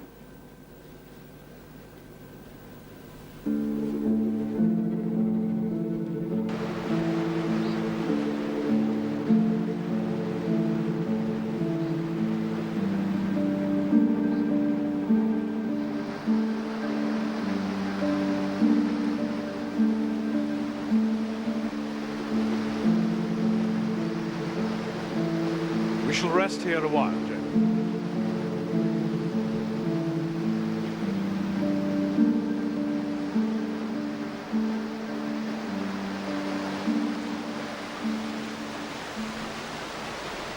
I go to India in 6 weeks, Jane. I have taken my berth on an East Indiaman. God will protect you. You have undertaken his work. Yes. I am the servant of an infallible master. And it seems strange to me that all around me do not burn to enlist under the same banner. All have not your powers. It would be folly for the feeble to march with the strong. I am thinking only of those who are worthy of the work and are competent to do it. They must be few in number. Truly. But when found, it is right to offer them direct from God a place in the ranks of his chosen. If they're really meant for the task, will not their own hearts tell them so? What does your heart say? My heart? My heart is mute. Then I must speak for it. Jane, come with me to India. Come as my helpmeet and fellow laborer. Oh, St. John, have some mercy. God and nature meant you for a missionary's wife. You are formed for labor, not for love. I claim you, not for my pleasure, but for my sovereign service. I do not understand a missionary's life. There I can give you all the aid you need. I'm not fit for the task. I have no vocation. Nothing speaks or stirs within me when you talk. Jane, you are docile, disinterested, faithful and courageous, very gentle and very heroic. Cease to mistrust yourself. I can trust you unreservedly. You must give me some time to think. Very willingly.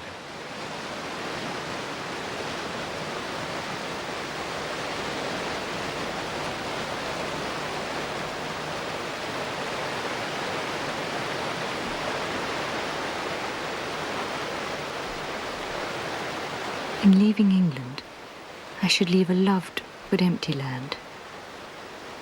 Mr. Rochester was no longer there. And even if he were, what could that ever be to me? Consent to St. John's demand was possible, but for one item. One dreadful item. He had asked me to be his wife, when he had no more of a husband's heart for me than that frowning giant of a rock down which the stream was flowing.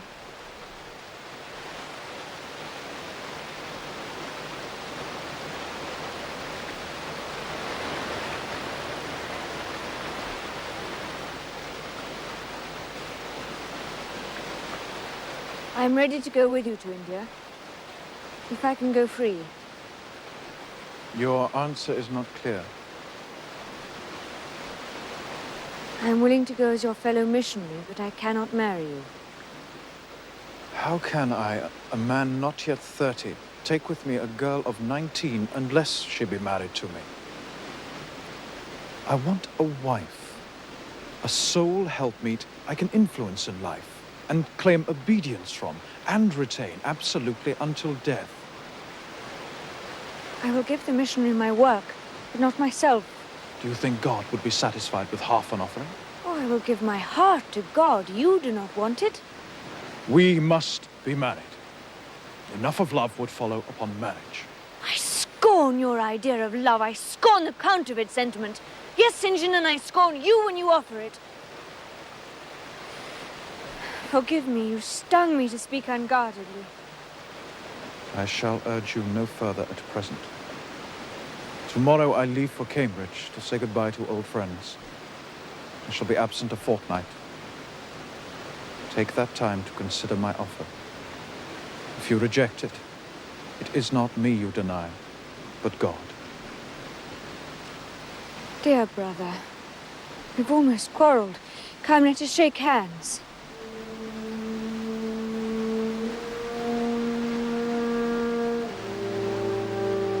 You do forgive me?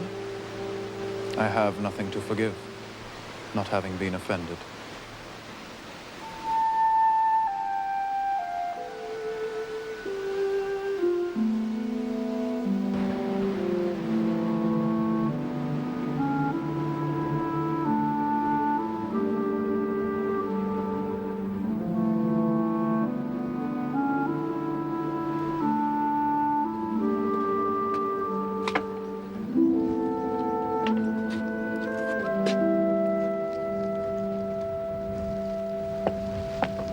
Good morning. I've called to see Miss Jane Eyre. She's expecting you, sir. Come in. Thank you.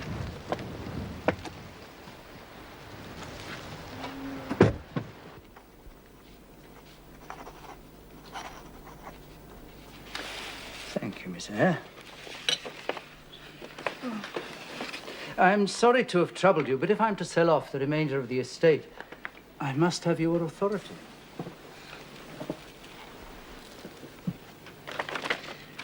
Thank you for coming so far, Mr. Briggs. Oh. And Mr. Rochester, is he well? I have no information whatever about him. I've written twice to Mrs. Fairfax and have had no reply from my letters. I believe she has left Thornfield. Miss Eyre, you know I made an extensive search for you on Mr. Rochester's behalf. Yes. It is an irony that I only found you after he had vanished to heaven knows where. He may return to Thornfield at any time. Would you wish me to write and tell him that I found him? No, Mr. Briggs, that must not be. I asked because you say you yourself wrote. Only to Mrs. Fairfax, and in vain. It was but for news of him. He's so wild and such a danger to himself. If he knew where I was. No, please, Mr. Briggs, no.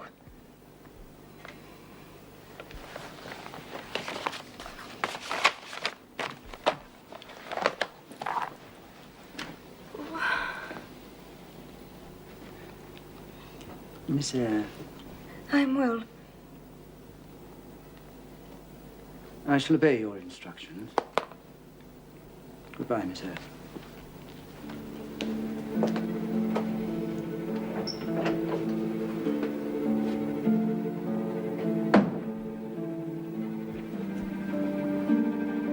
Good day to you, sir. Good day to you.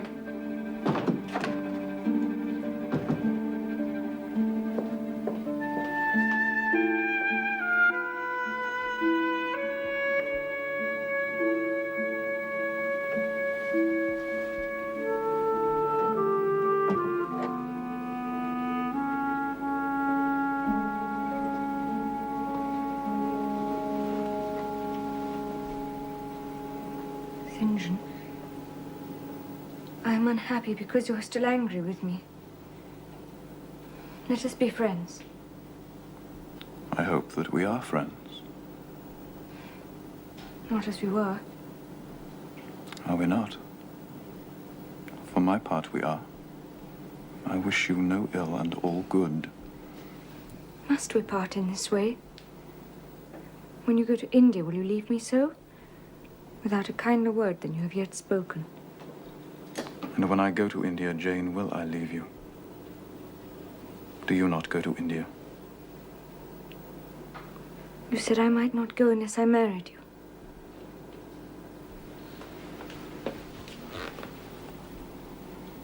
And you will not marry me. You adhere to that resolution? No, St. John. I will not marry you. I adhere to my resolution. Once again, this refusal.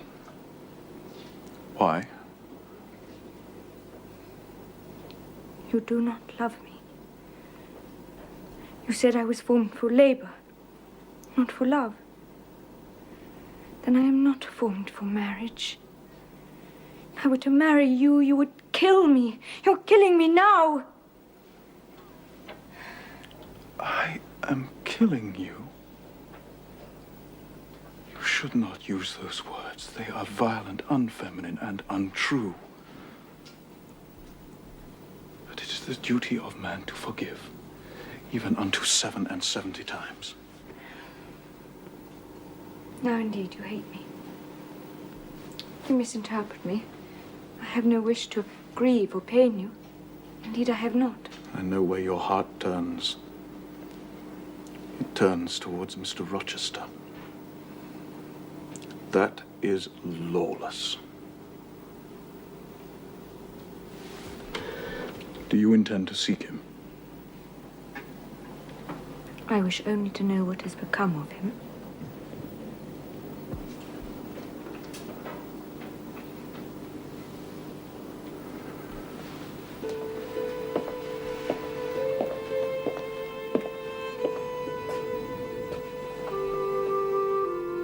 So be it.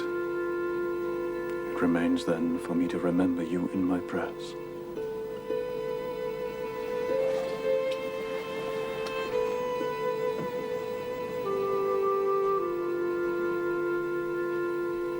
Hannah.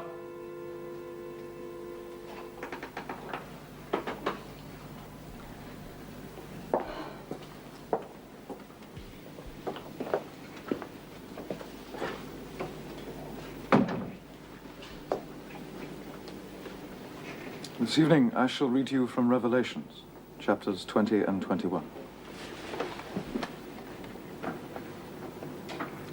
And I saw the dead, small and great, stand before God, and the books were opened. And another book was opened, which is the book of life. And the dead were judged out of those things which were written in the books, according to their works. And the sea gave up the dead which were in it, and death and hell delivered up the dead which were in them, and they were judged every man according to their works. And death and hell were cast into the lake of fire. And this is the second death. And whosoever was not found written in the book of life was cast into the lake of fire.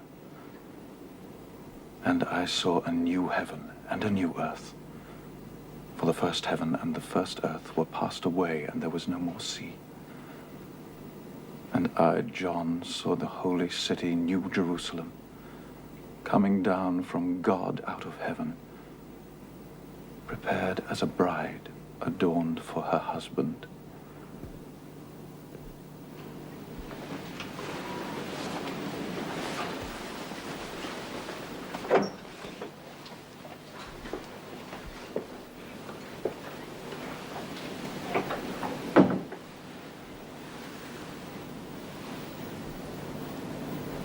That's so moving.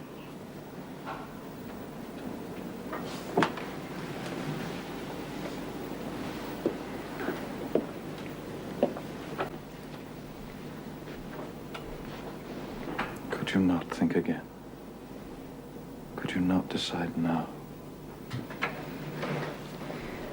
I could decide. I was sure it were God's will that I should marry you. Vow to marry you here and now, come after what may. My prayers are answered.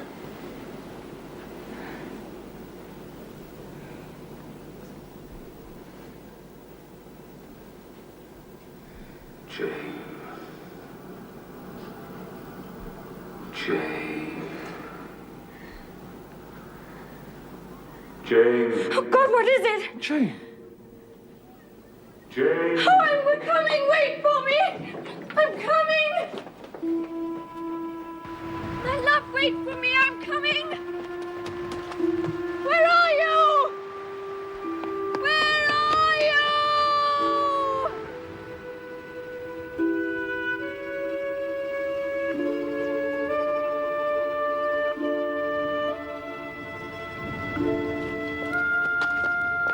Jane, what has come upon you? You are possessed. Leave me alone! Leave me!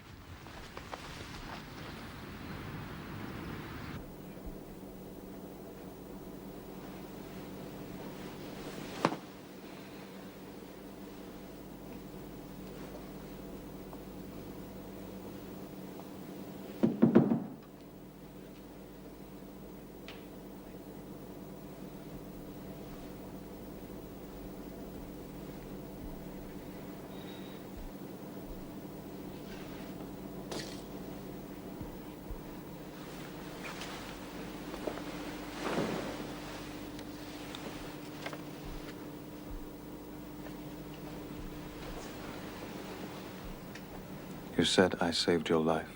Will you not even speak with me?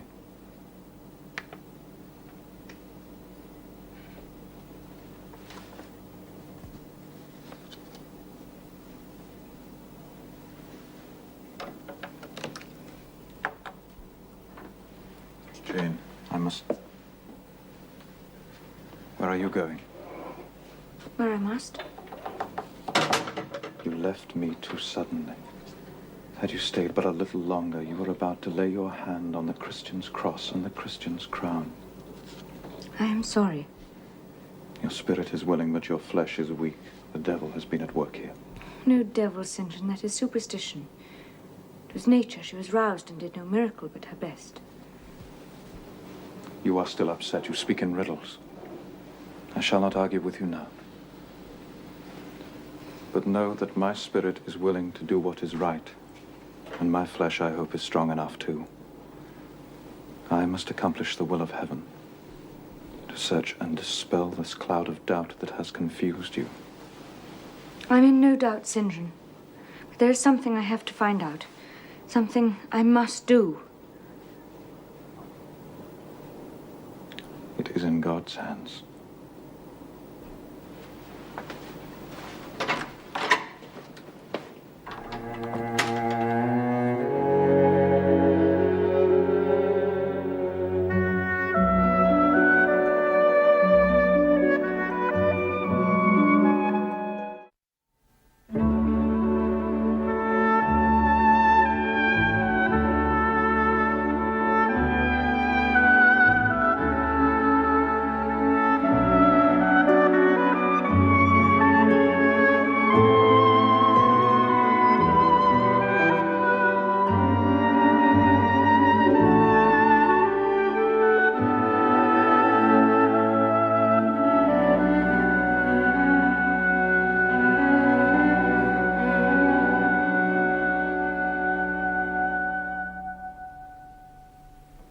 You were going on a journey?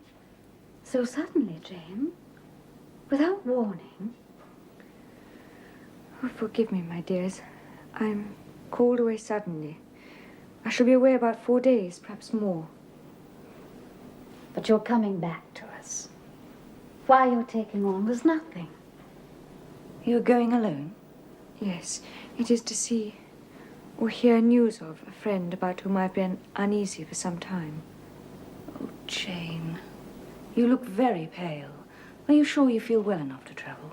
Nothing ails me but anxiety of mind, which I hope my journey will dispel. Oh, Diane, I cannot tell you any more of the matter, not now. I'm sorry, forgive me. This is your home, Jane. You're free to come and go as you please. To go and come back, you mean? Oh, Jane, come back to us soon, please.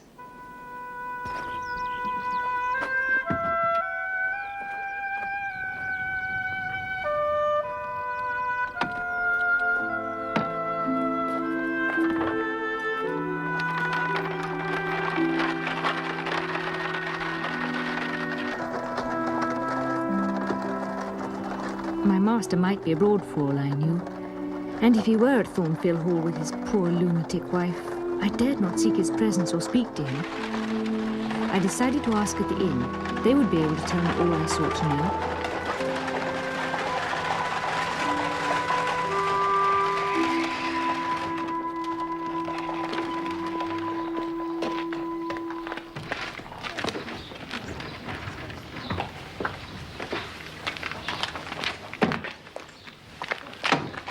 Good day to you, ma'am. I see you get down from the coach. Do you wish for a room? Yes. No. How far is Thornfield Hall from here? Just 2 miles across the fields yonder. I'm going there soon in the chaise, if you'd like me to take you. Thank you. I must go immediately. Please, could you look after my box? Yes, ma'am. Thank you.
The lady from the coach? I'm here. What has happened? What are you doing here? You was in such a rare state, ma'am. I was worried about you. I was coming this way, so I thought I'd take a look at the poor old hall. I thought you might like me to take you back to the inn. It is sad, ma'am, isn't it? I used to live here once as butler. Not in my time. You're a stranger to me. And you to me, miss. No, it was in the late Mr. Rochester's time. The late? Is he dead? I mean the present Mr. Rochester's father. You must have been away from these parts, ma'am, or you would have heard what happened last autumn. Oh, a dreadful calamity, ma'am. Everything gone, everything burned. Before the engines could arrive from Millcote, the whole building was one mass of flames. I witnessed it myself. Is it known how it started? Oh, they guessed, ma'am. They guessed. And the servants had a tale to tell. You are perhaps not aware, ma'am, that there was a lady, a lunatic, kept in the house. I have heard something of it. Well, a very queer thing happened a year since. A very queer thing. This lady, ma'am, turned out to be Mr. Rochester's wife. And there was a young lady, a governess at the hall, that Mr. Edward fell in love with. Never mind that, please. Tell me about the fire. Very well, ma'am. Well, it seems that upstairs in the lunatic's room, while her keeper was asleep,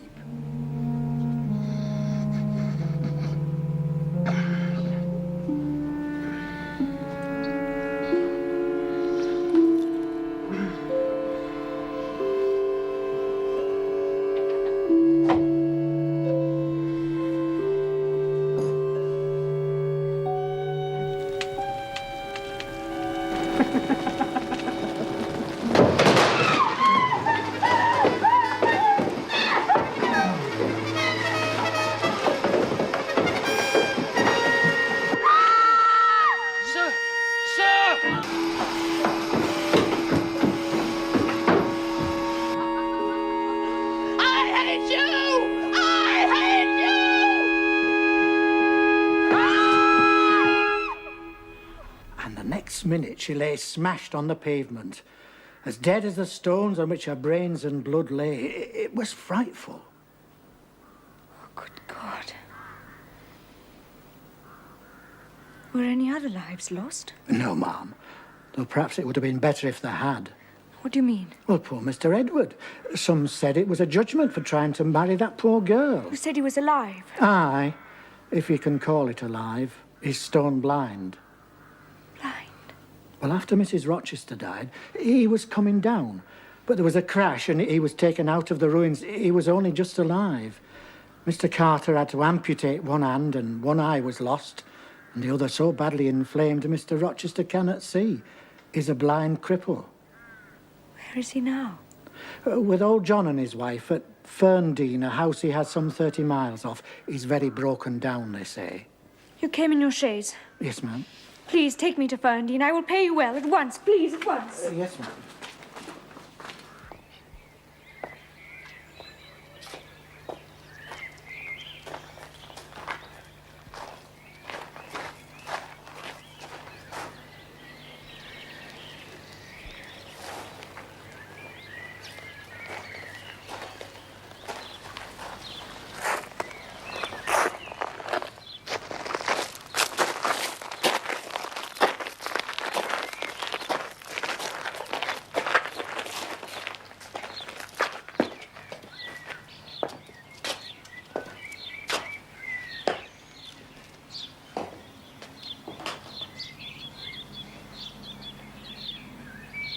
But he won't let folk help him, ever.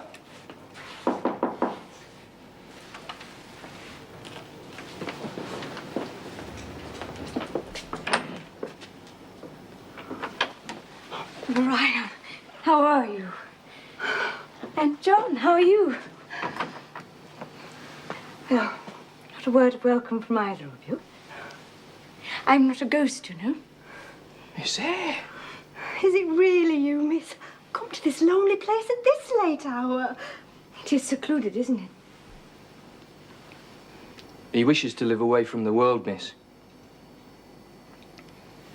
Took me hours in the chaise. I've come from Thornfield. I know what happened there. Aye, terrible it was. I've sent the chaise away. I'm sure you can find me a room for the night. There's none but that dusty old room upstairs. You can get up there with a broom, John, and light a fire. And I can make sure that Miss Eyre has dry sheets and a warm bed for the night. That's Master. When you go into your master, tell him there is someone who wishes to see him. But do not give him my name. I don't think he'll see you, miss. He refuses everybody. John, I left my box under the tree by the gate. Could you fetch it for me, please? It begins to grow dark. And take it to my room. Aye, you haven't forgotten who does the fetching and carrying, I see, miss. Thank you, John.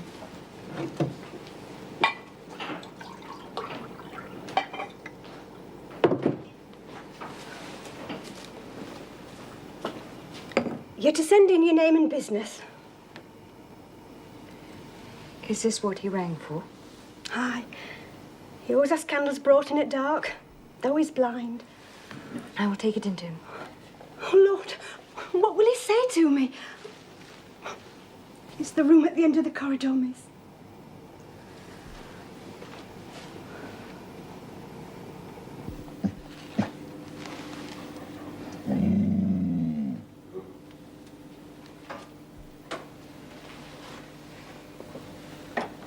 Give me the water, Mariah.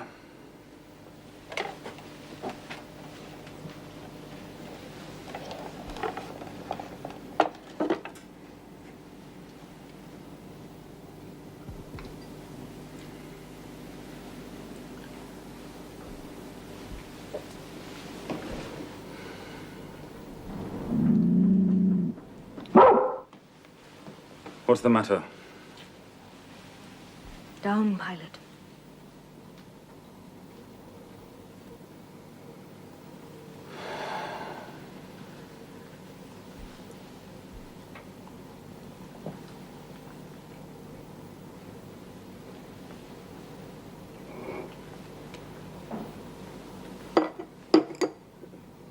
This is you, Mariah, is it not? Mariah's in the kitchen. Who is this? Who is this? Who speaks? Will you take some more water, sir? I spilled half of what was in the glass. Who is it? What is it? Pilot knows me. John and Mariah know I'm here. Arrived only this evening. What delusion has come over me? What sweet madness has seized me? No delusion, no madness. Let me touch you. Her very fingers. The small, slight fingers. Is it you, Jane? What is it? This is her shape. And this her voice. She is all here, her heart too. Jane Eyre. Jane Eyre. I am come back to you. Such dreams I've had at night when I've clasped her to my heart as I do now and kissed her.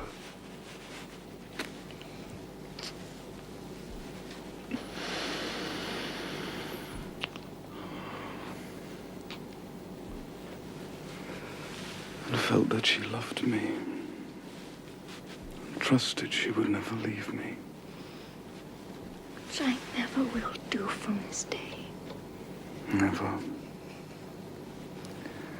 But I always woke and found it an empty mockery. Gentle, sweet dream. You will fly to.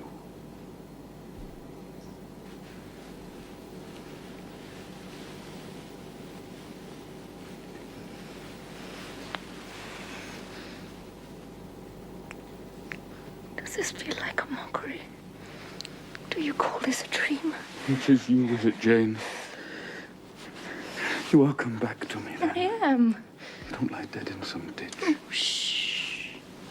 You're not a despised outcast among strangers. I'm an independent woman now. An uncle in Madeira died and left me £5,000. Oh, Janet. You're an independent woman. A rich woman. A free woman.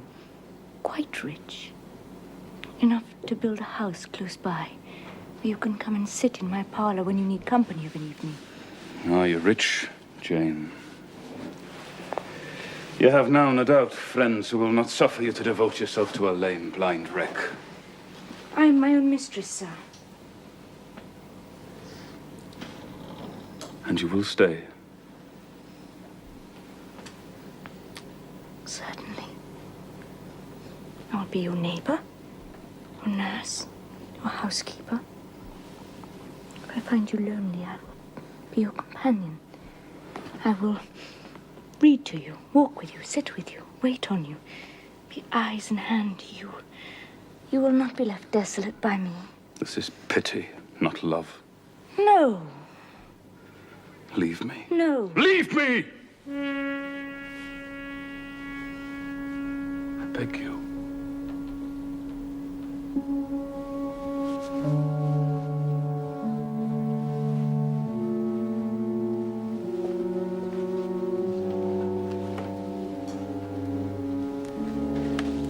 It was ever that way. I remember the time Mrs. Fairfax...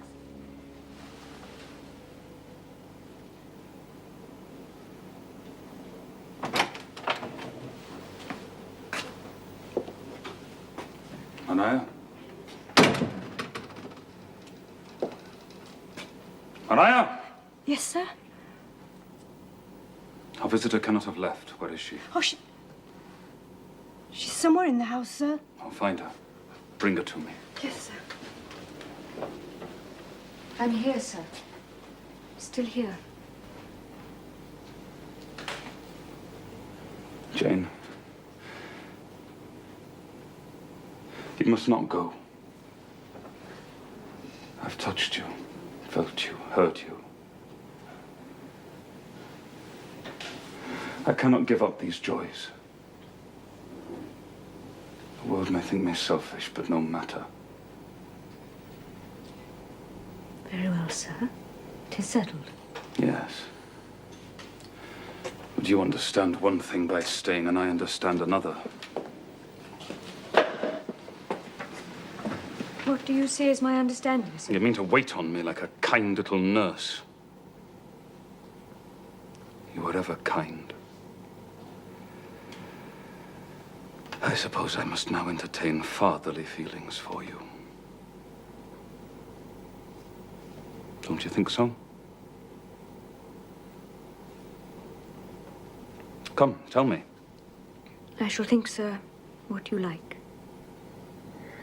And you cannot always be my nurse, Janet. You're young. You must marry someday. I don't care about being You married. should care. If I were what I once was, I would try to make you care. It is time someone undertook to rehumanize you, sir. Have you a pocket comb about you? What for? Come, give it to me.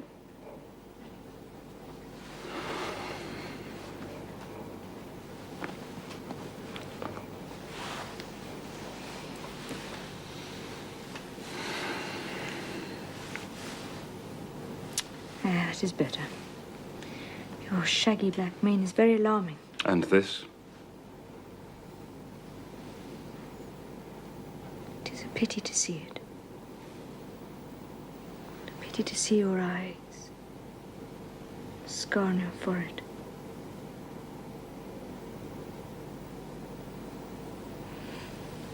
Do you take supper, sir?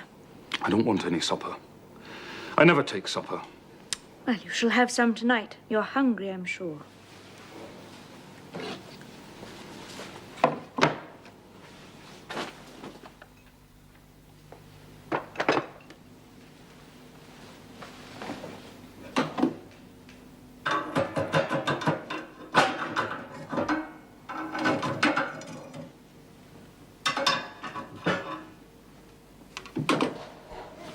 Yeah, that's better. Can you tell when there's a good fire? With the right eye, I can see a glow. Can you see the candles? Very dimly. Each is a luminous blur. Can you see me? No, my fairy. But I can hear you and touch you. Jane, I thought you'd be revolted by me. Did you? Am I hideous, Jane? Yes, sir. You always were, you know. The wickedness hasn't been taken out of you, whatever you've sojourned. I've been with far better people than you, sir. Quite more refined and exalted. Who the deuce have you been with? You will not get it out of me tonight. You are far too tired. I will tell you tomorrow. A wicked changeling. Fairy born, yet human bred. Now I'm going to leave you. I've been traveling these last 3 days, and I too am tired. Good night, sir. Jane, were there only ladies where you've been? Good night, sir.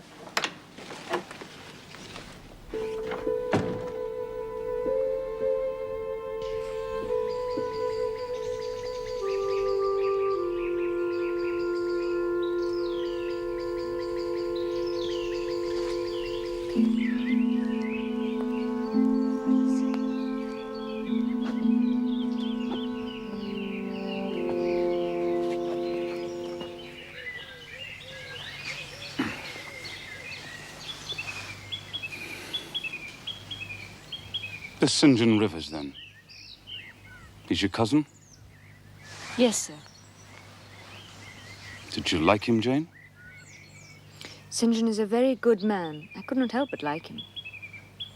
Is he an able man? Truly able, sir. A thoroughly educated man? St. John is an accomplished and profound scholar, sir. His manners, I think you said they were not to your taste. Priggish and parsonic. I never mentioned his manners. But they're polished, calm, and gentlemanlike. His, appearance, I forget how you described his appearance.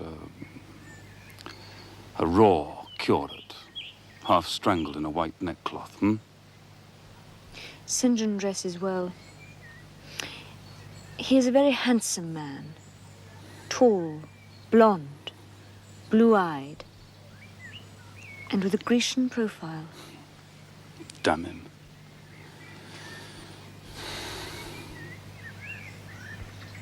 Did you like him, Jane? Oh, yes, I liked him, sir. But you've asked me that before. Perhaps you would rather not sit beside me any longer, Miss Eyre. Why not, Mr. Rochester?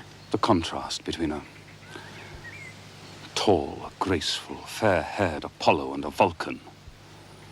Black, broad-shouldered and blind into the bargain. I never thought of it before. But you are rather Vulcan-like.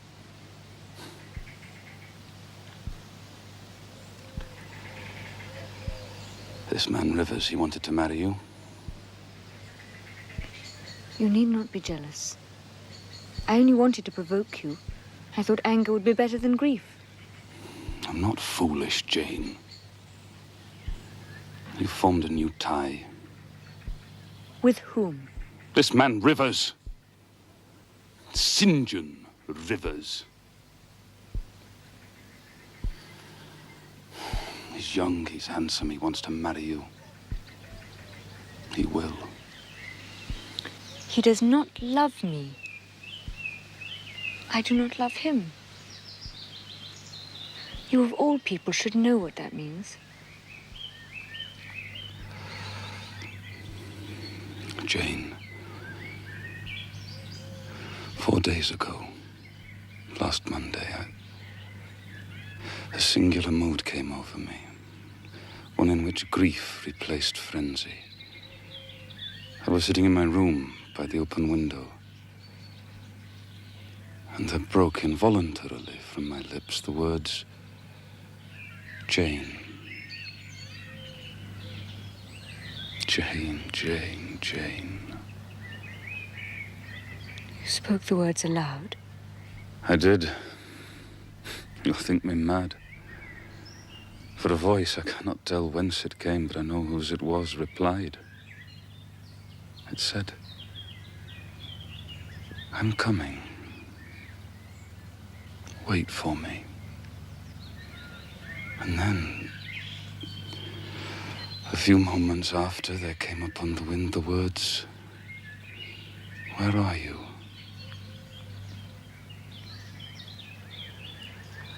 Jane, I don't want a nurse or a friend.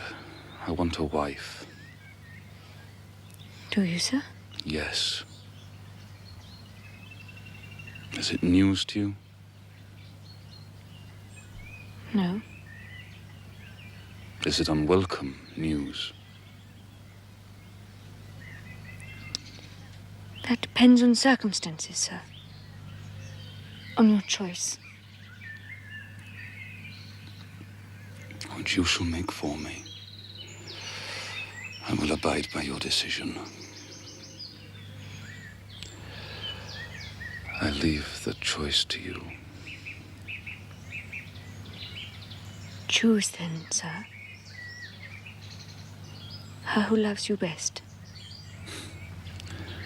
I will at least choose her I love best. Jane,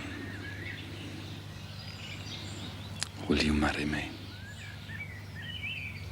Yes, sir. A blind man who you'll have to lead about by the hand. Yes, sir. A crippled man, nearly 20 years older than you, who you'll have to wait on. Yes, sir.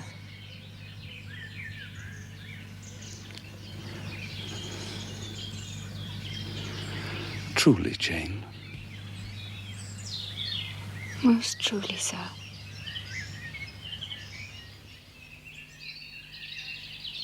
I have now been married 10 years.